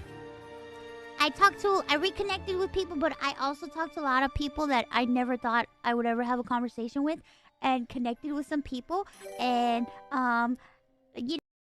Hold on. Let me read what you just said. We can ignore that because this is a reasonable discussion, but Mouse's fans aren't worried about those inputs. They're mad about the haters. See, that's the issue, right? Because that is fine if they are worried about, you know, the quote-unquote haters. That's their right. That's their prerogative. But the issue is they are presenting that as a reason to discredit other people's criticisms of the event and his win in general. And that's where the issue stems from. That's why there is friction between the people who keep saying, oh, why are you mad that he won? He's a VTuber, versus everyone else who's saying, well, I shouldn't say everyone else, that's not quite fair, versus the other people who are saying, I don't like that he won because his win is characteristic of an awards show that doesn't have legitimacy behind its decision-making processes. You know, legitimacy might not be the right word. Integrity behind its selection voting processes. Hope here's Shaking my fucking head giving Peanut the VTuber award when he's clearly a peanut tuber. A peanut Shaking my head, tuber. such a mix-up joke aside, well done to all, and you and Marco killed it crazy for you and Marco to have that be the first collab. I saw you talk to Rakai, and yeah, I did not know that they were streaming. I didn't know that they were streaming, and then I go on Twitter and I see the clip, and I'm like, oh, oops. I'm like, whoops. I want you to remember this specific section of this VOD where she talks about her encounter with Rakai and Ryan, and more importantly, the manner in which she describes that encounter. I hope I didn't say anything too weird. See, her voiced concern at this present moment, when she's describing it, she doesn't sound like she feels bad about it. She's saying, you know, she sounds almost excited that you had people come up, even if she feels like it's a little awkward that they were streaming without her knowing, right? All of Hollow Live. Let me rewind that a little bit. I hope I didn't say anything too weird.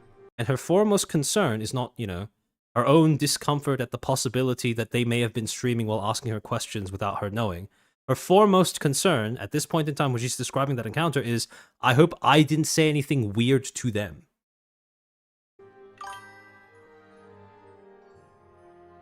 At least we got to see the face reveal off all of Hollow Live. Who would have guessed they were all the same dude from New Zealand? What a time to be alive. What a time, that's true. What a time to be alive. They asked me and I told them the truth. I told them the truth, guys. I told them the reason why I'm a VTuber is because I'm ugly. And that's why I'm a VTuber, because I'm really ugly. They asked me what I look like and I said, guys, I'm a VTuber because I'm really ugly. Like, oh.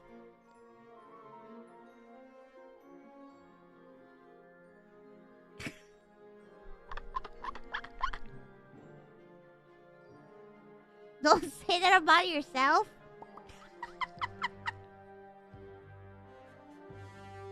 Again, take note of the way that she's describing this encounter. This is, by the way, December 8th, right?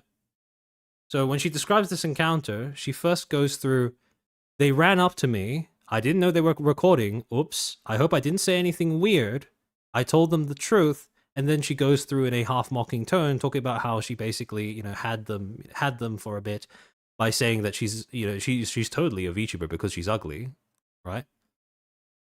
However, there's no description of any sort of discomfort or anything with that encounter or the manner in which they approached her. Me when I lie? What the fuck? Where's the lie at? Where's the lie at? Where's the lie at?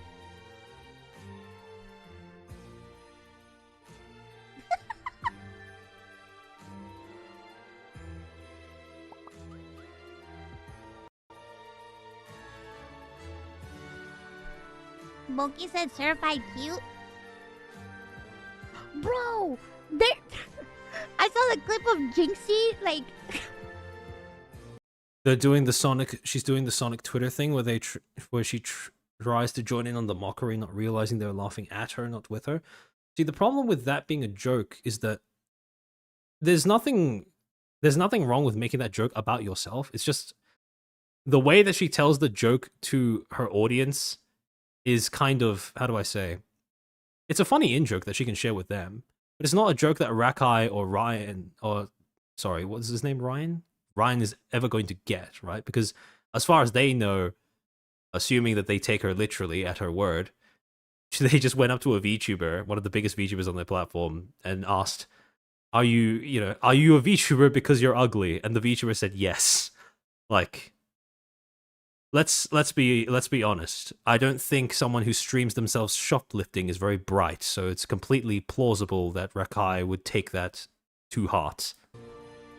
During my performance, and I feel like a lot of, like, is it bad that it made me laugh because when I saw the clip, it looked like he was shitting himself the whole time. It looked like he was like trying to stop himself from taking a big ass shit. Don't be down on yourself. The performance was so good, my brother and I were jamming to it in the car right after you posted it. It was fucking sending me, bro. And people were like, oh, you're... Like, there were people commenting like, oh, you're so mad. And I'm just like, what do you mean? This shit is fucking But aren't we all funny. just VTubers playing personas in life, but never truly revealing the real selves to any? I perpetually find it amazing that people who tune in to listen to a VTuber speak can tolerate this much interruption in the form of donos and TTS. Anyone? Can we really be anything but a VTuber, be it pixel or flesh? Yes. Wake up, humanity. I genuinely don't understand how anyone can fall asleep to something like this, to be completely honest. The sheer variation in terms of the sounds that you get bombarded with throughout a single portion of the VOD, I don't know. For me personally, it'll make it impossible. We're all VTubers deep down inside. Deep down inside, we are all VTubers. Hey Mouse, was watching the awards in Marco's stream and was funny to see the realization come across his face that this is his first public performance after retiring from opera. And for like 300K plus people Not too. retired anymore. Not retired anymore, bro. Not retired anymore. Oh, shucks. Not retired anymore. We got him out of retirement, bros. Let's go.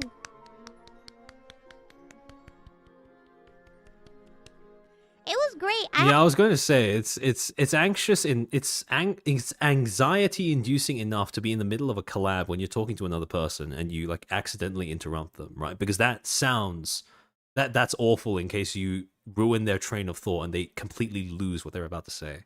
Now imagine being someone who's streaming with TTS on.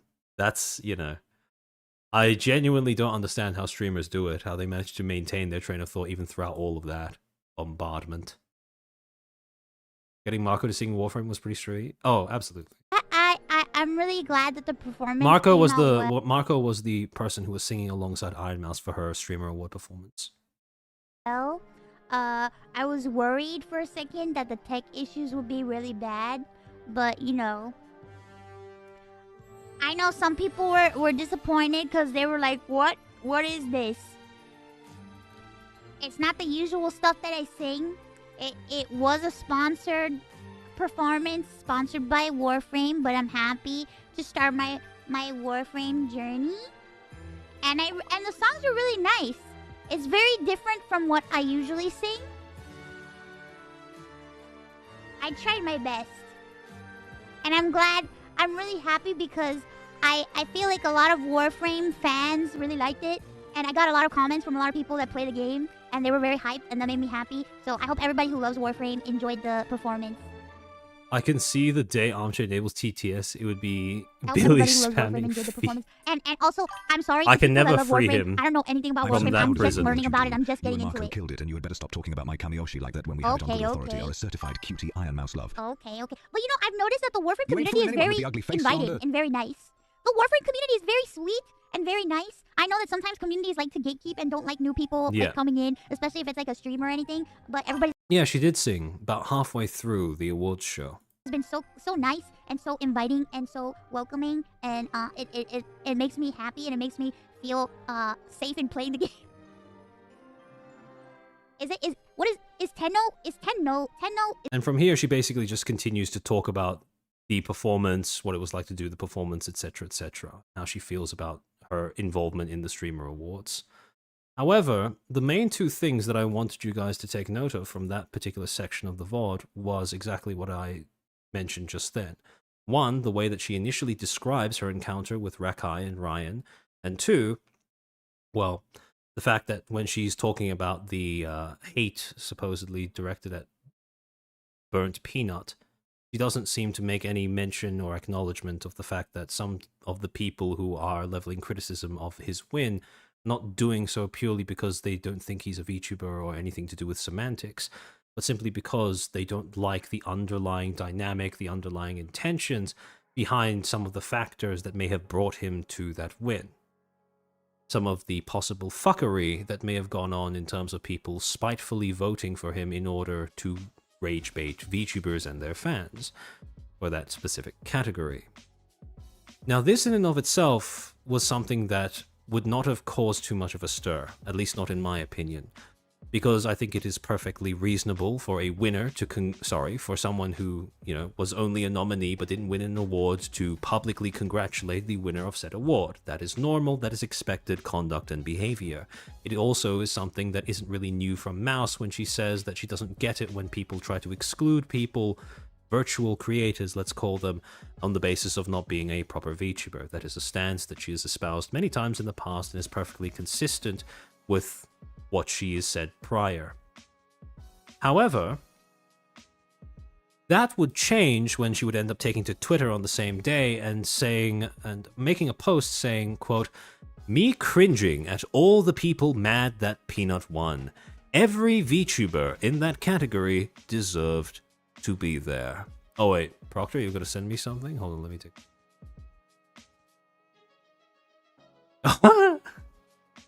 Yeah, no, seeing that no one posted, by the way, that part of the VOD where she describes for the first time what it was like to talk with Rekai and Ryan, where she doesn't make it sound like an unpleasant experience, only expresses a little bit of surprise that they were recording and expresses that she hopes she didn't say anything weird. No one posted any clips of that on Twitter, not even later on, which is something I find interesting. But in any case, so 2 problems with this statement. One, when she says, I'm cringing at all the people mad that Peanut won. Yes, if that was just referring to the people that are, to borrow a rather infantile turn of speech that I've come to dislike, blindly hating on Peanut, then yes, that is a very valid response. However, the problem is she made no attempt to distinguish between them and the people who are expressing genuine grievance and substantiated grievance with the actual processes that underlie the entire awards show process, the processes that led to Peanut's win. And without distinguishing between those 2 groups of people, this tweet very much read like she was simply condemning anyone who had an issue with Peanut winning, who was mad that Peanut won, regardless of their individual stated reason for it. It may not have been intended that way, but it certainly does read that way. But there was another issue with this tweet as well, which is the second sentence. Every VTuber in that category deserved to be there. Remember what I said about the whole point of awards shows going all in on trying to drum up their own sense of gravitas? What this second part of the statement does is it essentially reframes the conversation and obscures the underlying problem with how awards shows function mechanically. Remember when I said that the main premise of awards shows is that they are important, they ask you to take them seriously as a manner of covering up the mechanisms through which they function. Those mechanisms being the fact that they are, 1, a popularity contest, 2, determined or influenced by the agendas and or biases of the organizers.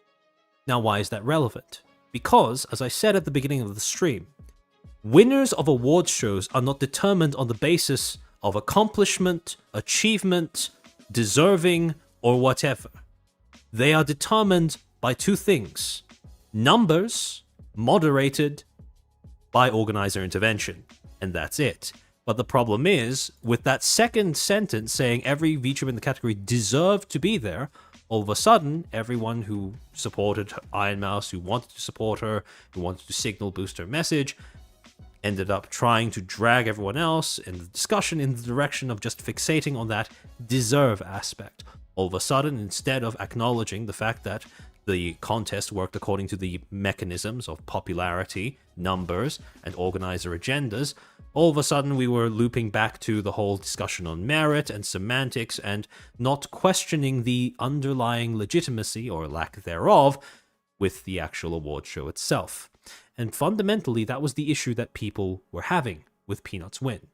It expressed the lack of legitimacy behind the way that the award show was organized, behind the way that it was run, and behind the results of its running. But the problem is you can't discuss that legitimacy when people are too busy arguing about what a VTuber is and how Peanut is for sure a VTuber because Iron Mouse said so.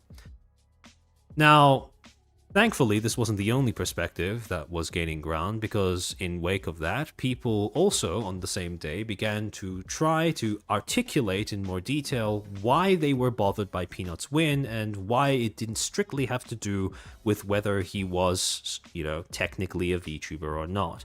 Thankfully, there were some people who managed to sidestep that entire quagmire and actually articulate the main problem that they had, not just with Peanut's win, or the manner in which he won, or the manner in which he got votes, to be more specific, but the way that the award show itself was run. Hooligan, deserved is a strong word, eligible maybe, but not deserved. I agree. So you have Shizu VT saying, quote, doesn't consider himself a VTuber. Doesn't like VTubers. Their audience hates VTubers. Actively makes fun of VTubing as a whole. Wins best VTuber. Makes fun of VTubers for winning. This awards show is a joke. Again, focusing the topic of discussion and his personal grievance very clearly around the awards show itself. Same thing with Captain Tanker Joe. I've seen the occasional clip of him and he can be kind of funny on occasion, but the guy hates VTubers. His fans hate VTubers. He is my brother's favorite streamer simply because he hates VTubers. So why is he winning the VTuber award? Again, calling into question the legitimacy behind his nomination in that category and his inclusion in that category, which very much falls within the realm of event organization. And then Momosita VT, with perhaps one of the more comprehensive breakdowns of the various, well, the stance that she has on this particular issue. Quote, I'm probably going to get heat on this, but I prefer speaking my mind and not just repeating what others say. I don't care if Peanut is a VTuber or not. It probably depends a lot on whether he wants to be considered one or not. On that, I am personally disagreed, but I see where she is coming from. A lot of non-VTuber fans use this award to mock VTubers and call you all pedophiles and 40-year-old weirdos impersonating little girls. She is absolutely right on this. If you go to any of these tweets and you go into their replies and quote tweets, you can see multiple different people basically attempting to dunk on VTubers using this exact same talking point. However, to continue, and somehow some of the influential VTubers of the community are like, ew, why are you upset? He's a VTuber. You simplify what's going on, and treat your peers and colleagues as if we would be jealous when we honestly couldn't have cared at all who won as long as our jobs and hobbies would have been respected. Like, I understand having to look good to the general public, but at least don't shit on your own fans and peers. Good night. And that was the problem with Iron Mouse's tweet. Had she simply left it at, I think he's a VTuber and I think he deserved the award, no one would have it. Well, it's wrong to say that no one would have an issue with that, but people wouldn't really have a reason to go after her. However, when she made this follow-up tweet saying, me cringing at all the people mad that Peanut won, then it crossed over a line to sounding like she was actively taking sides, and not only taking sides, but, well, taking a side to the detriment of the people who were trying to defend the legitimacy of the hobby, the legitimacy of VTubing as an institution, as a medium, as a way of expressing yourself as a content creator.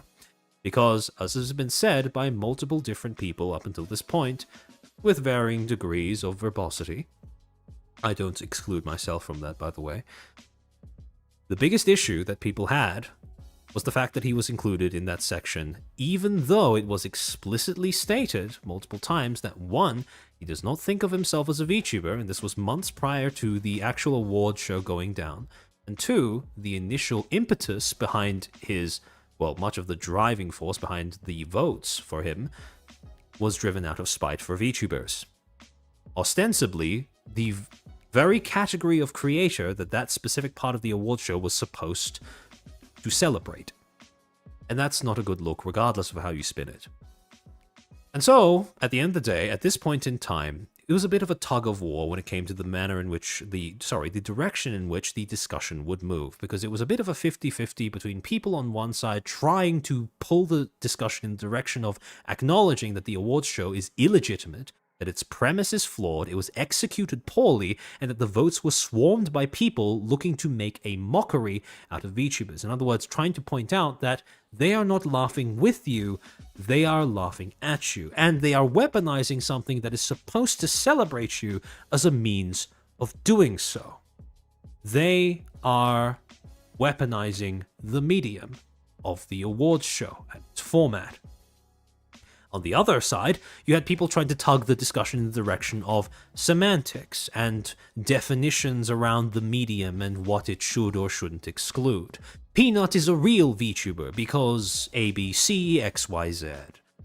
And for the most part, unfortunately, for this period in time, it seemed like the latter was going to win. Most of the discussion descended into meaningless circling around the definition of a VTuber, what the hell a VTuber even was, how can you draw the line, and what is a VTuber and what is just a virtual avatar, whether Peanut should be classed as a VTuber, even if he doesn't say he is, or he actively says he's not, or yada yada yada, blah blah blah. Until, that is, December 11th of 2025, when Iron Mouse would end up going live with a new revelation about the time that she spent at the Streamer Awards, starting from 4 hours, 4 minutes, and 50 seconds. So allow me to pull up the VOD and we'll go from there. You know, there are a lot of people that they'll clip it. It's fine, because at the end of the day. So this is her basically talking about how people reacted to her second tweet, which is the one where she said cringing at people who are mad that Peanut won.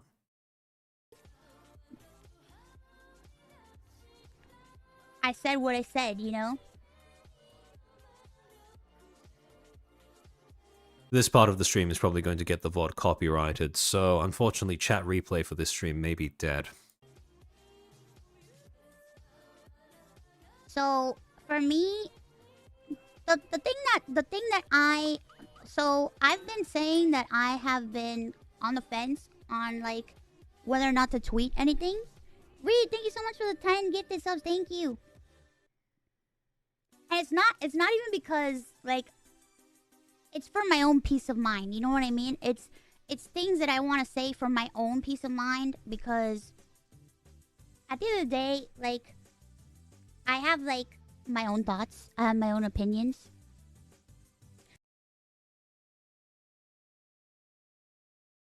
And I've had a few days to like think about everything. I've had a few things to think about everything, and I do honestly wholeheartedly believe that the urge to vent is very powerful. You know, I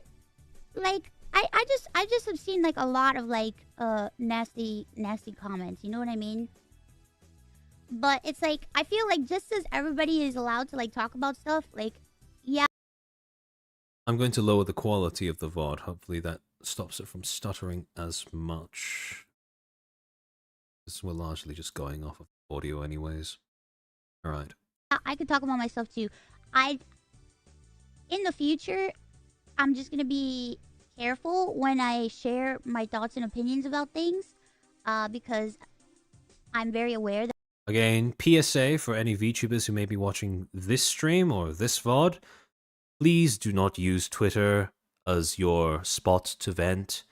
Don't use it like a journal. Don't use it like a friend. It is the antithesis to either and both of those things. If you use Twitter for that purpose, you are simply asking to get proverbially fucked by the algorithm, especially if you have a large following. Twitter is not a very friendly place to allow for that kind of vulnerability. It sucks, but, well, that's just how the website was designed. Do not do it if you can avoid it. If at all possible, please, if you are feeling the need to vent to something or someone, try to get a friend who actually gives a shit about you, who can listen to what you're saying. Don't rely on Twitter. Your fan base may be supportive, but believe you me, your fan base is not going to be the only people who see what you end up posting onto that website. That everybody is like waiting to see what I'm going to say, or waiting to see what I have to say and dissect it. You know, it's just the way it is. Welcome. Worst part is, what iMouse just described, 100% correct, and Twitter's algorithm is built to actively increase the chances of that happening, because it's, again, if you have a large following, your posts get a certain amount of interactions within a certain amount of time after you posted it, it starts showing your post to a whole bunch of people outside of your immediate following or people who usually interact with your content. That's literally what it's designed to do. That's why Twitter is, hands down, one of, if not the worst things to use if you simply just want to vent your emotions or how you feel, or you are just looking for some sort of affirmation or validation. You're not going to get it. Well, it's a lie to say you're not going to get it 100% of the time. Maybe sometimes you might get it, but the cost of doing so, I personally veer towards it not being worth it. The risk of things going outside of your circle and far outside of that is simply too great in my personal opinion. Welcome. Thank you so much for the raid, Danny. Thank you. Just don't say anything. Well, that's the thing. It's like there's not saying anything, but it's like sometimes, like, for my own peace of mind, like, I have to say something. And the thing that really bothered me the most about these past few days is something that I did. It's not even like what people say about me. It's what I did. And that's why I know a lot of people will be like, no, don't do this, don't apologize, don't do this. I will say this, what Iron Mouse is doing here is objectively the correct move. If you are going to issue an apology for something you've done or said that you genuinely feel is wrong, best to do it on your stream where, you know, you are actually with your community rather than on Twitter, which is not your community. Twitter is not anyone's community, not really. It's not worth it, or like people, you don't have to apologize. But for me, as somebody who like I try to be the type of person where it's like I want to be as kind as possible to people. You know what I mean? And for me, it is a little bit like, in the more I think about it, me saying that I want to be kind to others and I want to try to be as kind as I could to people, the more I think about it, me saying that like people's feelings are cringe is not being very kind. So for me, And this is where I start to have an issue with the manner in which she is characterizing how others were... How do I say this? How her previous statement stacks up with the statements of others disagreeing with her. Because whereas she may have been talking about feelings, other people were not. And the fact that she characterizes it as me talking about feelings is, in my opinion, I think it gives too little credit to the criticisms that other people were quite level-headedly leveling against the Streamer Awards and the way that it was run. They had objective complaints, such as posted proof that he was encouraged to go for the award, not out of some sort of desire to celebrate the medium or whatever, or even necessarily him as a content creator, but as a gag, a joke, an attempt at spiting other people who happen to occupy that category. That is not just a feeling. Yes, the anger, yes, the quote-unquote being mad is a feeling, but that is a feeling that is arised out of a very objective criticism of how the event was run. It is not just a subjective disagreement.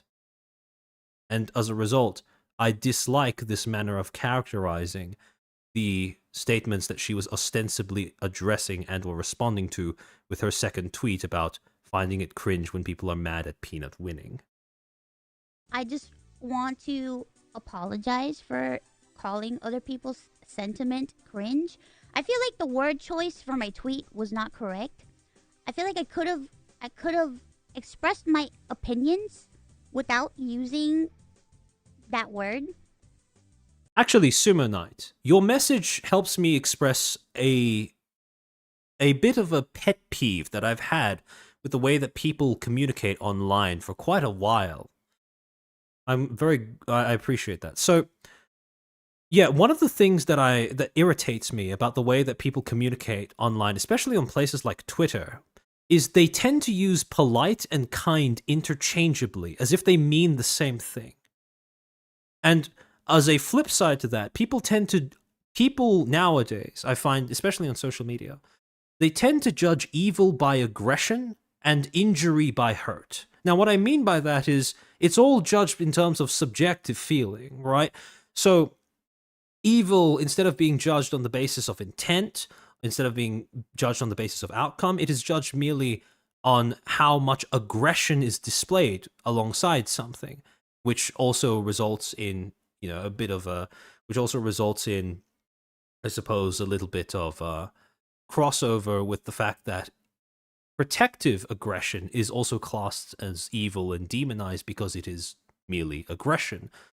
But on the other hand, there is also this tendency to judge injury, to judge the degree of harm that has been inflicted or experienced on the basis of how hurt someone is, rather than on the basis of, objectively what has been lost, what has been negatively impacted, etc., etc., etc. Which, yes, it does mean that people who play up how hurt they are treated as if they've been dealt a greater injury. But the flip side is also, if someone tries to insist that they don't feel hurt by something, there is also this sort of cultural insistence on not treating them as if they have been done an injury. There is also a cultural insistence on not trying to pursue restitution for an injury as a result, because the person themselves does not feel hurt, or they don't express that they feel hurt, so to speak. And part of what propels that is this sort of this interchangeability between merely being courteous and being quote-unquote kind, because those are not the same thing. To be kind to someone is not the same thing as to be polite to someone. If someone has a bad habit, but it is not polite to call it out because you have no personal relation to them, does that make you kind for ignoring it and not calling it out? Not really, seeing as they're going to suffer more harm in the long term, but they're not going to suffer as much hurt in the short term. And that's part of, again, it's a quirk of modern vocabulary, especially on the internet, that irritates me quite a bit. Tomahawk, thank you for the 5. This is all the first time the industry has more or less encountered people who have categorically said fuck your feelings and they don't know what to do. I don't think the industry, but I more think, the demographics in the industry that line up more with Iron Mouse and her fan base. Some people confuse military clothing with fascist ideology. There's no attempt to think about things. Yeah, that's true. I feel like I could have said what I had to say and convey my thoughts without saying that. In the moment when I... It is Deathmas. Maybe she was too shy. Yeah, I do think that is probably a factor. That is, you shut yourself up for years because you have a health condition that prevents you from being able to go outside. Yes, that is going to have an impact on your ability to do things like read the room and stuff like that, right? However, at a certain point, as a content creator, you are still interacting with other people. At a certain point, when you go through enough instances of these same trials and tribulations, as an adult, there is an expectation that you will adapt accordingly, or that you will at least attempt to avoid the same pitfalls in the future when you encounter similar circumstances. One of the issues that comes up recurringly in one of the recurring criticisms that are leveled up against Iron Mouse that I think is undeservedly chalked up and characterized as just quote-unquote hate, again, that vague vocabulary that I dislike, is the fact that she seems to have had multiple instances where she falls for the trap of trying to appeal to a streamer and their audience when their audience and or the streamer themselves simply is not compatible with what she's doing or what she's interested in. And I don't just mean incompatible, but in some cases outwardly hostile. And that's not a good thing, right? Because it's, if you can avoid having people enter your community and shit up your spaces, if you can avoid having people level insults at you en masse because, well, let's be honest here, the streamers that Iron Mouse is interacting with from the normie sphere aren't exactly small, then it's going to be a lot to try to deal with. It's going to be not great of an experience. And the thing is, other people end up sticking their necks out in order to speak up on her behalf and defend her. So it's not great for them either. I wrote that, I was very upset because I had seen people writing comments using my name to attack other people. So I was very heated at the moment and I felt really like, ugh. And at the end of the day, it's like, I'm only human, I feel emotions too. I try not to let it get to me, but I don't like seeing my name used to, harass people. That's understandable. Though I would say, I would advocate for taking an example of when someone is misusing your name to try and bash on somebody else and outright addressing them directly. Quote tweet that post and disown that behavior. Set an example to everyone else, make an example out of them to everyone else, and enforce your standards for community conduct in that manner. So that being said, I am also a lot more, how shall we say, willing to use proverbial rhetorical force to enforce my own standards of expected behavior than other creators may be. heated gamer moment? I guess so. My heated game. I suppose the way that I would put it is I'm not very tolerant of behaviors that I do not want to catch on in my own community. And my lack of tolerance does end up manifesting in clearer standards for what is or isn't acceptable. Gamer moment, and I said cringe. I said cringe, you know? And it was what I felt at the time, you know? It was what I felt at the time. It was what I felt at the time. I felt it at the time because I was upset and I was angry, you know? But I, too, can recognize that, like, saying that wasn't very, caring. Huge social crime. Well, it wasn't very, like, thoughtful of other people's feelings. It was just something that I try to do as much as possible, you know? I committed the cringe, you know? But, for me, but that's the thing that, like, kept me up at night. And it's crazy to me because I kept thinking about it. I was like, man, I feel bad that I said cringe. I truly do feel bad. I can't believe Iron Mouse used the C slur. Truly, we live in dark times. You know what I mean? And it's like, even though, like, I felt that in that moment, like, I still felt bad. I felt bad. And I kept asking people, like, I asked a few people, hey, you know, I don't know, I feel like I gotta talk about this. And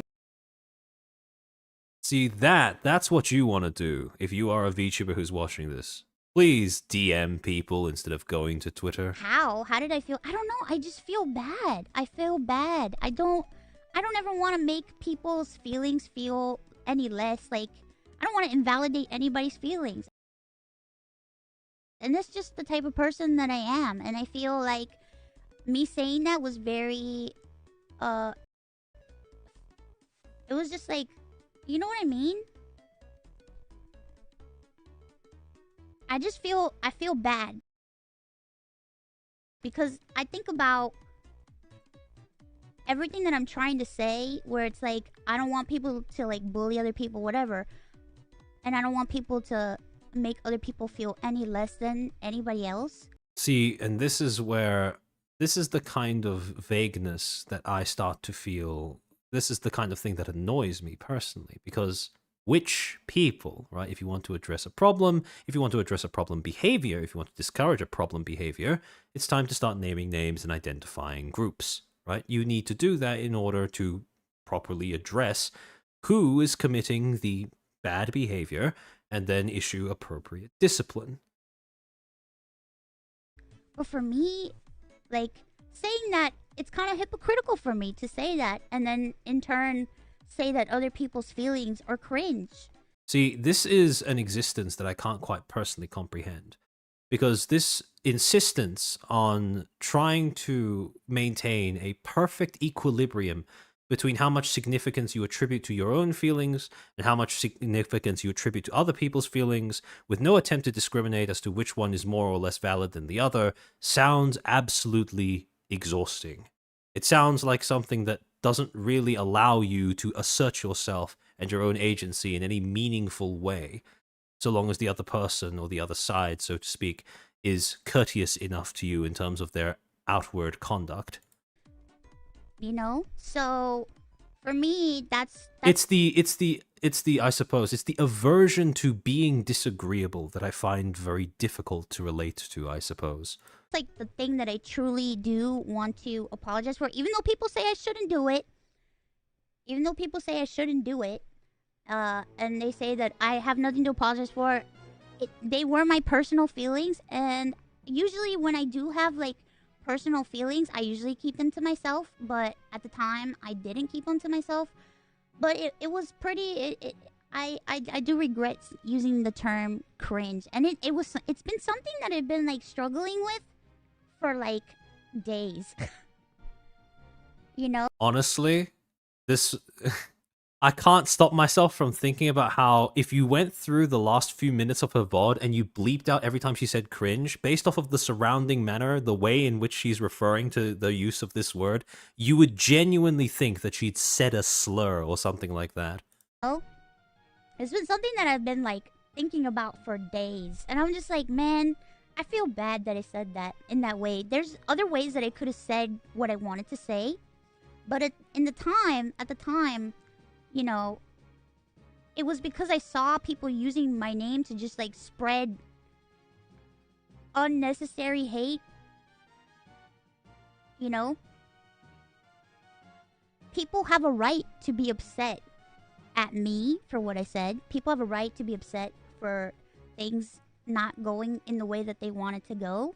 See, it's that vagueness with the second one. Things not going in the way that they wanted to go. She was perfectly fine to say people have a right to be upset with me. That's very clear.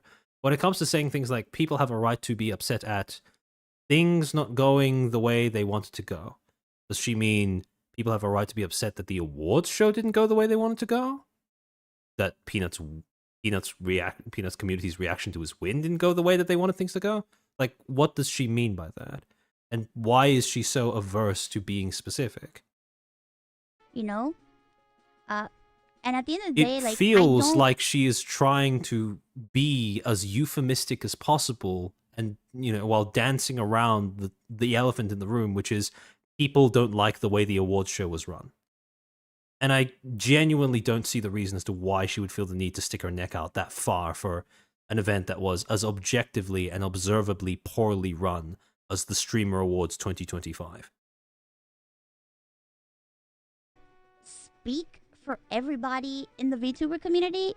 I only speak for myself.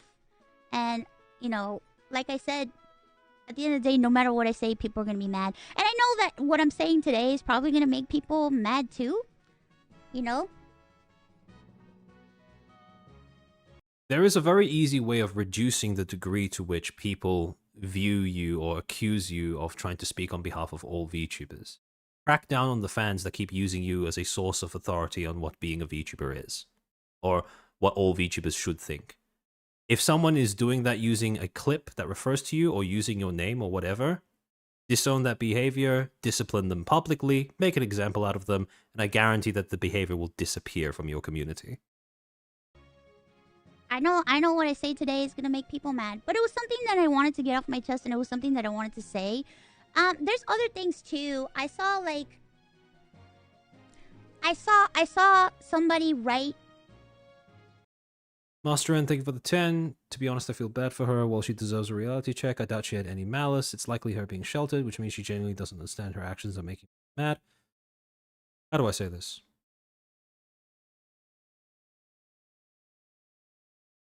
I can understand people being annoyed at stuff that Iron Mouse does, but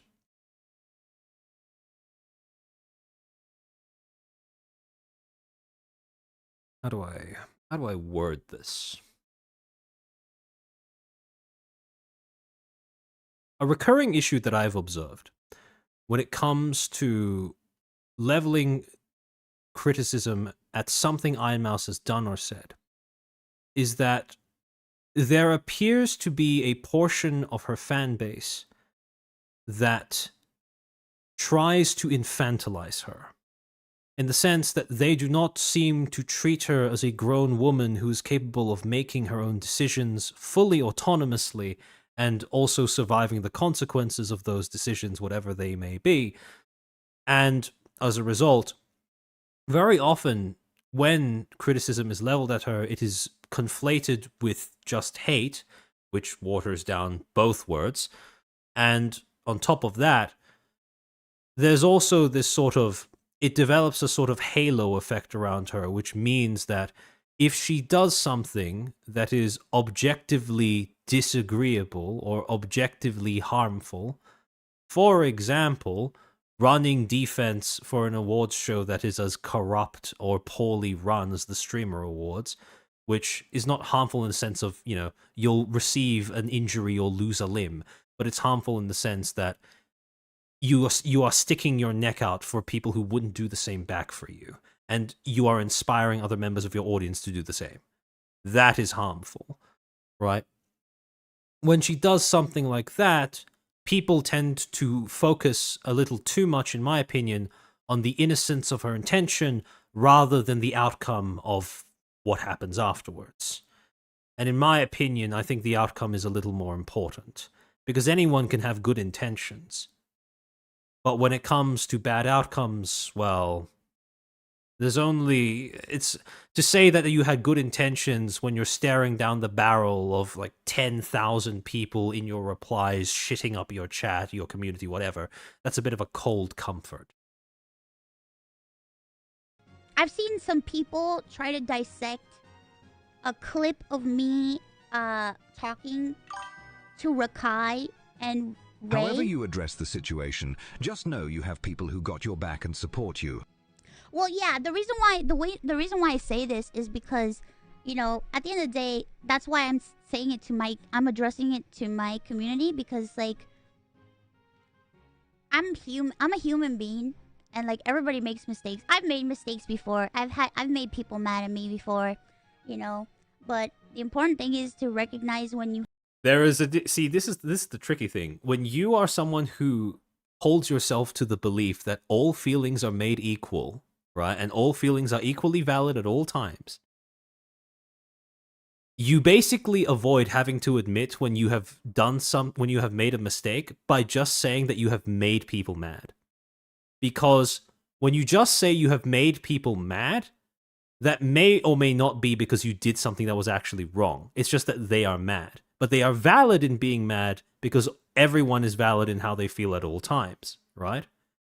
So you're kind of stuck at this limbo, I suppose, where there is no ability to accurately and objectively gauge if you have made a misstep, and there's also no objective way of gauging whether the people who are mad at you have a correct or justifiable reason for being so.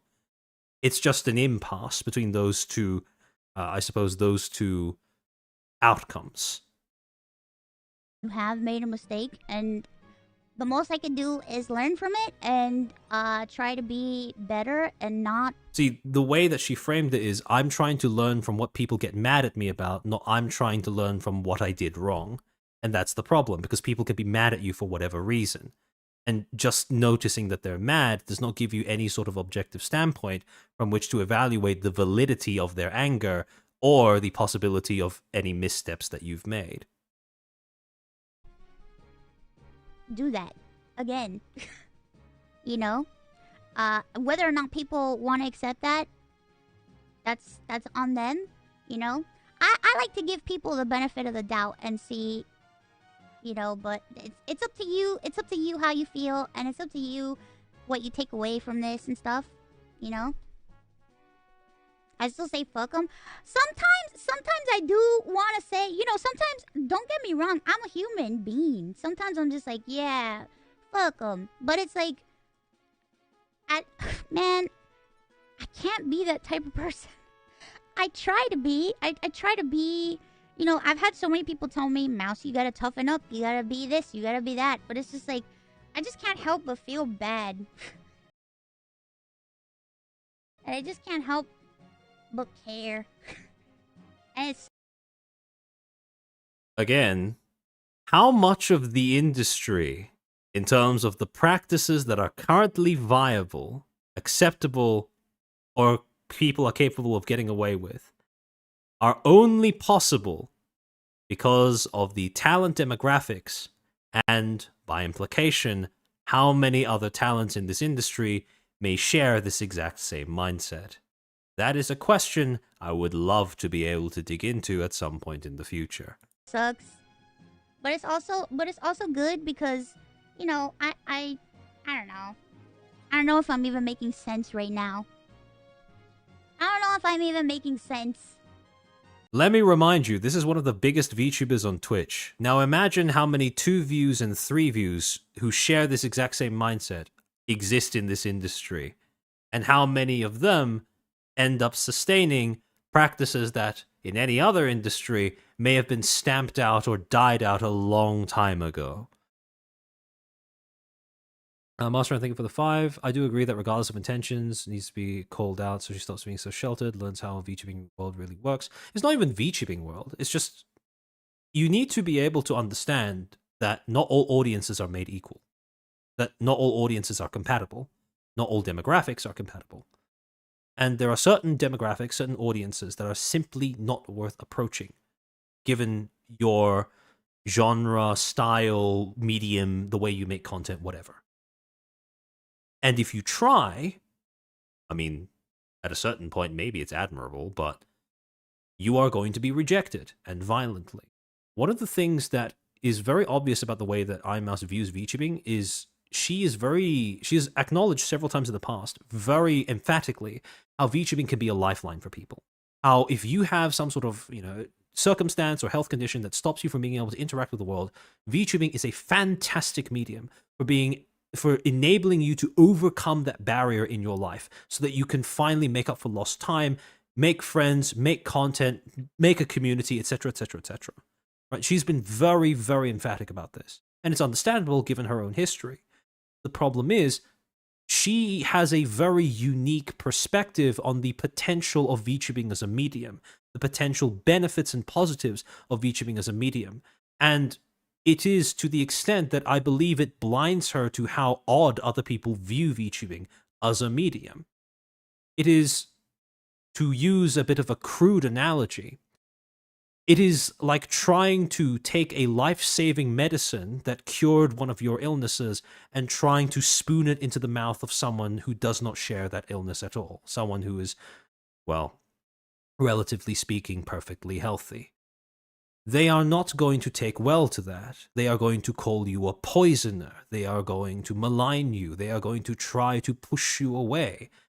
Not because you are trying to harm them, but because from where they're standing, they have no idea what it is you're offering them, and they have no idea why they might want it. And if you try to, invite them to partake, they are probably going to react hostilely to it, or in a hostile manner to it. And that's just, that's something that you just can't avoid. That's what Roxy's for. I hate, I don't know. I try to see the good, but it's hard because I see so much bad too. You know what I mean? Twitter can be a cesspool at times. Peeps who have nothing better to do with their time than play peanut gallery, pun intended, obsess over little BS and bully. See, the thing that I never understand is how people will say that, right? They will acknowledge, they will register in their minds, Twitter is a cesspool, Twitter is a cesspool, Twitter is a cesspool, everyone there is miserable, Twitter is a cesspool. And then they will turn around and use it as a diary or as a placed event. Like, that's what I don't understand. If you acknowledge one, then why not act upon it, right? Why not? If you view Twitter as a cesspool, why then use it as a place to be vulnerable with your feelings, emotions, or whatever? Oko, thank you for the raid. Welcome to the stream, Oko Raiders. We're currently going through Iron Mouse's VOD from 2 days ago now, talking about, the one where she ends up apologizing or calling people's feelings cringe. Tear others down. Not worth engaging half the time. Just post what you need to post. Half? What do you mean, half? I'd say like at least 3/4. Post and dissen. Yeah, so for me, like, I'm gonna be addressing several points here because I just want to make sure, like, I tell you guys, like, my feelings and thoughts and stuff, and this will be the final time that I talk about this because, I've had people tell me, I don't think you should talk about this anymore, and I'm like, Yeah, Mew, it's that exact sequence of action/thoughts that I find to be completely baffling, right? Guys, Twitter is so toxic. Anyways, here's my detailed account of mental health and current struggles. Like, come on. What are you doing? Mental dissonance, my beloved. I wasn't going to, but man, I honestly feel bad that I said the things that I said in the way that I said it. You know what I mean? I honestly do feel bad, and I can't be... I have to be true to myself, and I have to express my feelings. Whether or not people like it or not, whether or not I continue to get harassed is fine. It's okay. But I also saw a tweet about me talking to Rakai and Ray. And a lot of people said Oh, it's Ray, not Ryan. Okay, sorry, my bad. a lot of people were saying that I'm basically trying to appeal to people, appease people, fit in with people. That I'm trying to, I'm bending over backwards for people, which that is so untrue. Okay, now it's this where I start to have an issue with the way that she's representing things. Remember that stream from the 8th, right? When she first described the encounter with Rakai and Ray, one, she didn't say at all whether they made her uncomfortable beyond being surprised that they were recording, right? And even if they were recording, it was just her talking on an iPad. But two, her first concern about that conversation was, I hope I didn't say anything weird, which implies that you were worried about being judged by either them or their audiences. That's probably why people have the impression that Iron Mouse was worried about being accepted or whatever, or was being too accommodating, or was bending over backwards, because that was the first concern that she expressed. Not for herself, not in terms of the way that they were treating her, but in the way that she was representing herself when answering their questions. You have no idea. You have no idea what I went through in that moment. So let me explain to you. I'm trying to be nice. And it's this that makes me kind of I feel like it's a little weird, right? The first time she talked about it, which was 4 days ago, when she described the encounter with Rakai and Ray, there was none of this in that recount of the way that interaction went. But now 4 days later, and I can't help but notice after the winds are changing on the legitimacy of Peanut's win and how toxic the people in his community and or who voted for him, how they have been towards VTubers, how obvious that has become. Now when she recounts the event with Rakai and Ray, she goes into detail about, okay, it's traumatic, it's horrid, it's, whatever. I'm trying to be nice to everybody, and I'm trying to be respectful to everyone. Even if somebody doesn't respect me, I will try my best to be respectful to them, because I'm just not the type of person to be like, oh, they disrespected me. Let me disrespect them right back. I was very much aware. See, this is the problem with treating everyone as equals. I want to remind you guys, Rakai is 17. Ray is, I don't know how old he is. I assume that he's 17 or 16 as well, since he seems to be around Rakai's age range. They are literal children. Children are not equals with you when you are an adult.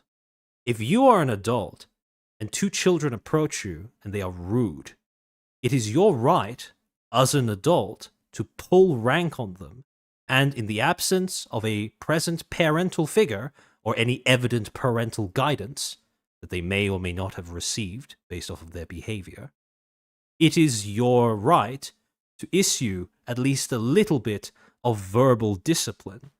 Tell them they are being rude. Tell them that it's not acceptable. Tell them how they could possibly change their behavior and or the risks that they may encounter if they don't before they encounter a different adult. This is the problem I have with treating everyone as if they are, equally valid. Sometimes they're not. Sometimes they're literal kids. That I was on camera. I was very much aware that they were streaming. Okay? And again, why are they streaming? Where are their parents? He's supposed to be grounded. He recently streamed himself shoplifting. Like, I understand that Iron Mouse may not have that particular bit of context, right? But look, they're kids. Not gonna lie, they treat your kindness for weakness, and they're right. Spank them spank them young'uns. Exactly. That's how I feel. Like, don't physically do anything for obvious reasons, right? Because you're not their parent. But at least verbally, give some indication that what they're doing is not acceptable. I'm here with Rob, and we're walking, getting ready to go to our seats, and I get rushed by Rakai and Ray. I will tell you 100%. I want you, actually, if you're at home, a fun exercise is to pull up this VOD, pull up the previous VOD that I just showed on stream, go to the same sections where she talks about the encounter with Rakai and Ray, and try playing them alongside one another, one after another, to see how different the way that she describes the encounter is based off of this VOD versus the previous one. It is night and day. I was very uncomfortable to the point where I was shaking because I already knew that I was going to get asked something terrible. I knew that they were going to say something rude to me. Because I just know. I know it. Because I'm used to it. Because I already know what people think, and I already know how people treat VTubers. I'm aware. However, I've been in this game for multiple years, and I've been doing this for a long time. And when a person asks me a stupid question, I give them a stupid answer. That's what I have to say. They asked me what I look like, so I gave them the dumbest answer that I could give them. See, here's the problem. Iron Mouse probably doesn't realize that she's doing this, but she is essentially imposed expectations that they will adhere to a standard of conduct that is completely foreign to them without being explicitly instructed to do so. Why is being asked, what do you look like, terrible? Because you're a VTuber? They have no idea what a VTuber is. They have no idea what being a VTuber is like. How are they supposed to know that that question is an awful question to ask a VTuber? They are kids. They are literal minors. They lack the brain capacity. Well, one of them anyways. So, the thing is, community standards, right? Codes of conduct, codes of etiquette, they are not transmitted from one person to another via mere proximity. They must be learned, taught, and enforced. And the thing is, none of that occurred in between when Rakai and Ray met her and when she started interacting with them. If they go up to you and they ask, what do you look like? It's because, this is why kindness and empathy are not the same thing. This is why, if they go up to you, and they are two kids, right? They don't know what VTubing is. They've been IRL streamers their entire lives. They see a streamer who only streams via an online avatar, never shows their face. What do you think a child is going to ask first? What do you look like? Why do you stream like that? Why do you use that avatar instead of just showing your face like I do, like he does, like we do? Again, I can't stress this enough. They are literally less developed than the rest of us adults. So, the thing that makes this ironic is how this is the one point where I think that IMAS is being a little unreasonable to them, which is how are they supposed to understand the taboos that you are operating off of if they are completely outside of your field, right? Your industry, your medium, your subculture, whatever. They have no idea this is a taboo question. And these are the types of people that you are naturally going to be inviting into VTubing if you try and say that anyone can be a VTuber and VTubing is for everyone. And that's the irony that I don't think registers here. Exactly, it's not rude to stick up for yourself and your audience. Yeah, exactly. If if what they're asking is invasive, if it's rude, don't forget they're two kids. I'm assuming that Iron Mouse is around 30, right? Surely at that point, you can look at a 17-year-old and 16-year-old and go, look, you're being rude, you're being impolite. Where's your mother? I was incredibly uncomfortable. I wanted. Maybe that's me being a little old-fashioned, but look. Kids can and should be disciplined. And it's quite obvious that in at least one of their cases, Rakai, he is sorely lacking in parental discipline. To get out of there, I did not want to talk to them because I knew they were going to ask me very Yeah, okay, I'll play the full clip later, Sawa, but you're right. She did say that. invasive questions. They asked me the dumbest question, so I gave them Again, the I lowest think answer. it's a little unfair to judge that question as being dumb when they literally lack the context to be able to understand why or how that is dumb. To you or I, we know that asking a VTuber, "Hey, what do you look like?" is one of the stupidest things you can do. But to people who are normies, who do not get VTubing culture, who do not get VTubing as a medium, who understand nothing about the industry, when you're confronted with a streamer that insists on streaming without showing their face, when that's something you've done your entire life, that's an obviously logical question, right? That's a natural point of curiosity. Again, this is the difference between kindness and empathy, right? Be kind does not prepare you to think from perspective that is drastically different from your own. And I was trying to be cordial. I was trying to be nice. I was trying to be nice and respectful, knowing that they were on a stream. It wasn't me trying Hold on, didn't she say before that she didn't know that they were streaming until afterwards? What? to appease anybody. It was just me answering in a stupid fashion to get them to leave me alone. So they asked me what I look like. So I said, of course, I'm ugly. That's why I'm a VTuber. And people thought that I was joking around and I was having a great time. I did not have a great time. After that Okay. I was going to say, again, go back to the previous VOD where she talks about the encounter and see if you get that impression from the way that she describes it. I certainly didn't. exchange and we left, I was visibly shaken, and I was with Rob, and I had multiple people come up to me and be like, "Wow, Mouse, you handled that so well. You handled that so well, Mouse." And I was just like, "Thanks, I appreciate it." So to see people just like twist that around into like, I think that's how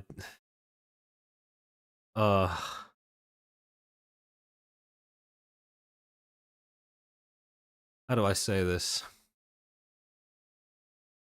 There is a certain age at which allowing children to be rude to you is more detrimental than it is positive, even if it gets the interaction over quicker. I would say that if you could speedrun that interaction even more if you simply said, "You're being rude, where's your mother? You know, don't do this the next time you come up to a random adult," you know? But that's just my opinion. into like, "Oh my God, she's rolling over to get to have people like her and stuff." It's like you have no idea what I went through, and I wasn't gonna talk about it or say anything, but I just wanted to make it clear that like I am faced with a lot of uncomfortable moments. I get disrespected a lot. This is probably the teacher in me speaking, but I'll be honest, I cannot bring myself to equate the manner in which she is describing this encounter with two teenage boys via iPad with... I'm having trouble being sympathetic. Because as far as I'm concerned, when two dumb teens approach you and they act like dumb teens, you tell them, as an adult, "You're being stupid. Don't do this with other adults." I suppose I don't know. Perhaps Iron Mouse has never had to discipline a child before. A lot. On stream, Like, if you left out the context for what she's referring to, you may very well think that someone bum rushed the iPad instead and tried to tackle the person holding it. stream, and I know how to handle myself. Okay? When a person asks me something stupid, I give them a stupid answer. It's just how I am. At the end of the day, I'm so used to people making fun of me that I just don't care anymore. I don't care. VTubers who may be watching this stream or watching this VOD, this is exactly why you don't want to be accepting of everything and everyone. This is exactly why you don't want to attempt to maintain an equilibrium where all feelings are equally valid at all times. Because then you get used to people taking a shit all over you. Don't do it. Don't do it. It might make you feel better about yourself in the short term, but it's not going to be fun in the long term because people are going to keep doing that. If you don't give them a reason to stop, they will not stop. You may not care, but your audience does. Yes, that's a very valid point as well. Yes, so for the sake of your audience, if not yourself, have standards, please. Have standards and enforce them. It's okay to have different standards for what's okay or not okay compared to other content creators, but at least have something. If you have to hurt a few feelings to protect your own space, that's more than fine. Are mean to me. I don't care if people make fun of me. I'm gonna continue to be positive and as respectful as I can. Yeah, so that's the other aspect of this dynamic that is pretty uncomfortable to acknowledge, which is because she doesn't defend herself, her audience, I think, well, I mean, I suppose this is a bit of a egg or chicken type scenario, but if your streamer does not defend themselves, the audience tends to become overprotective, right? And then because the audience is protective, this streamer does not feel any need to develop the ability to speak up for themselves. It's a kind of cycle. I don't think it is a good path to go down. And that's just the type of person that I am. I can't, you know, it would have been extremely rude of me to throw a tantrum. I do find it worrying that in her head it seems to be this extreme between, you know, just humor them or throw a tantrum. Like, again, adults here, right? We can tell children they're being annoying, they should really stop. Or get upset in the moment. Not just rude of me, but it also reflects poorly upon me. And you know, I'm an adult, man. I'm not a kid. Yeah. Oh no. I'm not a kid. I know when somebody's treating me like shit. But I don't know. I think I've gone through a lot where it's like I keep a level head and I just say what I gotta say and I get out. You know what I mean? I say what I gotta say and I get out. And I know now, like, me saying this is gonna get clipped and people are gonna say stuff like that, you know. They're gonna know that I was uncomfortable. I was uncomfortable. And, Oh, believe you me, this moment did get clipped. And it did get shown to a lot of people. And most of those people exhibit, yet again, another reason, another example of why you will never get the same degree of acceptance as you get from your own community, even from other communities within the same industry, within VTubing, that you will never get that amount of acceptance from people outside of our sphere. You just won't. It's just not going to happen.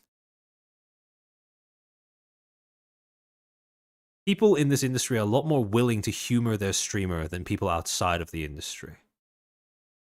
I think there are times when there are certain moments when Iron Mouse talks about wanting more people to accept VTubing, where I'm not entirely certain she knows how isolated this industry, how insulated is, I suppose, is the better way of describing it, this industry is from normie culture. you know, I was uncomfortable. That question made me uncomfortable. I've met other people that have had... I've met all sorts of people. People who... Jack John, thank you for the super. One thing I've found is that a lot of VTubers often have severe learned helplessness mentality. A lot of them very prone to manipulation and deceit. Yeah, I've made that observation anecdotally as well. Jacob Voxfire, thank you for the 5. I see it this way. If Iron Mouse was a teacher, she'll be walked over so hard by every student she will ever have. Yeah. Yeah. And again, perhaps that is where my difference in perspective comes from. But I have... you kind of learn pretty quickly how to put your foot down with kids being unruly. And I'll be honest, to a certain degree, like there are limits to this, but generally speaking, disciplining an 11 or 13-year-old is not that different from disciplining a 17 or 19-year-old if they both have an equal degree of absent parenthood, I suppose. Which, again, someone streams themselves shoplifting, I'm going to assume they have an absent parent, or at least one absent parent. Who have positive views on VTubers, negative views on people. People who don't understand VTubers, and I've met so many people that did not understand what VTubers were, and then when they met me, they came around. So I've had people that didn't understand VTubers and said nasty things, and then proceeded to be kind to me. You know? You just don't Having seen what she counts as passing for kind, know what type of response you're gonna get. But the least you can do is give a person a chance, you know? I don't know. It's just me. I'm not telling you what to do. I'm not telling people how to behave towards others. I don't expect anybody to do the same shit that I do. Okay? At the end of the day, I'm kind of fucked up in the head, okay? aren't we all? It is a lose-lose situation. And maybe I shouldn't talk about this, but it's just something that I had to say because I just want to be kind to people, you know? I felt like the way I answered the questions with my inflections, maybe it was very clear that I tried to make it clear that the question bothered me. Again, these are children. They're not going to pick up on subtleties in your tone, especially not when they approached you in the manner that they did by barging, yelling, and, you know, doing all of the things that loud children do.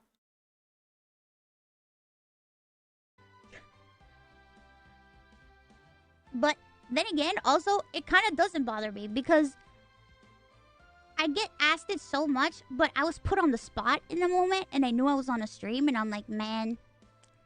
Again, didn't she say before that she didn't know that it was streamed until afterwards? Damn. They're really gonna ask me that on a stream? Holy shit. That's messed up. You know what I mean? Like, again, am I tweaking? Why, if a VTuber gets asked, what do you look like? It's not like they're asking for a photo or something, right? Surely you can just tell them you don't ask that to VTubers. Again, how you want to welcome in people who are not familiar with the medium or the industry or the subculture. But when you're approached by people who are genuinely ignorant of all three of those things, how are you going to cope if you just shut down like that?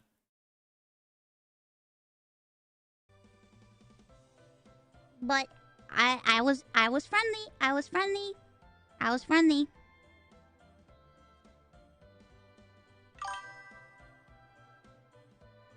You could always cheekily turn the question back around on the asker. That's true. That's true. That's also something that I've done before. That's why, like, I don't give a shit. Like, I've seen so many people, like, call me, like, you know, a man, a pedo, like, all this shit, right?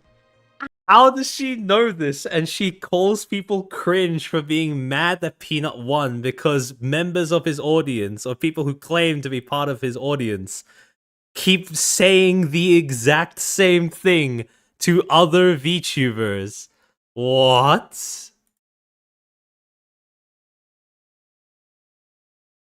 I know I'm not a pedo. I know I'm none of those things. So it's like, alright, bro, you can keep on saying that shit. It's annoying, but Again, it's kind of like second order thinking, right? Okay, you've acknowledged that that's bad. So where are these people coming from? Like that's the next question, right? You do you, bro. Go ahead. You know what I mean? To be fair, my questions are mostly rhetorical at this point. I don't know, but that's just me. It bothers just because just because I'm like in a point where it's like it's happened so much that like I'm just like, okay, whatever. That doesn't mean it doesn't bother other people. You know what I mean? Other people. That's why the other people are mad that he won. That's why other people want to gatekeep. Like that's the reason. That's the rationale. It's not just blind hate. There's a reason for it. One rooted in self-preservation and a desire to avoid the exact experience you just described. Like she gets so close, but it's so far. It hurts other people. And that's why, to me, it's like, I don't know. I just want to try to be as kind as possible because the only person I can control is myself, not anybody While I else. also don't think you need to or should apologize because it's really small, you truly have such a big heart. If something weighs heavy on you, do what need to feel peace. We appreciate speaking your mind. Thank you very much. Love, Mousy. The only person I can control is myself. I can't control anybody else. I can't control the thoughts and feelings of other people. I can only control my thoughts and feelings. And sometimes I can't even do that right.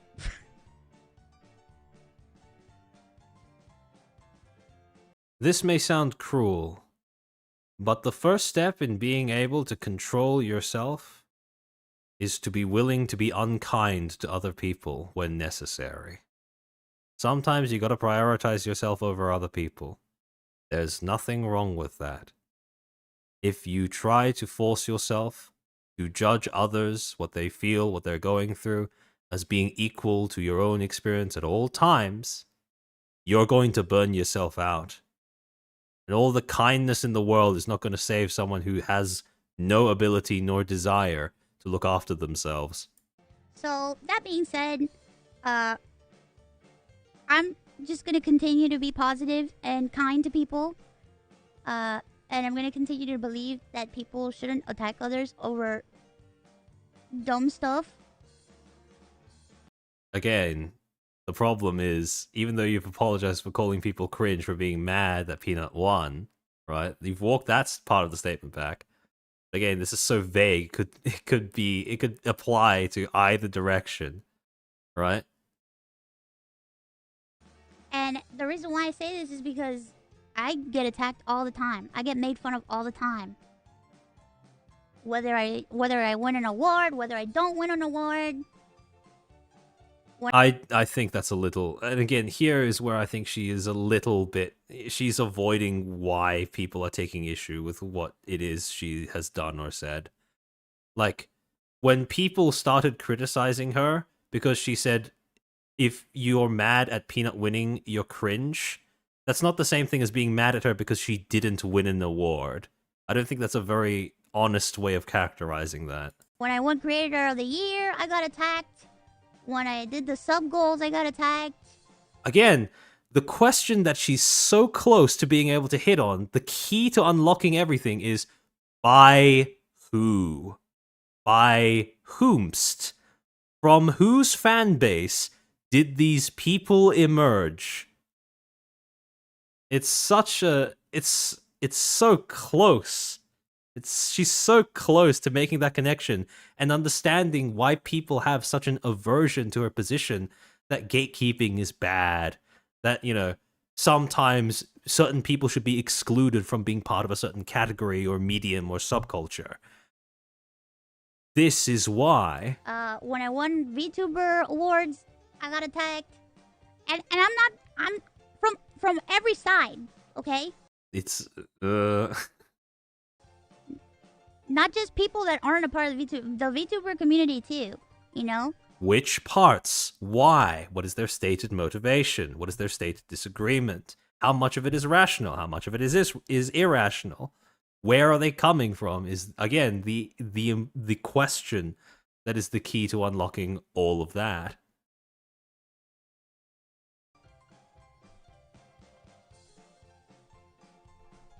Because that whole thing about her winning an award or beating a subathon record or whatever, We're going to touch on that later. Because this current turn of events has given us new context with which to go back and review some of the things that were said at the time. It happens, you know?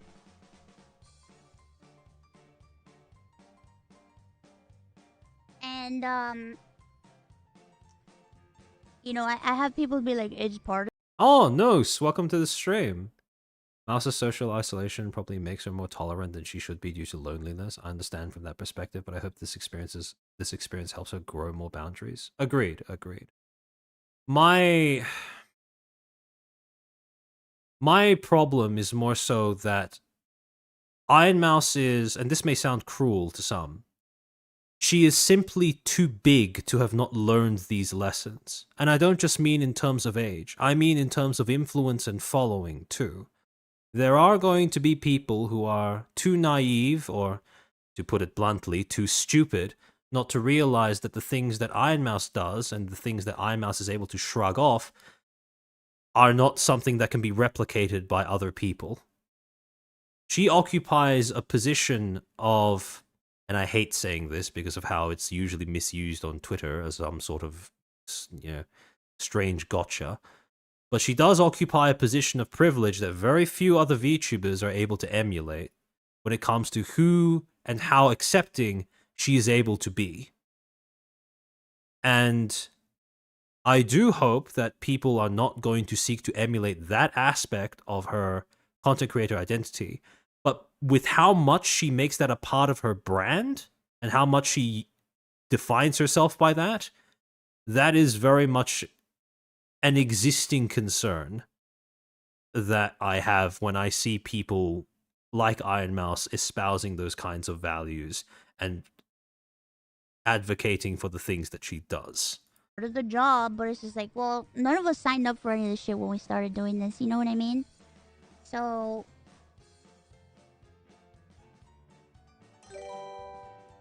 I just want to say...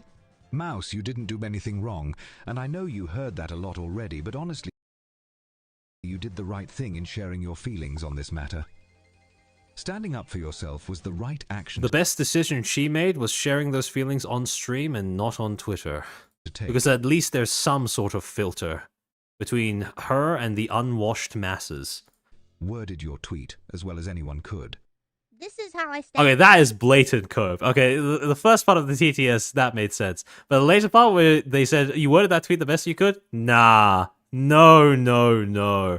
That is not an assertion that anyone who's thinking rationally would try to make. Not considering what she said earlier on in the stream.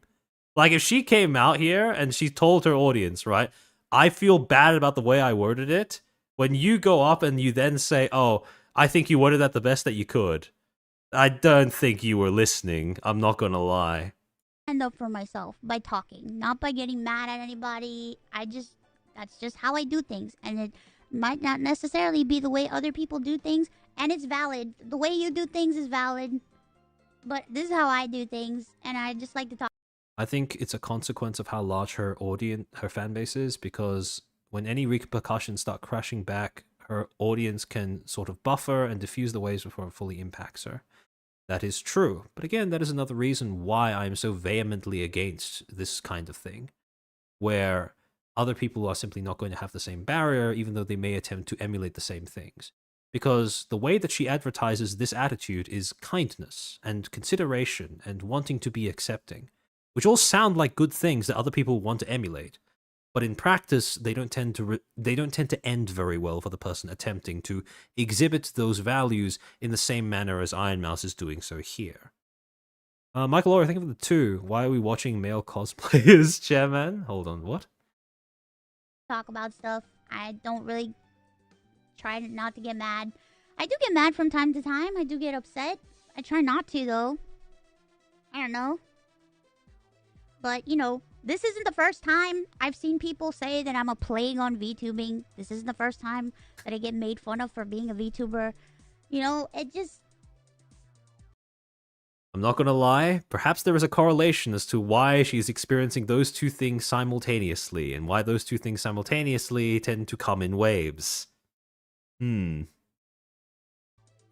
I just get sad seeing people be mean to each other. And at the end of the day, There's always a way that you can stop that. It's called shutting one of those groups of people outside of the spaces of said other group of people. That's a very easy way of solving fights and hatred. you know, if you want to be mean to me, okay, but No. I do this for me and I do this for my community. This is my life. And I'm going to continue doing what I'm doing and I'm going to keep on moving forward. Is Chairman 40 years old? Do I sound 40? Holy fuck. And that being said, I appreciate all the people bringing certain things to my attention with specific things. For me, I'm the type of person where it's like, I like to give people... See, these are the parts of the VOD that never get clipped, right? When they get cut into shorter videos and when they get posted on Twitter by people who don't cite their sources or timestamp or link or whatever. These are the parts of what, you know, what is being said on stream that just never seem to make the edit. It's just... This is why you always cite your sources, guys. This is why you always link to a primary source and you let people know where you get your info from. Because maybe you've missed something and someone else might spot it. Being the face of something is a double-edged sword. It's like that for everything. Oh yeah, 100%. People the benefit of the doubt. But if It's I a kind of see thing where somebody if you want the privilege of being the face of something, you kind of have to accept the costs of it as well. being toxic, and if I see somebody doing toxic stuff, I move on. I focus on myself and my community, and I decide not to engage with that person at all. It's just the way that I do things. I don't... That's how I do stuff. I find out some fucked up shit. I find out toxic stuff. And I say, oh, well. And then I move on with my life, and I move on with my community, and I that's it. I don't like to stir shit up or do anything. It's just not who I am. Perhaps not intentionally, but often incidentally. It's not who I am. And I know people probably continue to make fun of me, and people will probably clown on me for today, but it's fine, because I feel like I could sleep now that I said what I said. But this is just how I do things, and I don't expect anybody to follow my example or agree with anything that I'm saying. I just wanted to say what I had to say, and I wanted to get this off my chest because it's been something I've been thinking about for the past few days. Okay, so where the wind goes, the dual-edged nature of iMouse's career is that she's both the dominant player in the industry, but also very limited in experience as to how to handle the industry. Here's why I disagree with that statement. When you categorically look at iMouse's experience as a talent, right? As an individual content creator, she has a rather extensive resume. She is worked her way up to being one of the largest VTubers on Twitch, broken several subathon records, participated in concerts, been the face, largest talent, representative, and founder of a VTuber company in the past, sank that VTuber company as well once she realized that they were scamming her, along with the charity she represented. And when you put all of that stuff together, that to me does not scream lack of experience. So I personally have a very hard time putting down individual quirks of her behavior or beliefs to naivete or a lack of experience. Because when you try to measure her up against, you know, the average 2-view, 3-view, whatever, she has a shit ton of experience compared to most VTubers regarding a whole range of different experiences as to what it's like to be a professional in this industry.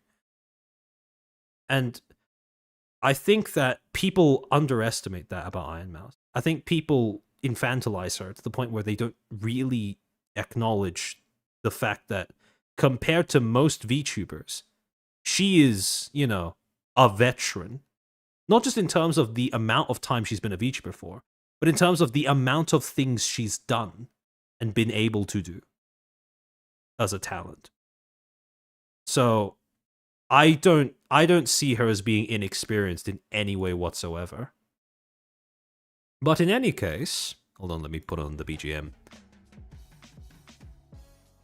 She has good connections, that's why she's lucky. I don't think it's just connections. You don't get as big as Iron Mouse if you are just coasting off of luck and connections. That's simply not possible. So, in any case, like I alluded to before, that section, or at least a part of her stream, would end up being clipped and redistributed on other platforms. But, well, first an intermission, I suppose. The day after Iron Mouse ended up streaming this, False took a clip out of the Burnt Peanut stream where he responded to a pretty obvious bait TTS message about the conduct of members of his community in other VTubers, well, I suppose not other, in VTuber spaces, right? And the way that False captioned this post was, following days of backlash, the Burnt Peanut has blamed anger directed toward Iron Mouse as coming from, quote, half the VTuber community, end quote, describing them as, quote, 40-year-old men cosplaying as 15-year-old anime girls, end quote. And this is what the clip actually sounds like. Hey man, how do you feel about your chat and fan base being nothing but disgusting towards Iron Mouse after she defended you publicly? Again, this is very obviously bait, right? No, good sir, no.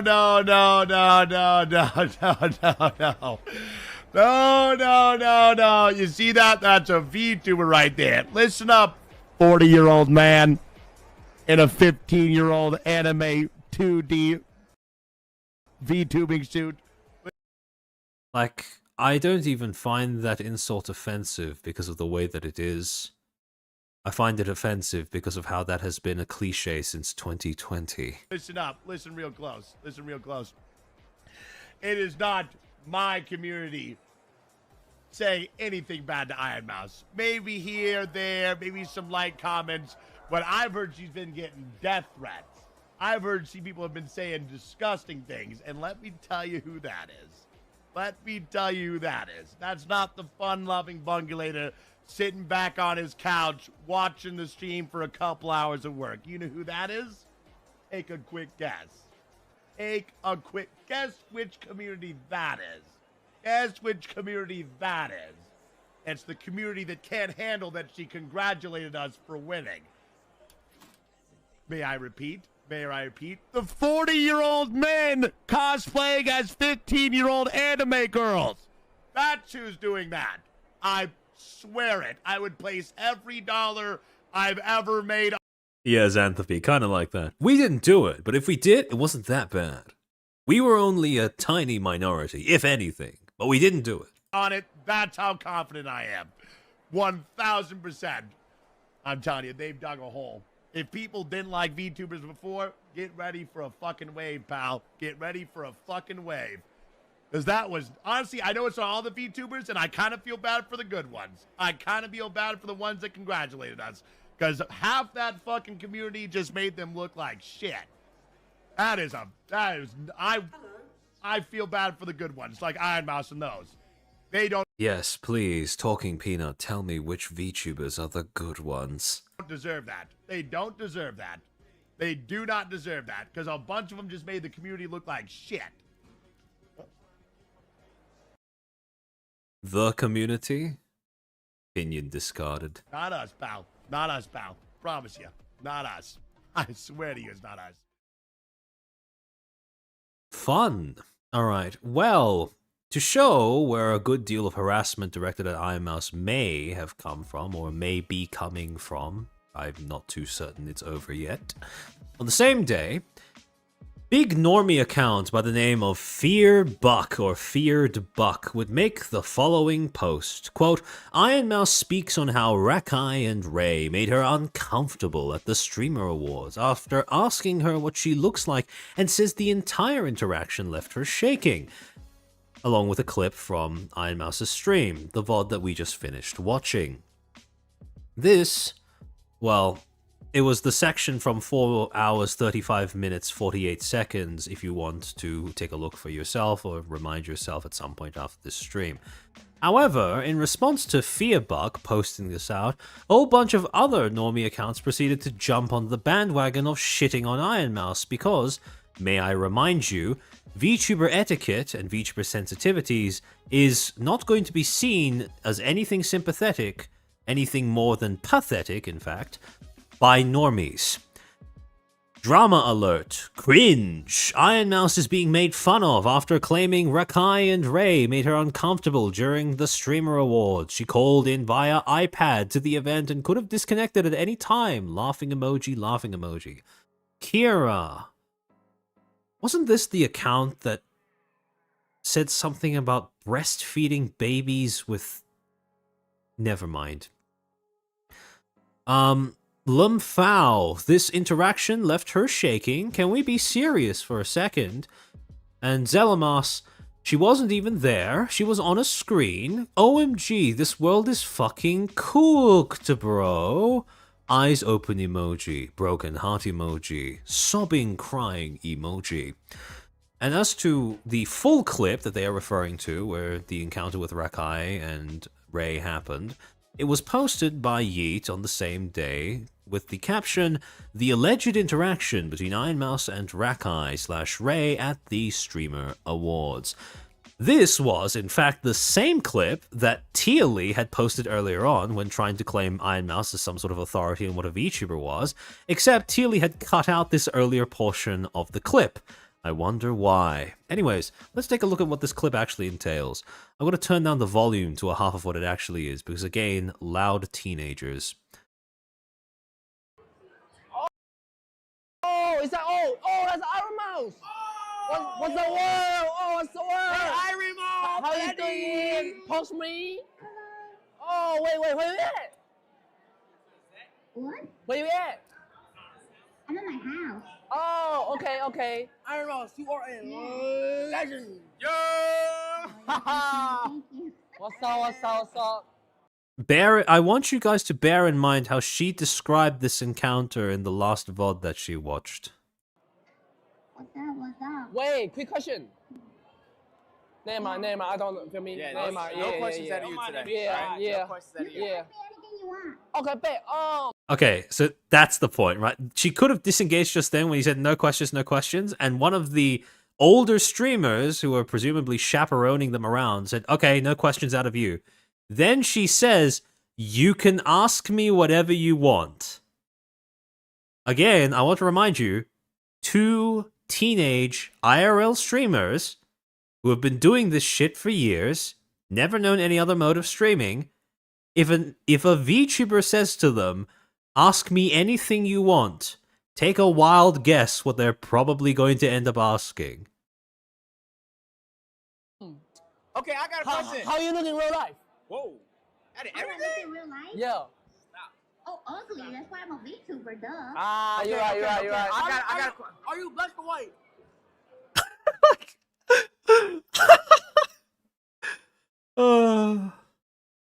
Like what? I just find it hard to comprehend. What did she think they were going to say? Like, how's your face? What's your race? Where are you based? Like, these are all questions that IRL streamers, children, IRL streamers, would probably ask of a VTuber.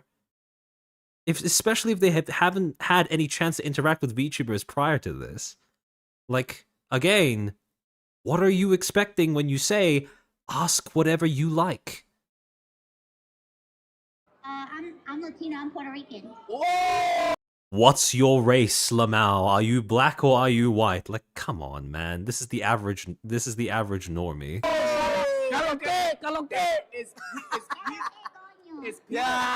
Is Peanut technically... Okay, so that was the beginning of the clip that Tealy posted, right? Rakai going into the camera. And then, yeah, there we go. That's the rest of the clip that we already saw. Now, I can't imagine why someone trying to post Iron Mouse's response to these 2 kids These two loud, obnoxious teens about what is or isn't a VTuber. I gotta imagine why they would cut off the clip here instead of showing the full interaction. But hey, I don't know. These boys need subtitles. Agreed, I can barely understand what it is they are saying. But in any case, that's how that interaction went. And that's what ended up getting clipped, shared, and ridiculed by all of the big normie accounts that ended up descending on this.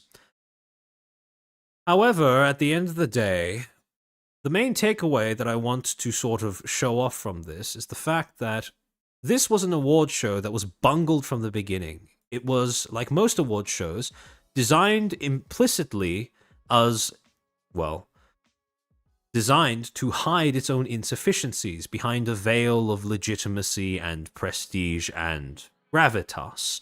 However, the problem was when people began to rightfully question it, when people saw through the holes, the gaps in their story, in their presentation, in their professionalism, or lack thereof. The problem was people who really shouldn't have jumped in the way and played defense for them. One of the people being one of the most popular Twitch VTubers, Iron Mouse. And what did she get as thanks for her effort? For sticking her neck out to preserve the dignity of the Streamer Awards 2025, of Burnt Peanut, the winner of the Best VTuber Award from the Streamer Awards 2025. Ridicule from normies who couldn't understand and didn't want to understand why her specific standards of etiquette, of conduct, were so distressing when violated by two people who simply did not know better, did not know how to approach her, had no interest in knowing how to approach her, etc., etc., etc. At the end of the day, the single takeaway that I want to emphasize above all else is be very wary of where and to whom you extend your generosity, your charity. Because the line between conviction, the line between charity and liability, is largely a matter of gratitude. And if you scatter your pearls before swine, if you go out on a limb and stick your neck out for people who are incapable or unwilling to exhibit gratitude towards you, you're going to leave yourself up shit creek. And sympathy is going to be a rare commodity where you are at that point. However, there was one more thing that I said I would touch on, which is what I have termed the Iron Mouse hater effect. Specifically, one of the unintended consequences of popularizing the word hate as a descriptor of any and all criticism or attack on someone's character or positions. And I use the word attack very, very liberally there to encompass a whole range of specific definitions, from to insult, to derogate, to critique. All of those are encompassed under my broad usage of that particular word. Specifically, the way that Iron Mouse, her community, and her friends have used the word hate to describe some of the criticisms that people have leveled against her is, I believe, part of a force that continuously infantilizes her and, well, makes it basically impossible to criticize her or her positions in a constructive manner. Because of how any and all criticism is indiscriminately labeled as an attack on her person or her character. And I'm going to go through the first video. Both of these videos made by Seadog, one that was made last year when she started receiving a whole bunch of people shitting up her chat in the aftermath of winning the best content creator at the Game Awards last year.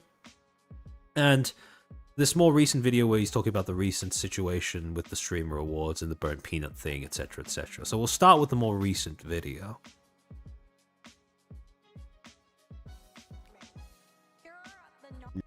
Okay. Alright, let me switch scenes. So there was a VTuber called...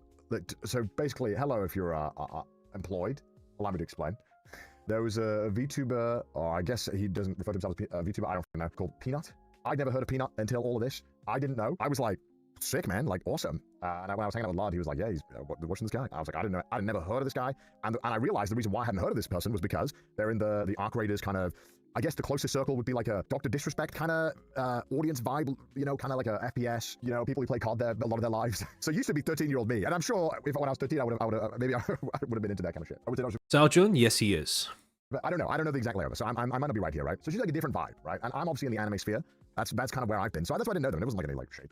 But they were nominated for Best VTuber alongside Chibidoki, Kenji, Mori, and Mouse. And they ended up winning. They won Best VTuber. And look, there's a number of reasons why that could have been. They had won a massive explosion in audience and popularity. And at the end of the day, it's a popular contest. However, you know, I mean, there's also a massive fan base for all the VTubers, but you know, it's still very different. But you know, a lot of people are voting on this. You know, you have like Kaisanat, Audience AMP Gang, you have the FaZe guys, and they have such massive reach. And obviously, when they're scrolling through it, they might only know Peanut, right? So there's a high chance, and understandable why you could have won. But then people ended up getting very upset about it all. And I thought it was really interesting. Again, no mention of Shroud yet. And even with the mention of Shroud, there is no reference to that specific clip from that VOD all the way back in July 5th when Shroud initially raised the idea of getting him to win purely because it might annoy VTubers. And I don't normally hop into this, but I did hop in for a little bit, and I'll hopefully explain why that is. So let's have a look at what kind of unfolded. So Peanut won, and then from this, obviously, a lot of people were kind of, a bit upset about it because people felt like, well, hold on, this guy's not a VTuber. I watch my Hololives, I watch my Iron Mouse, I watch all these people, and this. Again, this ties back to what I said earlier about all the discourse being sucked into a singular loop of is he or is he not a VTuber, as opposed to is the awards show legitimate or not? Is their process sound? Did they realize that the votes may have been brigaded or swarmed by people who are in it for the wrong reasons? People who are voting not to celebrate an achievement, but to spite a demographic. This guy doesn't have the same vibe at all. And then through that, I think Mouse tweeted, I'll give a little tweet, me cringing at all people, mad that Peanut won, every VTuber in that category deserves to be there. And, you know, some people got very upset about it. But look, to put it into perspective as well, look, I'm the #1 Mouse defender. Hey, I'll admit it, bro. I defend Mouse. I defend my friends, man. What can I say? Let me put it into perspective. Mouse has won it 3 times. This clip is definitely going to be used for future instances where he tries to speak on her behalf. Mouse won Best VTuber 3 times. If Mouse wins a 4th time, people are going to be pissed. Why is she winning again? She's already won 3 times. If Mouse loses, okay, sure. She loses. Let's say it's to Moricalpi. I think everyone would be pumped about that. I think Mouse would be pumped about that. I would be pumped about that. I think, or whoever it is, right? Whatever in this category. But I think, you know, people got very upset that Peanut won, as opposed to any of the other VTubers specifically, because they're not really, Peanut isn't a normal type, right? And, you know, I think anything Mouse would say here would be interpreted quite badly. If Mouse had been, let's say, upset and been like, okay, this Peanut fellow shouldn't have won, or shouldn't have even been nominated. Notice how at no point when he's describing this hypothetical scenario is the option of don't say anything beyond the initial graduation message an option. It's not considered an option, it's not considered a possibility. Even though, objectively speaking, it is, and it should have been the one that was, you know, selected. Nominated. I think some people could say that's, you know, comes across as a sore loser, and I also think it's not very graceful. To be honest with you, I would say that it's not very graceful to, like, when you lose an award, to then as somebody who was in the 5 people who are nominated. Again, no one is asking Iron Mouse to go and say, he shouldn't have won, he doesn't belong here. People were simply complaining because when she came out and said, you're cringe if you are mad that he won. If she didn't say that, I don't think people would be trying to ask her. Well, again, that's not quite fair for me to say. I don't think that it would be as many people going, oh, you should have disowned this person from your category. To then turn around and say, like, hey, I think you never should have been allowed to get the award. It doesn't look that, okay? And look, the chatters are chatting about, I'm annoyed about this. We'll get to it, all right? Let's get to it, okay? We'll jump into all of this, all right? But just follow along with what I'm saying for now, and let's just keep on track here. Because everyone's throwing in their opinion. Let's just keep talking about what happened, okay? So Mouse tweets that, and I think there's a no... Again, you can see in chat, hold on, there was a chat message that blasted about earlier. Yeah, there we go. This person, Reap. There is no winning. No matter what Mouse would have said, backlash in some form will occur sadly. There is a form of winning. It's called not playing, right? First initial message, what is expected of you? The amount of grace that's expected of you as a fellow nominee, that's it. Nothing more. You can wash your hands of the situation, and no one will, no one will be able to drag you back in, right? Jacob Voxfire, thank you for the 5. The issue of getting backstabbed by someone you usually defended, people will see her new complaints and worries and say she can't handle it herself. I suppose. Everyone's throwing in their opinion. Let's just keep talking about what happened? Okay, so Mouse tweets that, and I think there's a no there's a no-win situation here for Mouse. Where Mouse tweets about this, and people are happy. So I think either way, it's gonna be a bad look in some way. And one of my biggest gripes of a lot of the stream awards is that I think a lot of the streamers are not graceful. They're not very professional about things. I think a lot of them are very entitled and very selfish, and have way too much ego involved for a job that you already get glazing nonstop. So yeah, we should read some of the responses, right? So first of all, the man himself responded, Burnt Peanut, says, thank you, Iron Mouse, and congratulations on your spectacular performance last night. Okay. I don't think he's really saying anything wrong here. He's just engaging in completely different conversation. Basically, he's on the wrong side of tug of war, apparently without realizing. I suppose so. It is kind of talking parallel to one another. Very graceful from most people involved, I think. Fair enough. But people, were rightfully annoyed about all of this to begin with. So let's have a look at some of the responses. Here's the top response to the tweet that the Mouse put out. I like you, Mousy, but I'm not going to support someone whose whole gimmick is mocking VTubers and has a community that hates them becoming VTuber of the year after having the vote gassed up by people like Shroud as a way to make fun of VTubers.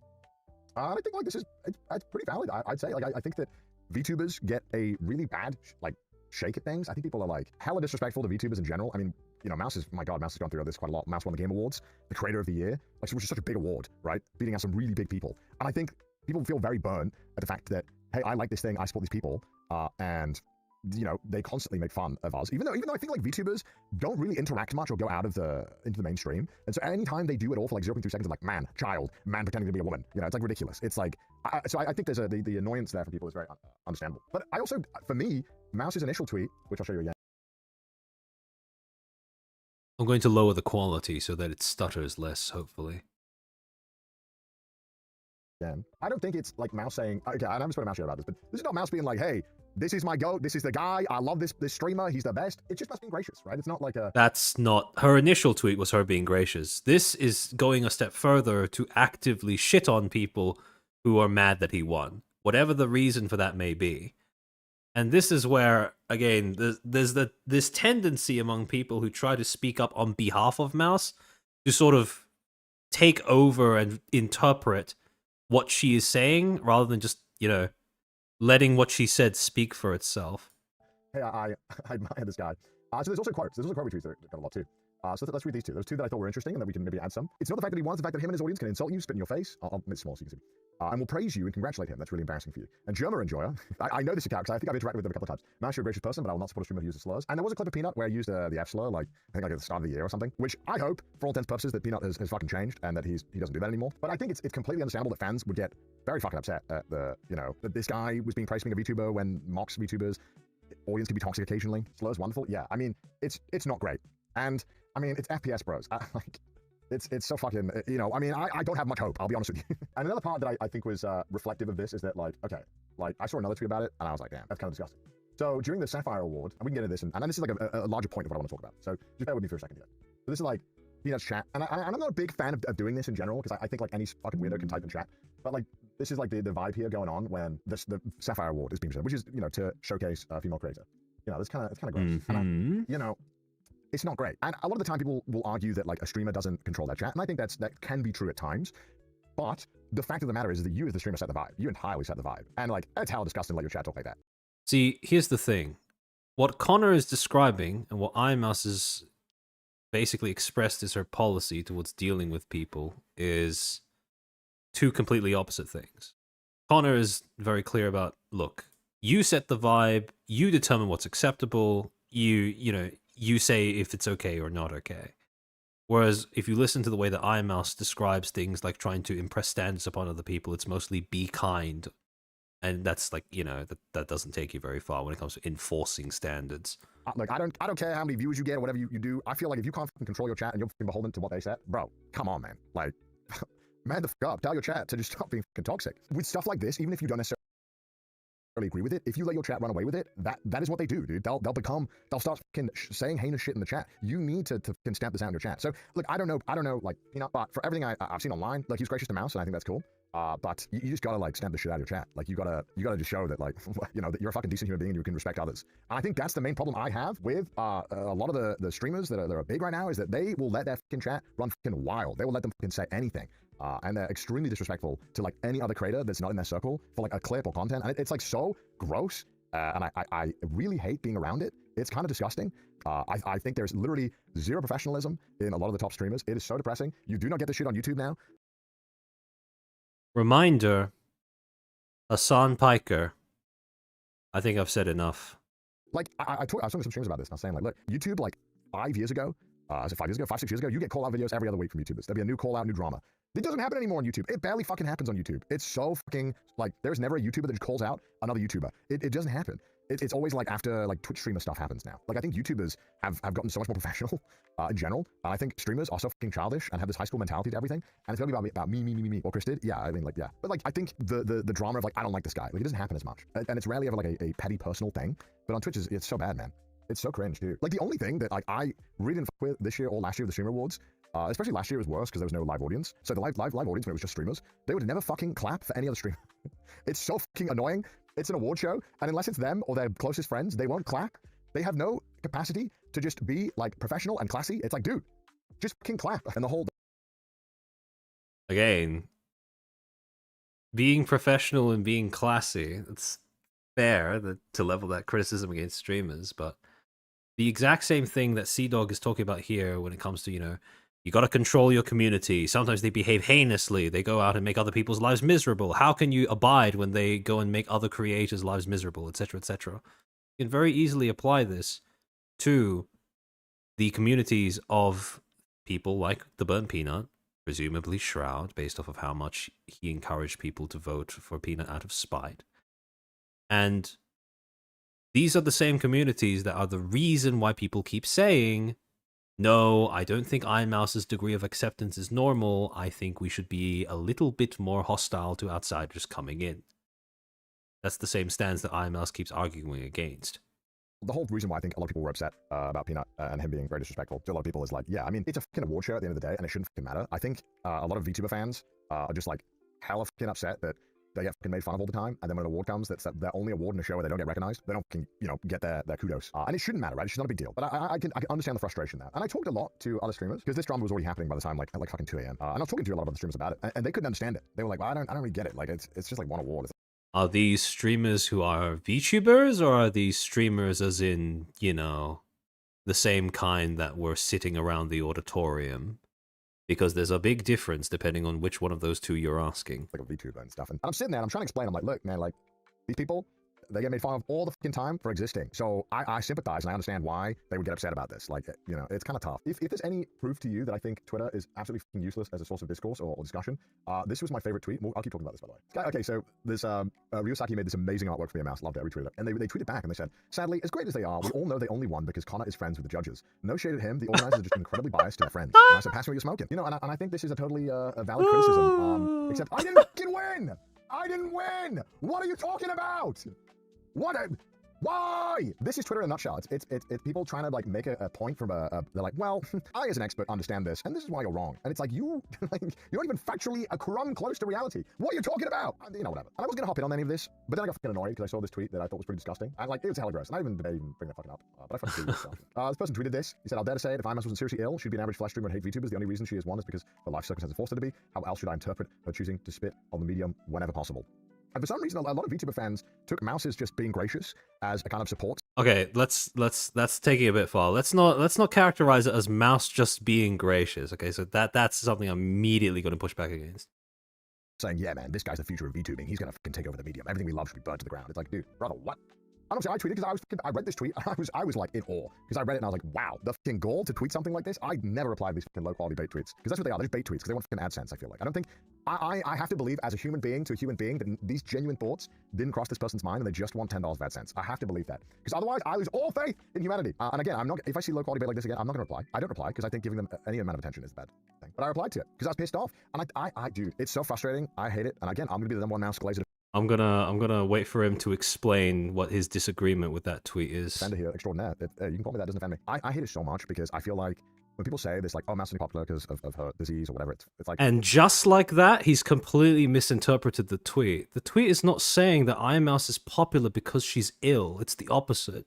The tweet is saying, if Iron Mouse wasn't seriously ill, she'd be an average flesh streamer and hate VTubers.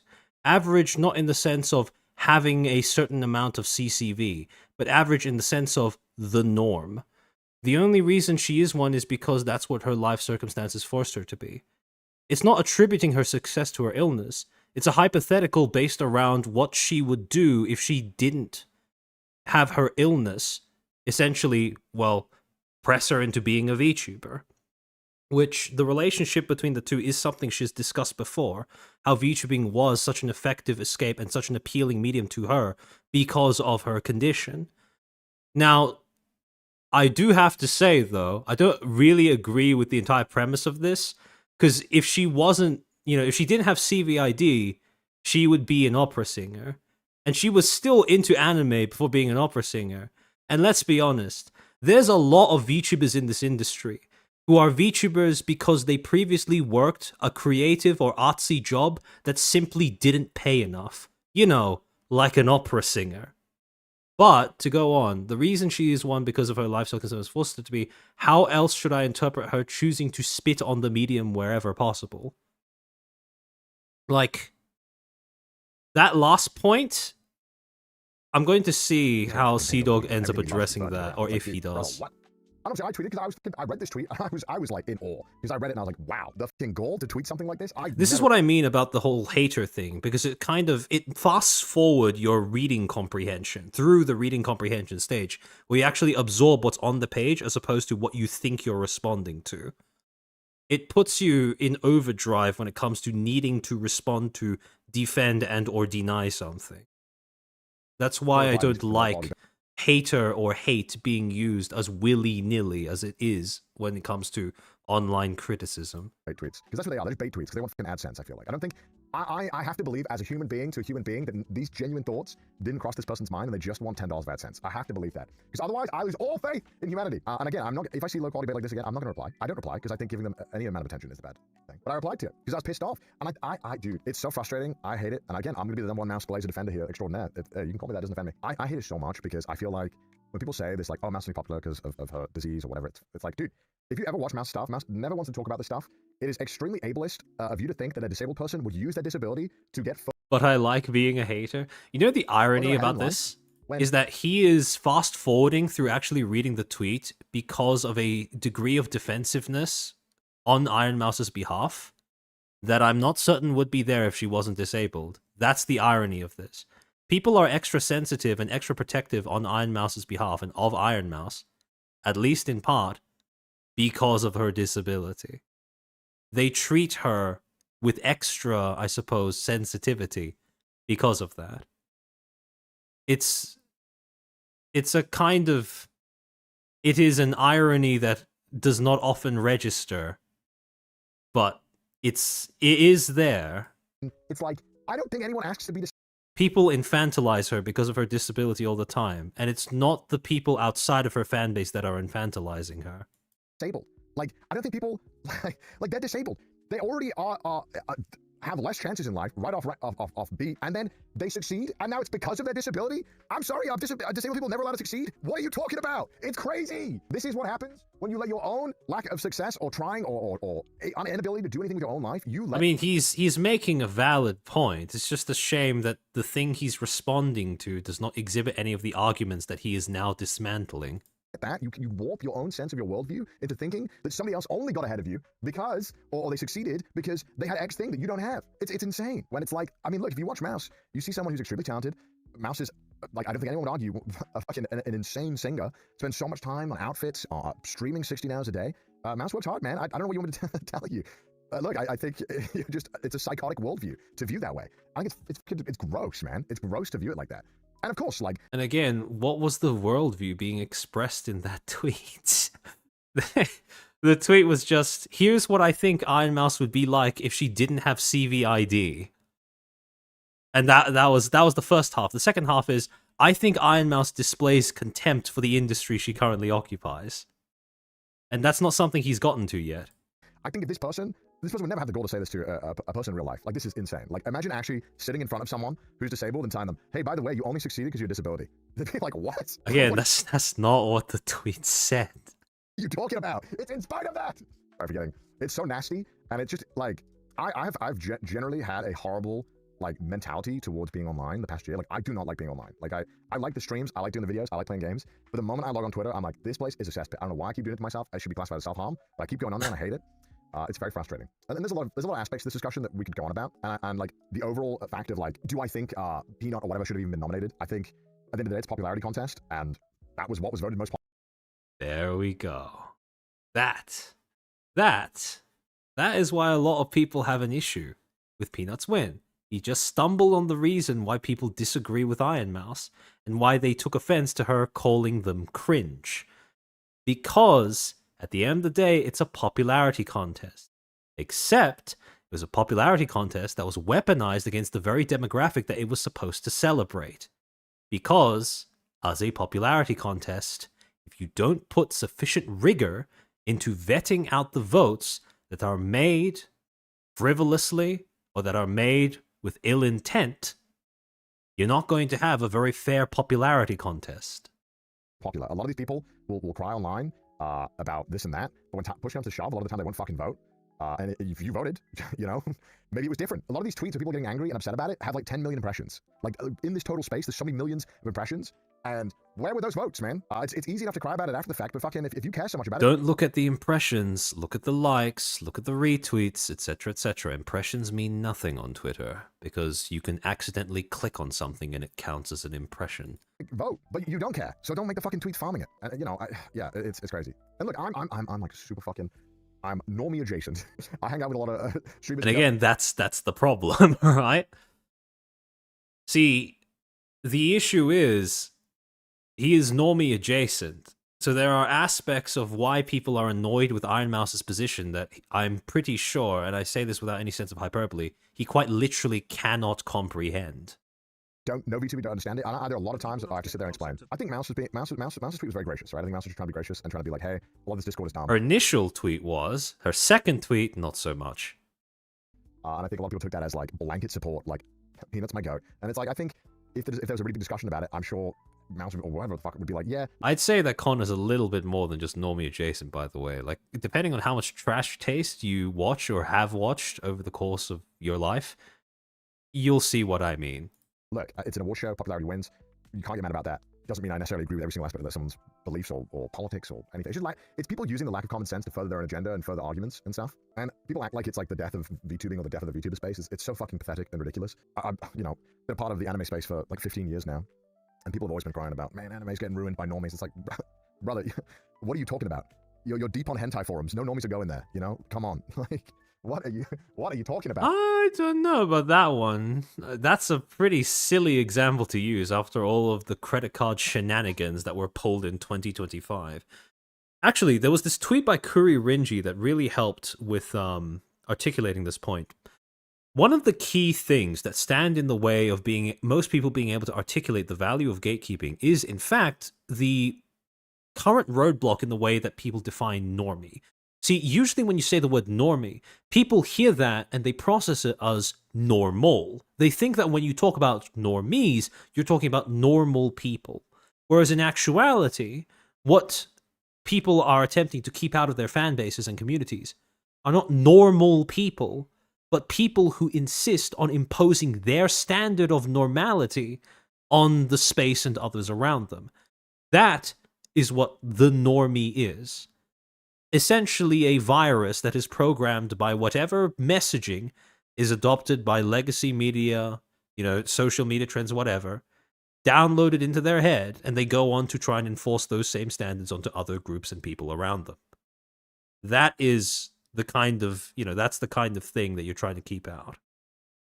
Not normal people, but normalizing people, I suppose, is the way that... admittedly, I would prefer a better way of phrasing it, but I'll end up thinking of one later down the line. That was all my thoughts on it. Look, whenever I talk about this stuff, I hate watching the clips or whatever the fuck afterwards, because I always think, like, man, I could have been so much more eloquent or did my points better, but I don't want to fucking write a script because I'm just lazy. That's the truth. I could, you know, whatever. Oh, there was one other thing that I guess I meant to talk about during that whole rant, which I would have, this didn't help with a lot of people feeling not so happy about it, and I don't mean to, like, show any disrespect to this person. So this is one of the best VTuber got announced. All right. I see, again, there's that same pussyfooting. I don't want to show disrespect to this person. I'd say this person deserves quite a bit of disrespect. They were put there to do a job. They did that job atrociously. To present this next award, the 5 VTubers in this category worked hard at mastering peak kawaii and ada aura farming. Here are the Yeah, that was bad. Not gonna lie, I feel bad. I feel bad because I don't think Cubot just the streamer's name. I don't think they intended to like, you know, make a cringe speech there, but I think this is like the average mentality that I think a lot of people have outside of the VTubing space to VTubers. I think that's what a lot of people think it is. I don't think it's Cubot's fault, so don't, you know, I hope no one's hating on her for that. Again, I don't think it's her fault. Brother, what? She's the presenter. She chooses what she says, apparently, based off what Peach Jars was saying, another presenter. So, if it's not her fault, then whose is it? See, that's the thing. It's this perpetual passing of the buck to avoid having to do the villain move of naming and shaming a culprit for bad behavior or something failing. That's why nothing ever gets identified, called out, fixed, shamed, whatever. It just keeps existing in this perpetual limbo of incompetence. Because I don't think she deserves to get hate for it, but I think a lot of people feel that way. I wrote that. A lot of people that don't get it. Again, she doesn't. Does she deserve hate? No. Does she deserve criticism? Yes. Does she deserve shame? Probably. I think that's what VTubing is, because a lot of the times when I'll say escape containment, when a lot of VTuber clips or whatever go mainstream, unfortunately, it's never that VTuber that had this insane design or this VTuber that sings insanely well or this insane production. It's the insanely cringe. Yeah, Sawa, I feel bad, but I'm willing to bet you'll be back at the Streamer Awards next year. Exactly. Stuff that I think even VTuber fans would be like, ooh. So, you know, it is what it is. And I think it's just something that will change over time. People will become more accepting. VTubers are very new. I think people forget that a lot of the time. Again, I've been in People are going to be more accepting. To be fair, he did release this video before the whole shit with Fearbuck and Drama Alert happened on Twitter, so he didn't know. He lacked the data. The anime space like 15 years, and it's changed so drastically over that time, but it doesn't happen fast. It's a slow thing. It's a slow thing, and especially because VTubers are starting from zero, whereas anime had a lot more history behind it before then. So you know, these things will change. But I understand the frustration that a lot of VTuber fans have. People See, that's the thing, right? I don't know why Connor isn't making the connection, but VTubing is something that used anime as a foundation. It didn't, well, to say that VTubing started from zero is not quite accurate, because it had a predecessor medium, which was anime. And if a culture is more receptive to anime, they are by extension going to be more receptive to VTubing. Conversely, if a culture is more hostile to anime, they are also, quite logically, going to be more hostile to VTubing. Guess which culture between the West and the East is more or less hostile to anime? Fucking constantly make fun of the Connor himself is ironically an example of that. medium. When I think it's a really fucking cool medium. I think being a VTuber is fucking hard. I think there's different levels. I think a lot of people do it amazingly. There are some people who I'm sure actually use the medium for not great things, as there is with every medium. But generally speaking, I think there's a fucking ton of artists, a ton of riggers, modelers, singers, editors. There's so much fucking work that goes into being a VTuber that I don't fucking do. I would not be a VTuber, bro. I have my little fucking camera. I turn it on. I just rock up and say shit. And so I find it frustrating from a creative standpoint to watch the slander behind it. And I think that's why this is all kind of boiled over. I mean, I think all of us find it frustrating to watch the slander, but I don't think a lot of us are planning as to what to actually do about it. You know? You could say ignore it, but ignoring it requires being able to shut the people who spout it out. For instance, this one big drama with this specific thing. It is frustrating, but it'll get better. Times will change. It's an award show. Don't worry too much about it. Enjoy your VTuber. It's not going to affect it. Just keep supporting your Roshi, bro. That's it. That's what you got to do. Simple as. That's a fair enough take, though. The whole ignore the awards show is accurate. The problem is it took him a while to arrive at that, and he failed to make the connection between ignoring the awards show being the exact same complaint as people saying the awards show is illegitimate and defending its results is not a good thing, which Iron Mouse was admittedly doing, albeit perhaps incidentally, to dunking on people who were mad that Peanut was winning. In any case, this is the second one. I want to revisit this video that he made last year. So this was something that he published in November 2nd of last year titled, "We Need to Talk About the Iron Mouse Situation." And the way that he framed it was mostly him trying to talk about the problem that was VTuber hate. Now, the only issue was that the only example of VTuber hate he brought up were instances where people expressed disagreement, dislike, hatred of Iron Mouse. So this really, it was framed at the beginning as a VTuber video, but he basically gave up around like a third of the way in and just became an Iron Mouse video instead.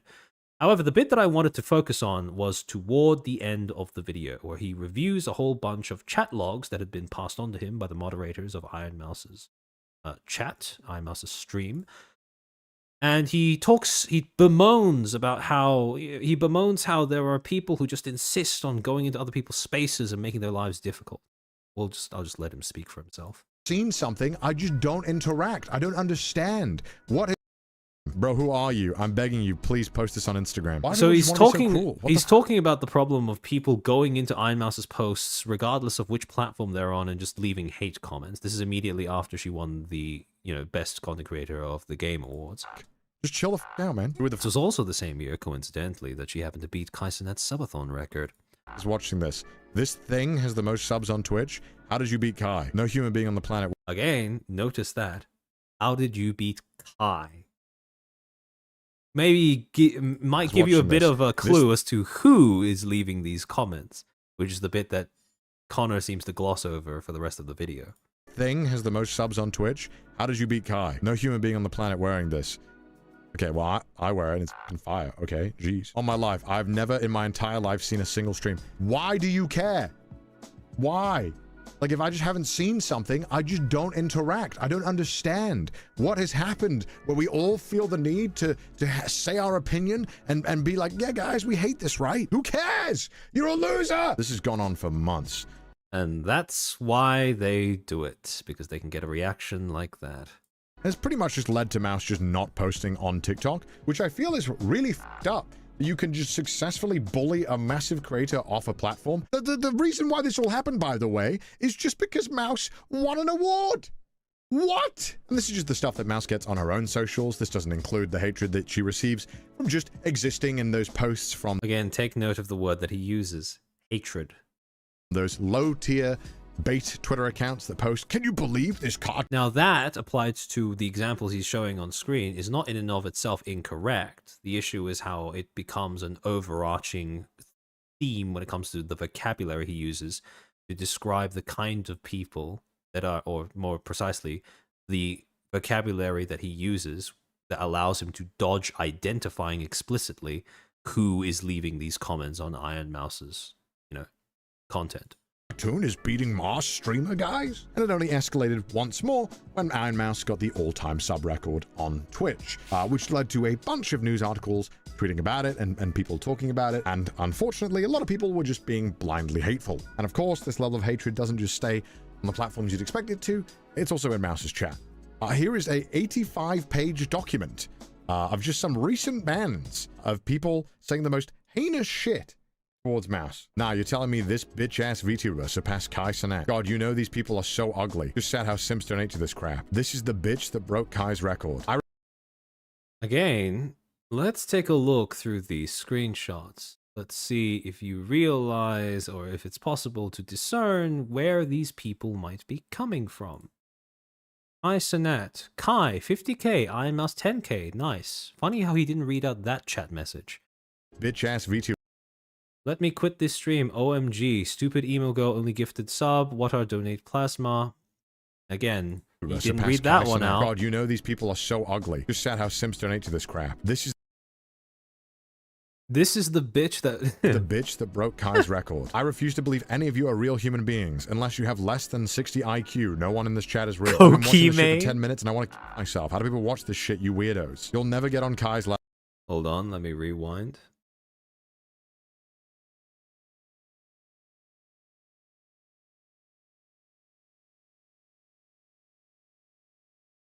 You'll never... Yeah, I think he read that one out. You'll never get on Kai's level. You'll never get on Kai. Oh yeah, he scrolls down and reads it. Kai's level. You guys know this is a fat guy, right? Again, he didn't read out the full chat log. You guys know this is a fat guy, right? There's no way people watch this. Kai Cenat on 2. You're a bitch for what you did. You'll know what you do. You will never not be better than Kai. Why is he not reading out those messages? Amongst obviously all those insults, a lot of people saying that Mouse is lying about her illness, which, I mean, I don't have to tell you why that's wrong. Like, look, they don't know her. Of course they're going to say that. Look at this. This is psychotic. This is f***ed up. I mean, he kind of blurred it, so the effect is a little lost, but... It's okay. And by the way, this is the list, obviously, that doesn't include the N-word bans, or that would... And again, all of these are little clues that people with pattern recognition would very easily be able to assemble into something coherent, but for some reason, Connor can't piece together. People keep mentioning Kai Cenat, in Iron Mouse's chat while sending hate messages. There were also 20 pages worth of banned users that kept spamming the N-word. Now, between the variation that ends with ER and the variation that ends with A, I will bet my right and left kidney all together that it's the latter, not the former. You want to know how I know that? Because, well, they all seem to be Kaizenat fans. And Kaizenat fans tend to be a specific demographic. Young African-American people. Young African-American boys, I think. And that variation of the N-word is not used as a slur, but used in casual conversation as a bit of slang, very commonly among African-American youths, which also happens to be quite a large portion of Kai's audience demographic. And this is the part that Connor skips over, the part that the people who are getting up in arms and outraged on Iron Mouse's behalf around this period, again, remember, after Iron Mouse beat Kaizenat's record, right?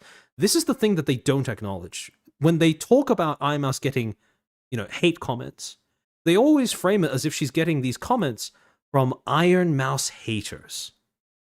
But what they don't acknowledge is that it's not Iron Mouse haters who are leaving these comments. It's Kaizenat fans, and that is a meaningful distinction to make. They don't care about Iron Mouse insofar as they see her as an obstacle to their favorite streamers, dominance over the platform, essentially. They are immature and tribalistic. But at the same time, the reason why that is important to acknowledge, that they are Kaizenat fans, not Iron Mouse haters, that their dedication to Kai outweighs their hatred of Iron Mouse, because you'll notice that the moment she was no longer a threat to his dominance, they don't seem to have popped up since. The reason why that's important to acknowledge is because that was the very same audience that she was opening her community and herself up to interact with when she tried to collaborate with Kaizenat after beating his subathon record. This is what you're inviting in. And that's an important thing to acknowledge. There are certain fan bases that are simply incompatible with one another. Now, can Kai attempt to stomp out this degree of immaturity in certain demographics of his fan base? Sure. Is it going to work? That's a separate matter. At a certain point, you kind of just have to throw in the towel and resign yourself to the fact that this is just the way things are. Can't expect too much. With the size of the audience that Kaizenat has under his belt, there's no way in hell he'll be able to enforce a code of conduct across all of them. So, yeah. You don't think there are any good people watching Kaizenat? Oh, I think there are, but I think the overlap between them and people who would realistically start watching VTubers and or Iron Mouse specifically, very, very small. And then there's the entire question of whether those people are worth having to go through this for as long as Iron Mouse had to go through this. Be another 20 pages. Because of course it would be. If again, he says, of course it would be, right? But let's break down what he just said. Why is it so self-explanatory that there would be people spamming the N-word in Iron Mouse's chat, while also talking about how she's never going to beat Kaizenat's record?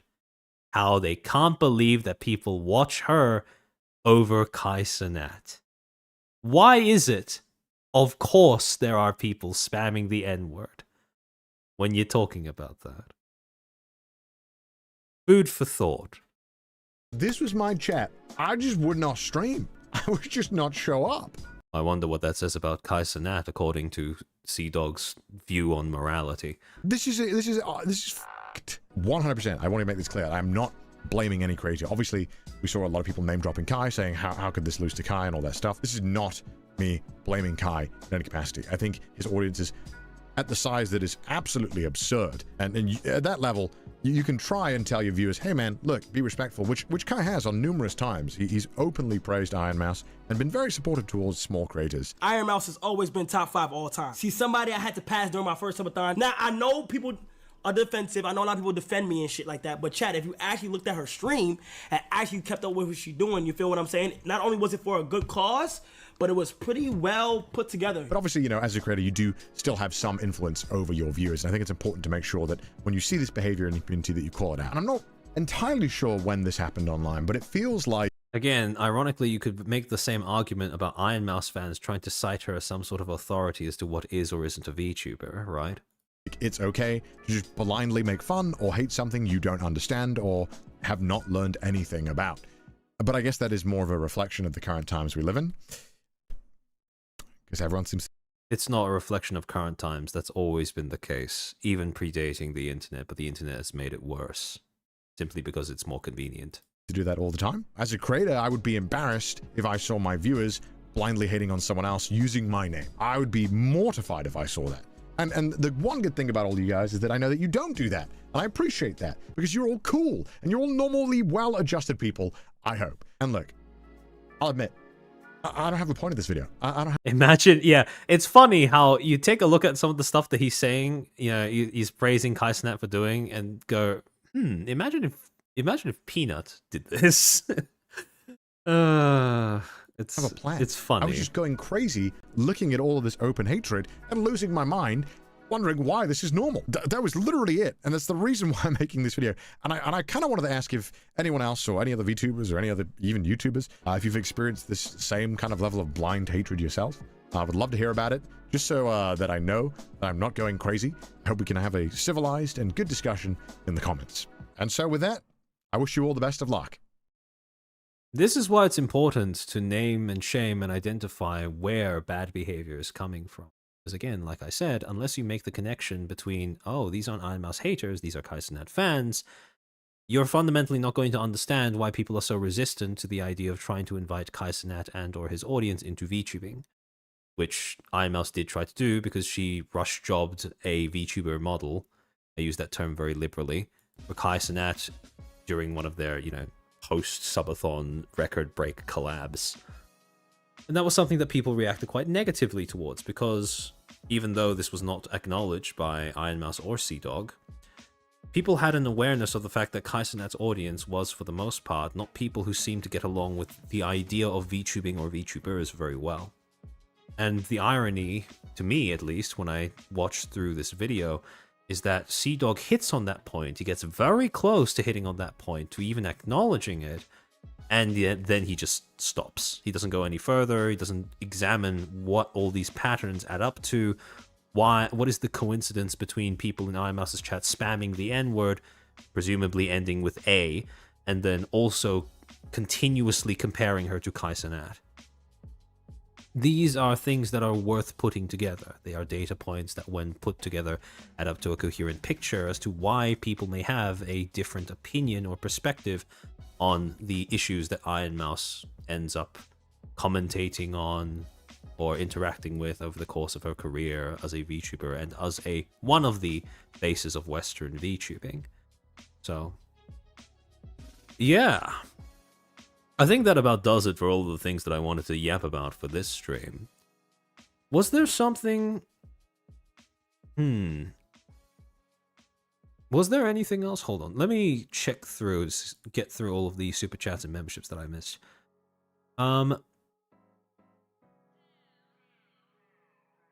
Furbox, thank you for the super. Chair, did you mention her stream title as well? Oh, do you mean the stream title with the second VOD? Stream title for the second VOD was Drops Time for Warframe with Marco. Marco, whatever. Hold on, let me enlarge this so I can actually read out the name properly. Marco Meatball. Hashtag ad, hashtag Warframe, etc, etc. Thank you for the super food box. Yeah, shouldn't talk about this. Hey, Mouse. Yeah. Let me take a look.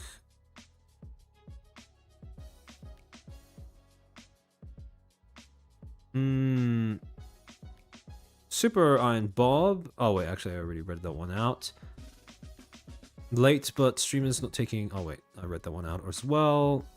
Snacker Mouse, thank you for the super. I gave 15 bucks to bet Peanut will do a face reveal in near future and have his career be deteriorate afterwards like a dream and Master Uruguay. I don't think so. I think he'll be fine. Foodbox, thank you for the 2. Mori Kali Op, just blatantly disrespectful. Yeah, I'm inclined to think the same. Magdalene, well, actually, I don't think it's disrespect. I think it's just being bad at their job. Be completely honest. Yeah, a little bit of a shorter stream today. Well, I mean, technically it is like 6.5 hours. I don't know if that classes as short, but it is shorter than 7 hours for now. Let's see how quickly I get through these super chats. The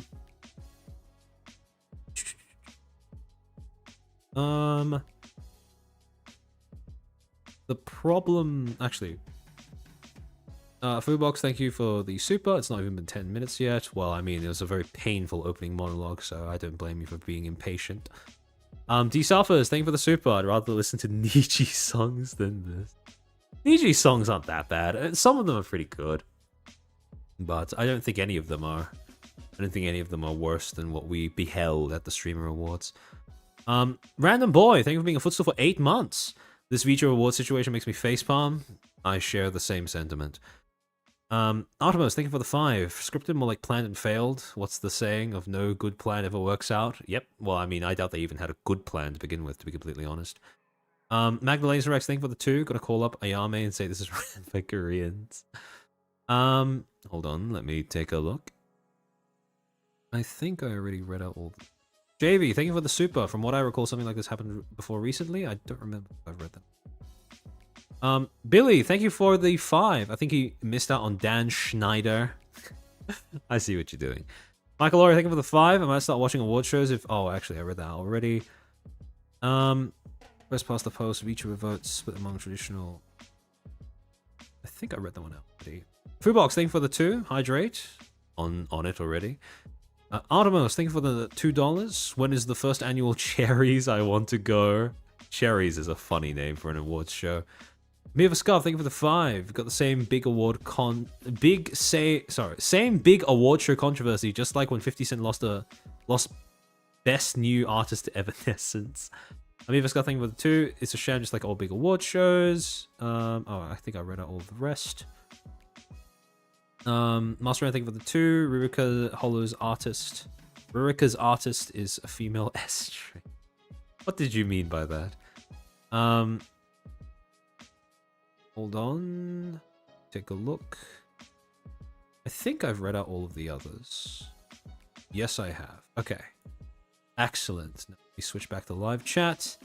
I really like some of the Niji songs. Now I can't even dare to think about them without thinking about all the drama. I think it's good to just exposure therapy yourself out of that, to be honest. I think being able to enjoy the songs is more important. Hold on a second. I wonder if I can use CDC vouchers to purchase more Pegasus to make a video about jelly. Yeah. Hold on, give me a second. Let me switch over. I'm going to check my DMs to see what you sent me, Artemis. So I might have to end stream relatively soon. I believe, did you send this to me via Twitter? Take a look. Oh, okay, interesting. This from stream. Oh, they're all about only a minute long. I should be able to play this, and then you guys should be able to hear the audio from it. Take a look. Alright, I'm gonna switch off the BGM while I play what he's saying. Did you see Iron Mouse saying it was uncomfortable talking with Ray and Kai? Yeah, I did see that. I watched the clip. I think that she overreacted. I do.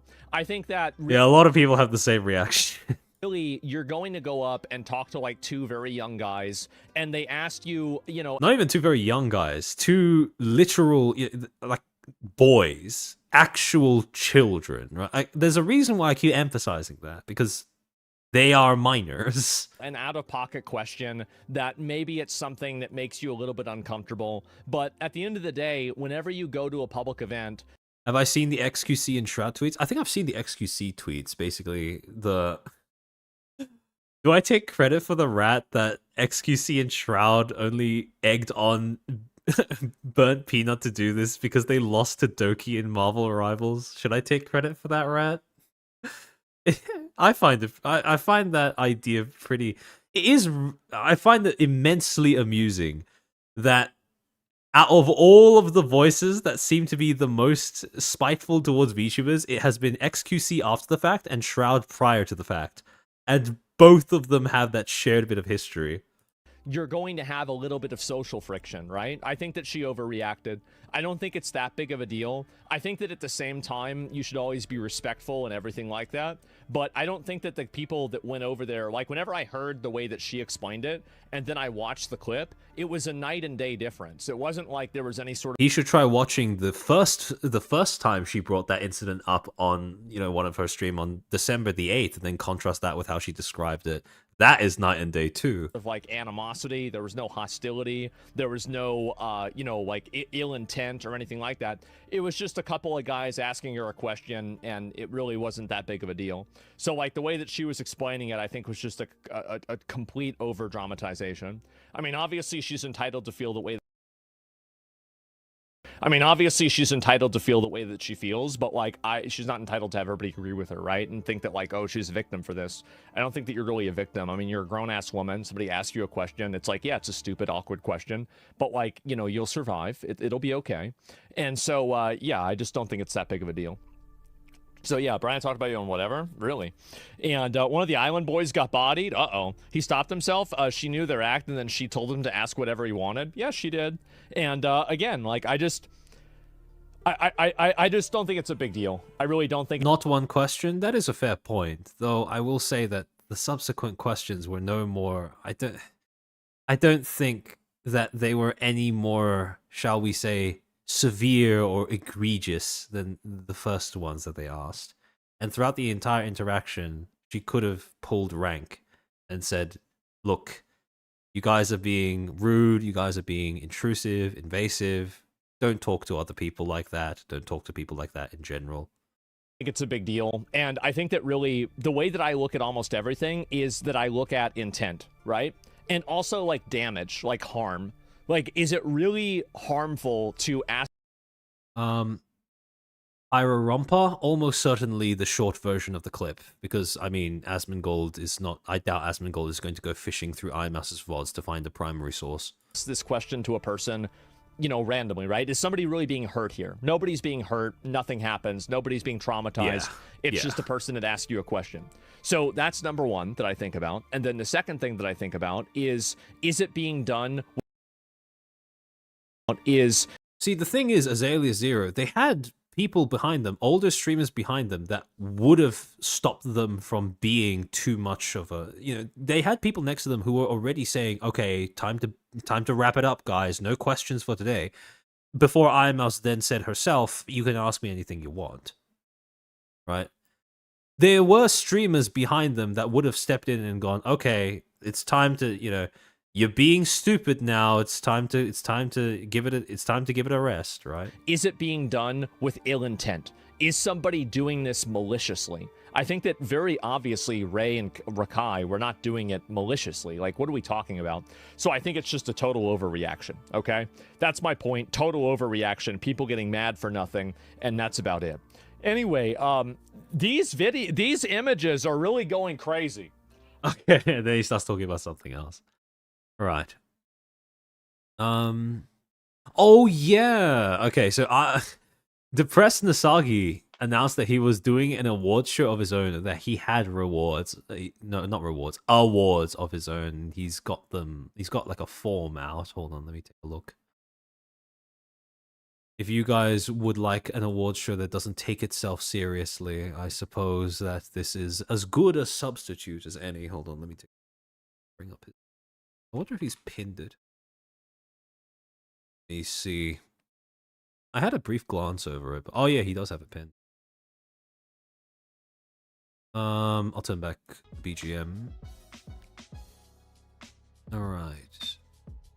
Let me... Alright, let me see. Okay, let me make sure that I don't have anything compromising on screen, and this should be okay. VTuber Awards. Let me take a look. Alright, this is what it looks like. Okay! We might as well just enter some... We might as well complete a form now.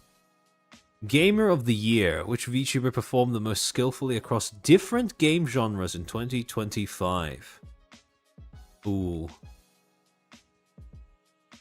Actually, I'm going to say, I'm pretty sure there's like no difference. Link should be in the pinned post on Depressed Nasagi's Twitter profile. I'm going to say Dizzy, actually. I feel like she's played more games of a larger variety and breadth this year than prior.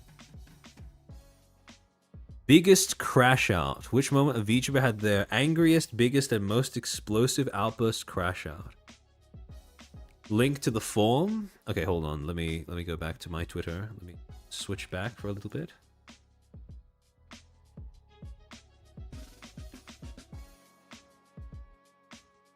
Copy link address. That should work.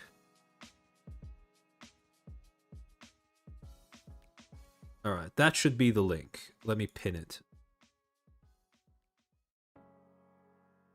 Biggest crash out is an amazing category. I'm trying to think, who would I class as having the biggest crash out of 2025? VTuber that had biggest crash out. Oh, it has to be Bao, right? Like, surely it has to be Bao. Yeah, I think Bao. Best Twitter gimmick accounts. The best VTuber fan accounts that stick to their gimmicks and participate in Twitter extra. This has to be EB, right? Like EB / VTuber ASMR fan. Like, it has to be him. There's no way it's not him. I don't think the Adora Bunny one is... I found that one pretty forgettable, personally.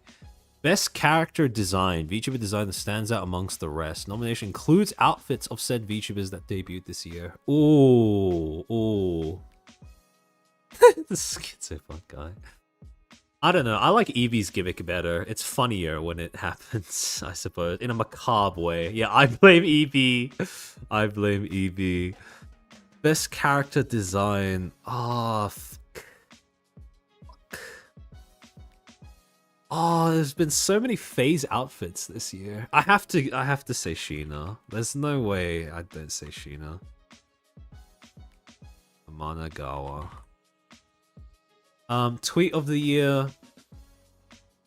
The tweet that was the most unhinged. To be submitted via archive/Twitter link. I don't read Twitter to find content beyond just stuff for stream, so I have no idea what I'd put for this. Hag of the year. I have to go with this one. Lolly of the year. That hold on. Is Jelly a lolly? Hold on. Actually, you know what? I'm just gonna go with my gut.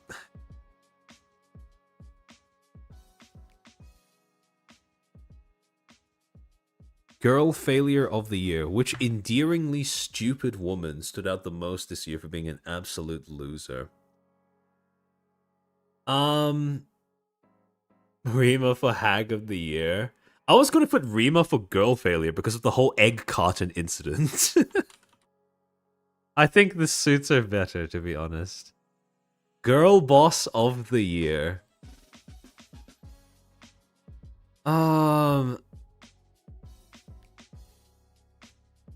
Girl boss of the year. Girl boss of the year? I usually don't think about girl bosses. Remy almost constantly... That's the opposite of being a girl failure, though. That's a girl anomaly, you know? I think I put Remy for this. Girl boss of the... Oh! Okay, yeah, sure. I just saw the suggestion in chat. I'm gonna take that on board. Biggest L of the year. Which moment did a VTuber drop the ball the hardest? Biggest L of the year? I don't generally think about it in terms of L's. I don't know. Why are you guys saying Matara? What happened with Matara? Me baffled all of Christendom. Oh yeah, Cinder. Yeah, we have to go with the Cinder doc, right? Cinder incident. Group docky to response. All of that in one go. Yeah, I think. Yeah, the Cinder incident is by far the biggest L of this year.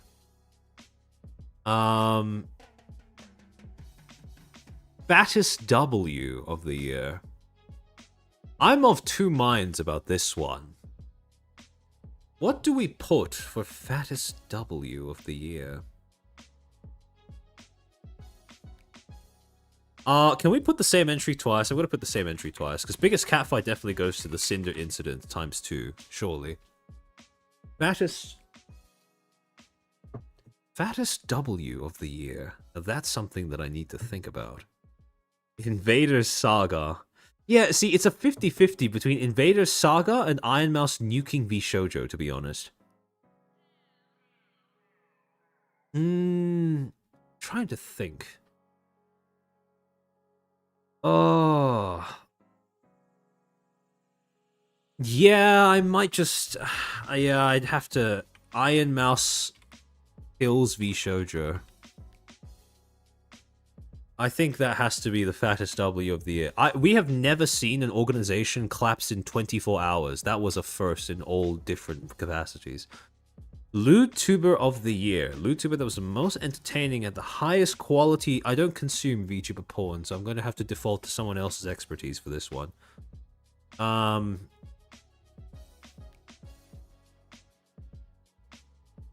It's gotta be Neuro. I want Neuro to be something...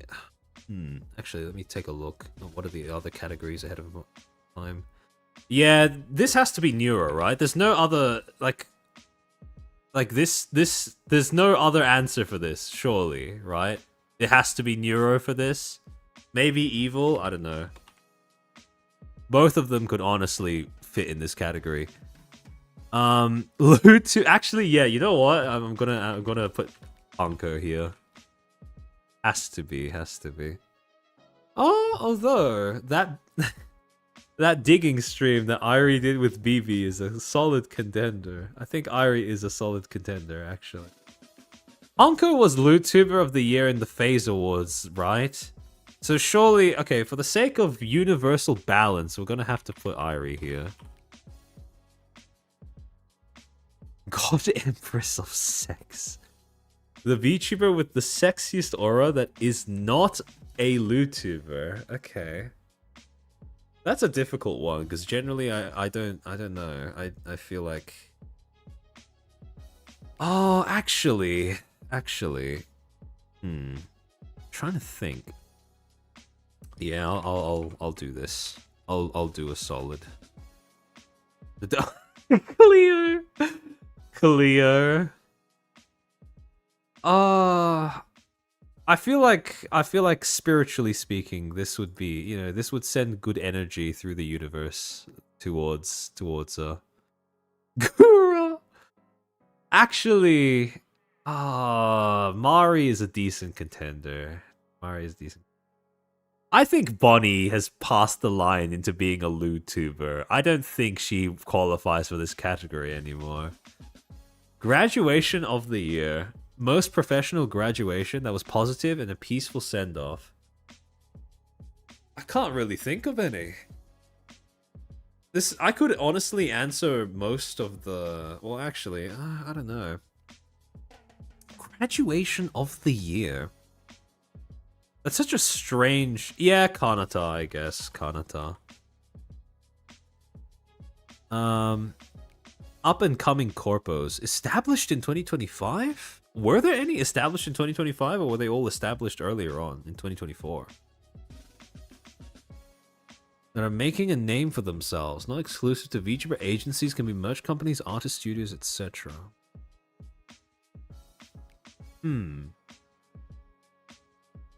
Was Gura and Fauna this year? Oh wait, shit, it was. Oh. It feels like so much has happened. This is probably something that like a bajillion other people have said already. Most peaceful graduation? Was Saya in 2025? Wait, hold on. Yeah, Variance was 2024. That's what I was thinking. SVP is 25. I'm not doing we're not putting chroma shift there, guys, for obvious reasons. When was Aegis Link? Aegis Link was also 2024, right? In that case, I guess it has to be SVP. Stellarverse Productions. Stellarverse Productions. SVP was winter 2024? Oh, okay, never mind. SVA was 2024. Mume graduated this year. SVP was December 2024. Were there even any corpos that were established in 2025? I don't think so, then. The entirety of Corp. I don't know. If not, if we count the terminations from earlier this year. React Tuber of the Year. Which React... I don't watch... I don't watch... Well, actually, I have to put Pippa, right? Like, surely. Pippa's like one of the few VTubers who I will actually be able to sit through React content from. Because she doesn't behave like a goldfish while shit is playing on screen. ASM artist. ASM artist. I don't really consume ASMR content, so I'm gonna have to default to somebody else's. Well, I'm not putting Luminaria. Sorry, Joe. Luminaria is not going on there. I'd rather... I'm not a big believer. I don't know. I don't much like any React content, to be honest. Not... I don't love React content. I could say the same for ASMR as well. Mari used to do a lot of React. That's true, I guess. Evermore. I don't listen to any ASMR content, so I'm not qualified to vote. I'll abstain. Hidden Gem Award. Which 2view VTuber deserves more spotlight?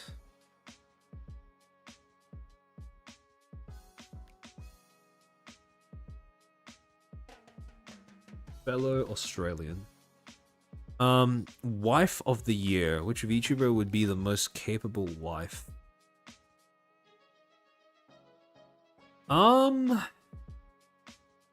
Most capable wife?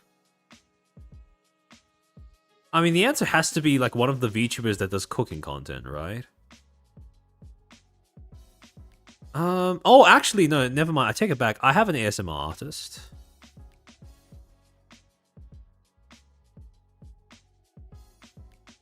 Hold on, I keep forgetting.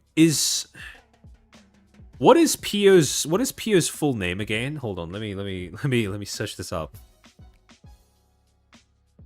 I just want to make sure I get it right.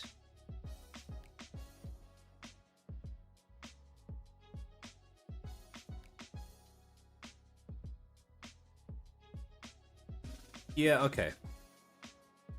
Yeah, Yuki Nishita, Pio.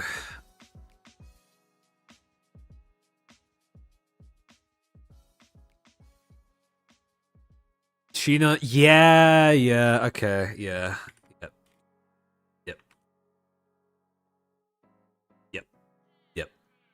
Yep. Chaos Incarnate, a VTuber whose content is as confusing as it is entertaining. Chaotic. Chaotic? Chaotic? Cha-cha chilla. Hold on, let me make sure I'm not mixing up Cha-Cha Chilla with someone else.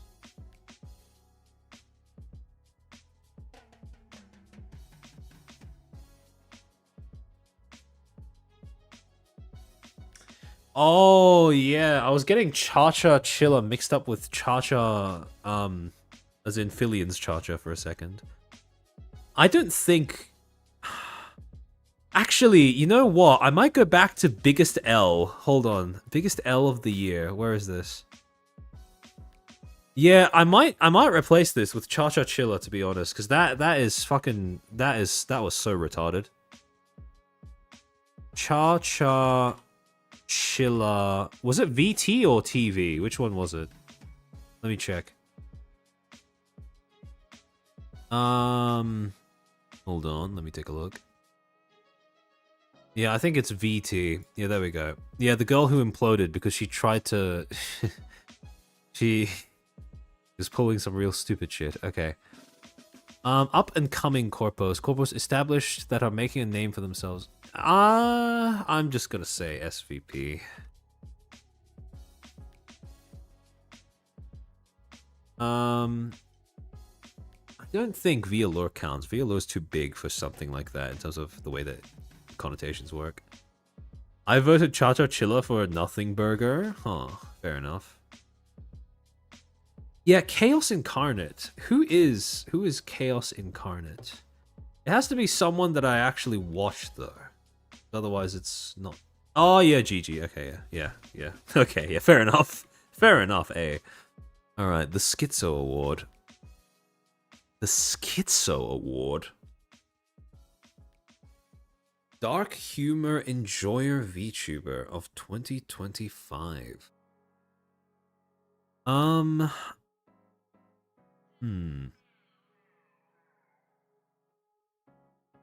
Nah, I don't watch Elfin, so I wouldn't know. The edgiest, I don't know, not really edgiest or controversial, but I was going to put Dizzy purely because of her RP streams. Edgiest, yeah, the problem is edgy, she doesn't fit in with edgy, not really. Shondo, yeah, I guess Shondo works. Alright, let's go for Shondo. Best fan base, the most positive, kind, and helpful VTuber fan base. I mean, I have to vote the Cloppers, right? I have to vote the Cloppers. I can't just vote myself, because that's... I can't vote you guys, because that's... I'm pretty sure... Are you allowed to vote for your own fan base? Fan base formerly known as the Wisp. Menhera Affectionate of the Year. The most entertaining mentally ill VTuber that deserves loud love and recognition. Buckos. Honorable Chatters. Actually, yeah, I mean, I interpret this as helpful towards me, but if we're talking strictly helpful, as in, you know, saving someone when they're going through a really rough time, I guess Honorable Chatters would fit there.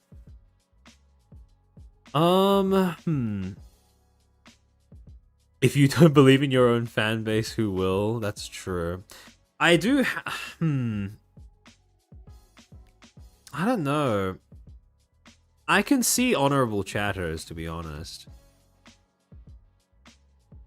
Doki Bird, I would have voted the Dragoons last year, not this year. Best fan base, most positive, kind, and helpful. Twisty. Yeah, I've got to put Honorable Chatters, because Kirsha's had a really rough year, and they've been keeping her afloat throughout the entirety of that. Menhera Affectionate of the Year. The most entertaining mentally ill VTuber. I mean... I kinda have to.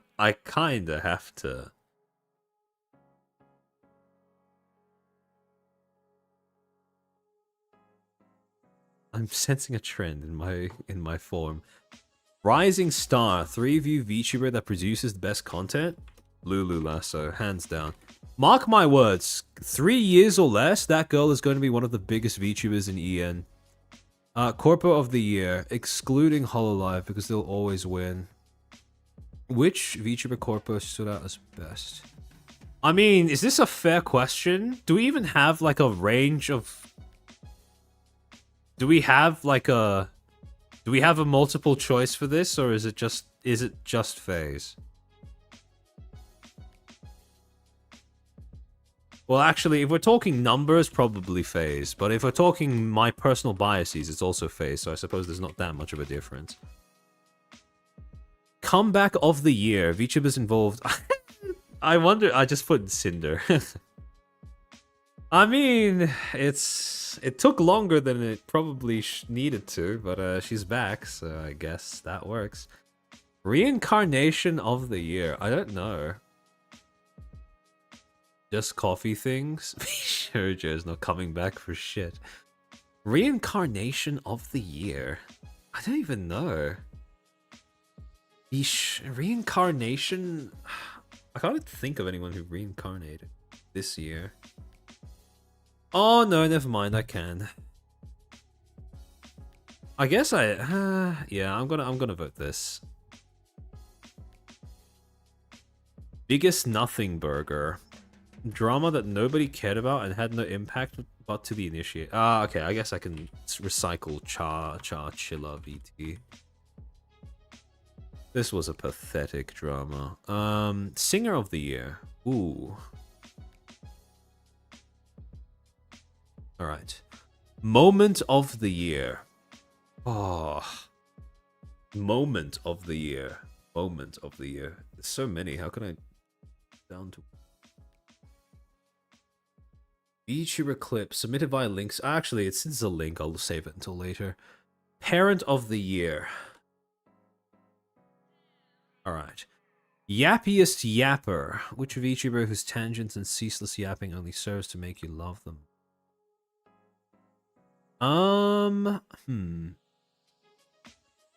Moment. Okay, yeah, you know what? Yeah, I'll put Doom. Wait, hold on. Let me. Yeah, I think just one Doom is good enough. Clique of the year. Which VTuber friend group has proven itself entertaining and strong? Consists of at least 3 people and has a maximum of 6. Jeez, not gonna irate. Drama of the year. Sure. Actually, no. I'm just gonna keep it consistent. Iron Mouse kills VShojo. VTuber of the year. Clique. What is the clique of the year? Nah, Niji is a real tired answer. Something a bit more original. Something that is actually a clique, not just a meme. Trying to think. Mr. Penai Shaver, which male VTuber stands out among the rest? I have to. I don't like Neuroverse isn't really a clique, I don't think. It's also more than 6 people, I'm pretty sure. I don't think I think generations are cheating when it comes to choosing a clique. Drama of the year. Hold on. Pippa's friend group? Nah. Clique of the year. I don't know. I'm not even aware of many cliques. Trying to think. Clique. I don't know about Glitchstar. Zan and friends, I suppose. Clique of the... Yeah, I don't know. I don't know about clique.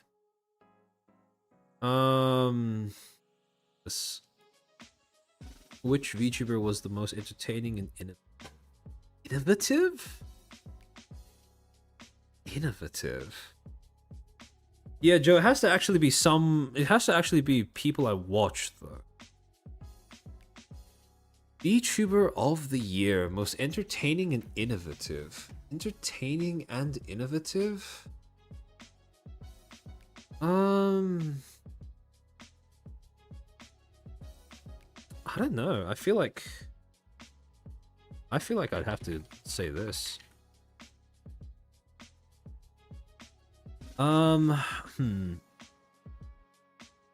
Clique of the year. Actually, I don't know. Fillion technically, if she has a clique, I guess it's more than 6, but I guess Fillion, right? I'd elect Fillion. Are we just grabbing a selection of a bunch that I enjoy seeing together when they stream together? Because if so, I might as well just name like Fillion and a bunch of others. Oh yeah, Nitya. Yeah. I don't know. I feel like Cecilia is still my knee-jerk reaction though. Yeah, I think I'm quite content with Cecilia. Geek of the year. I don't know. Clique has strong negative connotation. Why not just say group? Yeah, to be fair, I do feel the same way about the way that particular question is phrased.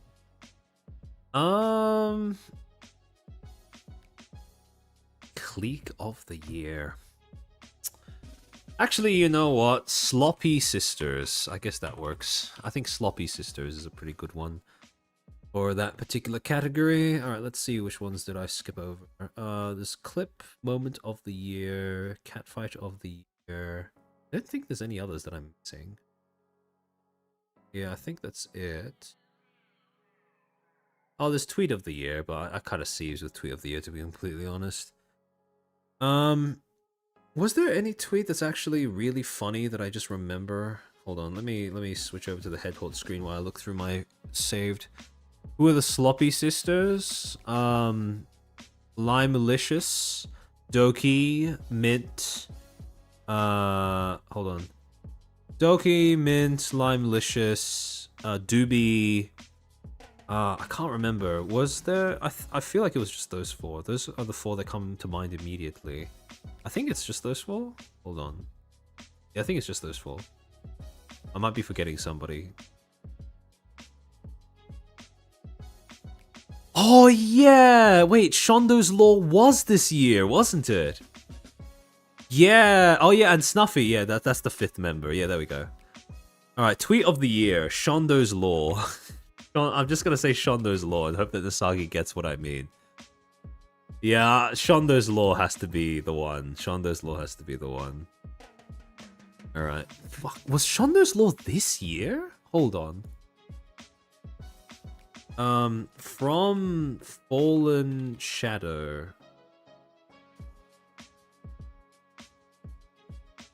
Manager. Fuck. Wait, hold on. Fallen Shadow underscore YouTube. Okay, wait. From Fallen Shadow underscore YouTube.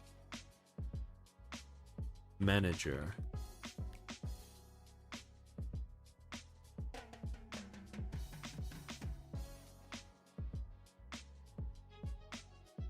Oh no, this was on her alt, wasn't it? Okay, never mind. It's not that one. It's Good Girl. Is it Good Girl Shondo?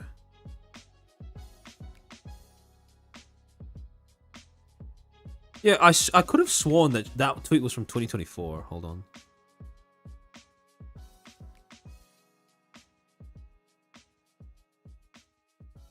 Hold on. Yeah, it was 2024. Never mind. Yeah, I didn't misremember. Tweet of the year. Hold on. Let me take a look at my saved tweets.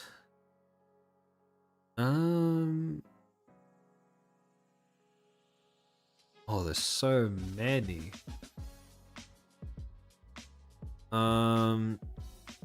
Tweet. Oh, I'm assuming this has to be like text. Otherwise, if it's just drawings, that's cheating. Actually, I'm just gonna go with the one that made me laugh when I saw it first. I'm gonna go with this one. Billion tweeting out on May 15th. I would like to apologize for my actions today. I have failed my community and placed 4th in the GeoGuessr tournament. Going forwards, I will cheat.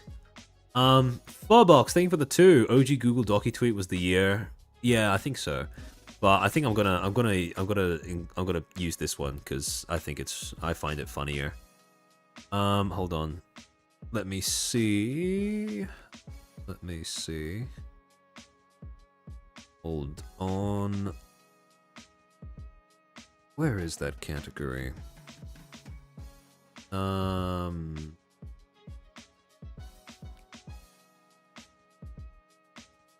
Tweet of the year. Alright, there we go.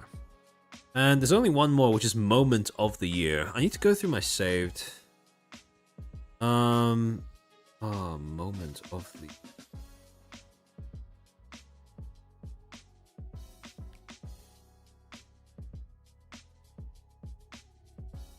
Okay. There is a chinchilla. There is a chinchilla audio slash clip slash edit that I think is really funny. Okay, wait, hold on. Let me see if I can pull it up. I'm going to hold on. Let me paste it into the award first. Hold on. Hold on. Where is this? Moment of the year. Moment.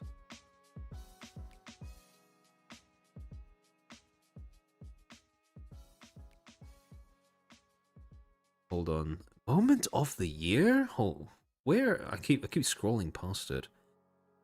Add moment of the year as boat goes minted. That's a pretty good choice, to be honest. Fuck, I lost it. I can't find it anymore. Maybe I'm just blind. Hold on. I've been streaming for too long. 7 hours. We finally surpassed. This is no longer a short stream. Also, I believe I have a collab with Morlington after I end this stream. At, I think, 10 PM Australian. So, in case you guys are curious about that, we're going to be finishing off the second half of the male VTuber-oriented stream that we did last time. So I believe we're going to be talking about the male VTuber experience, I suppose. Fuck, I can't find that damn category. It's, Fuck,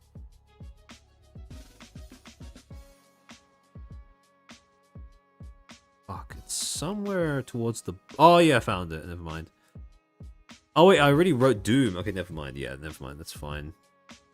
I'll just show off the chinchilla tweet, because it's funny as fuck. Alright. Let me... Alright, hold on. Okay. I've had this saved for fucking ages. You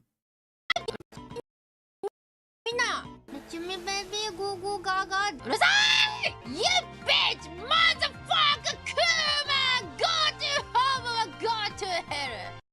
My favorite example of Japanglish. Alright. But with that, I think I can hit submit on the Google form. So let me do that real quick. Submit. And there we go. That's my submission done. Please feel free to submit as well. I can't wait to see what Sagi ends up with in terms of the results. I have a few suspicions as to what some of the more popular answers may be. But, yeah. In any case, I might end stream here. Never mind, there's no might about it. I will end stream here.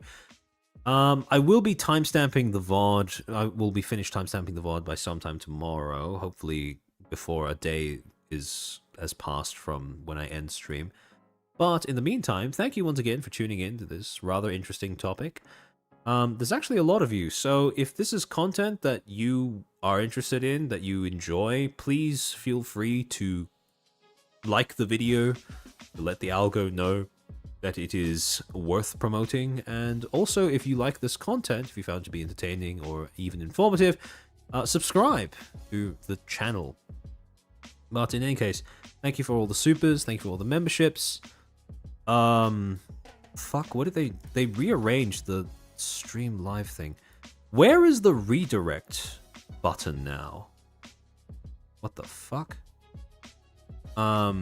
Sorry, I didn't see.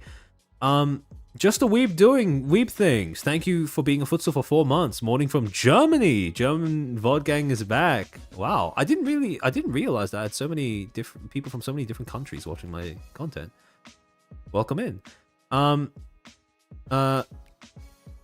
Funless, thank you for the 2. Raid into Dweeby. She's playing Monster Hunter Wilds. Hold on, let me take a look.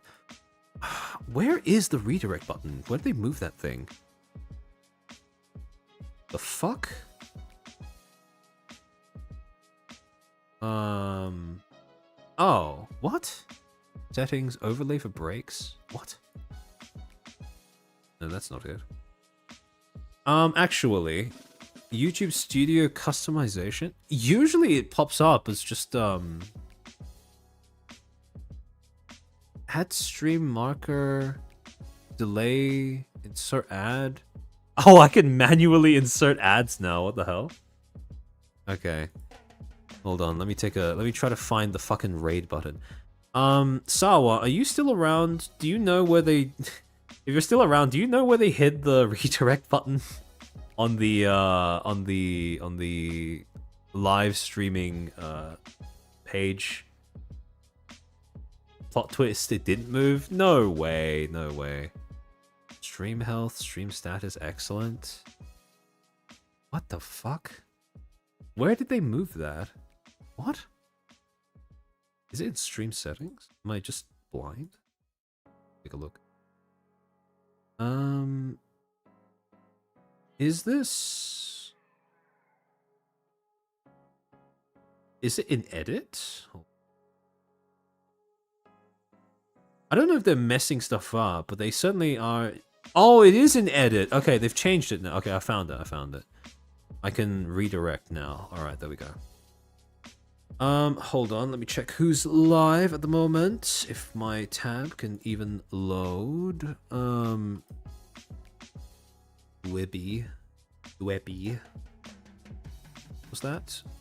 What was the name of that VTuber that you suggested? Weeby? Let me take a look. She's not turning up on my list of people to raid, so I might just pass that one over. Maybe I have to put in more letters in her name? Oh, never mind, that was exactly what I needed to do. Alright. So, I will be sending you guys over to Dweeby, who is currently playing Monster Hunter Wilds, I believe. Which one do I raid into? There's like 2 streams that are active on my end. Hold on. I'll just go with the first one that pops up. 50-50, I suppose. Hopefully she's not ending stream as soon as you guys enter, which seems to be a bit of a recurring theme when I send you guys on raids. But, in any case, thank you once again for tuning in. Thank you for all of the supers and members. Once again, thank you for your generosity and your support. Members, Footstools, you guys are going to be getting a surprise at some point later on this week, so look forward to that. And I'll be hopping on to Mollington's channel in a few hours for our collab. Feel free to head on over there if that is something that interests you, if that is something that piques your curiosity. And I look for... Oh yeah, I'll be posting a poll for the next week's stream topic as well, sometime tomorrow, so keep your eyes peeled for that as well. And I think that just about does it. Thank you so much for tuning in, and I will speak to you guys next time. Otsu chair, Otsu chair.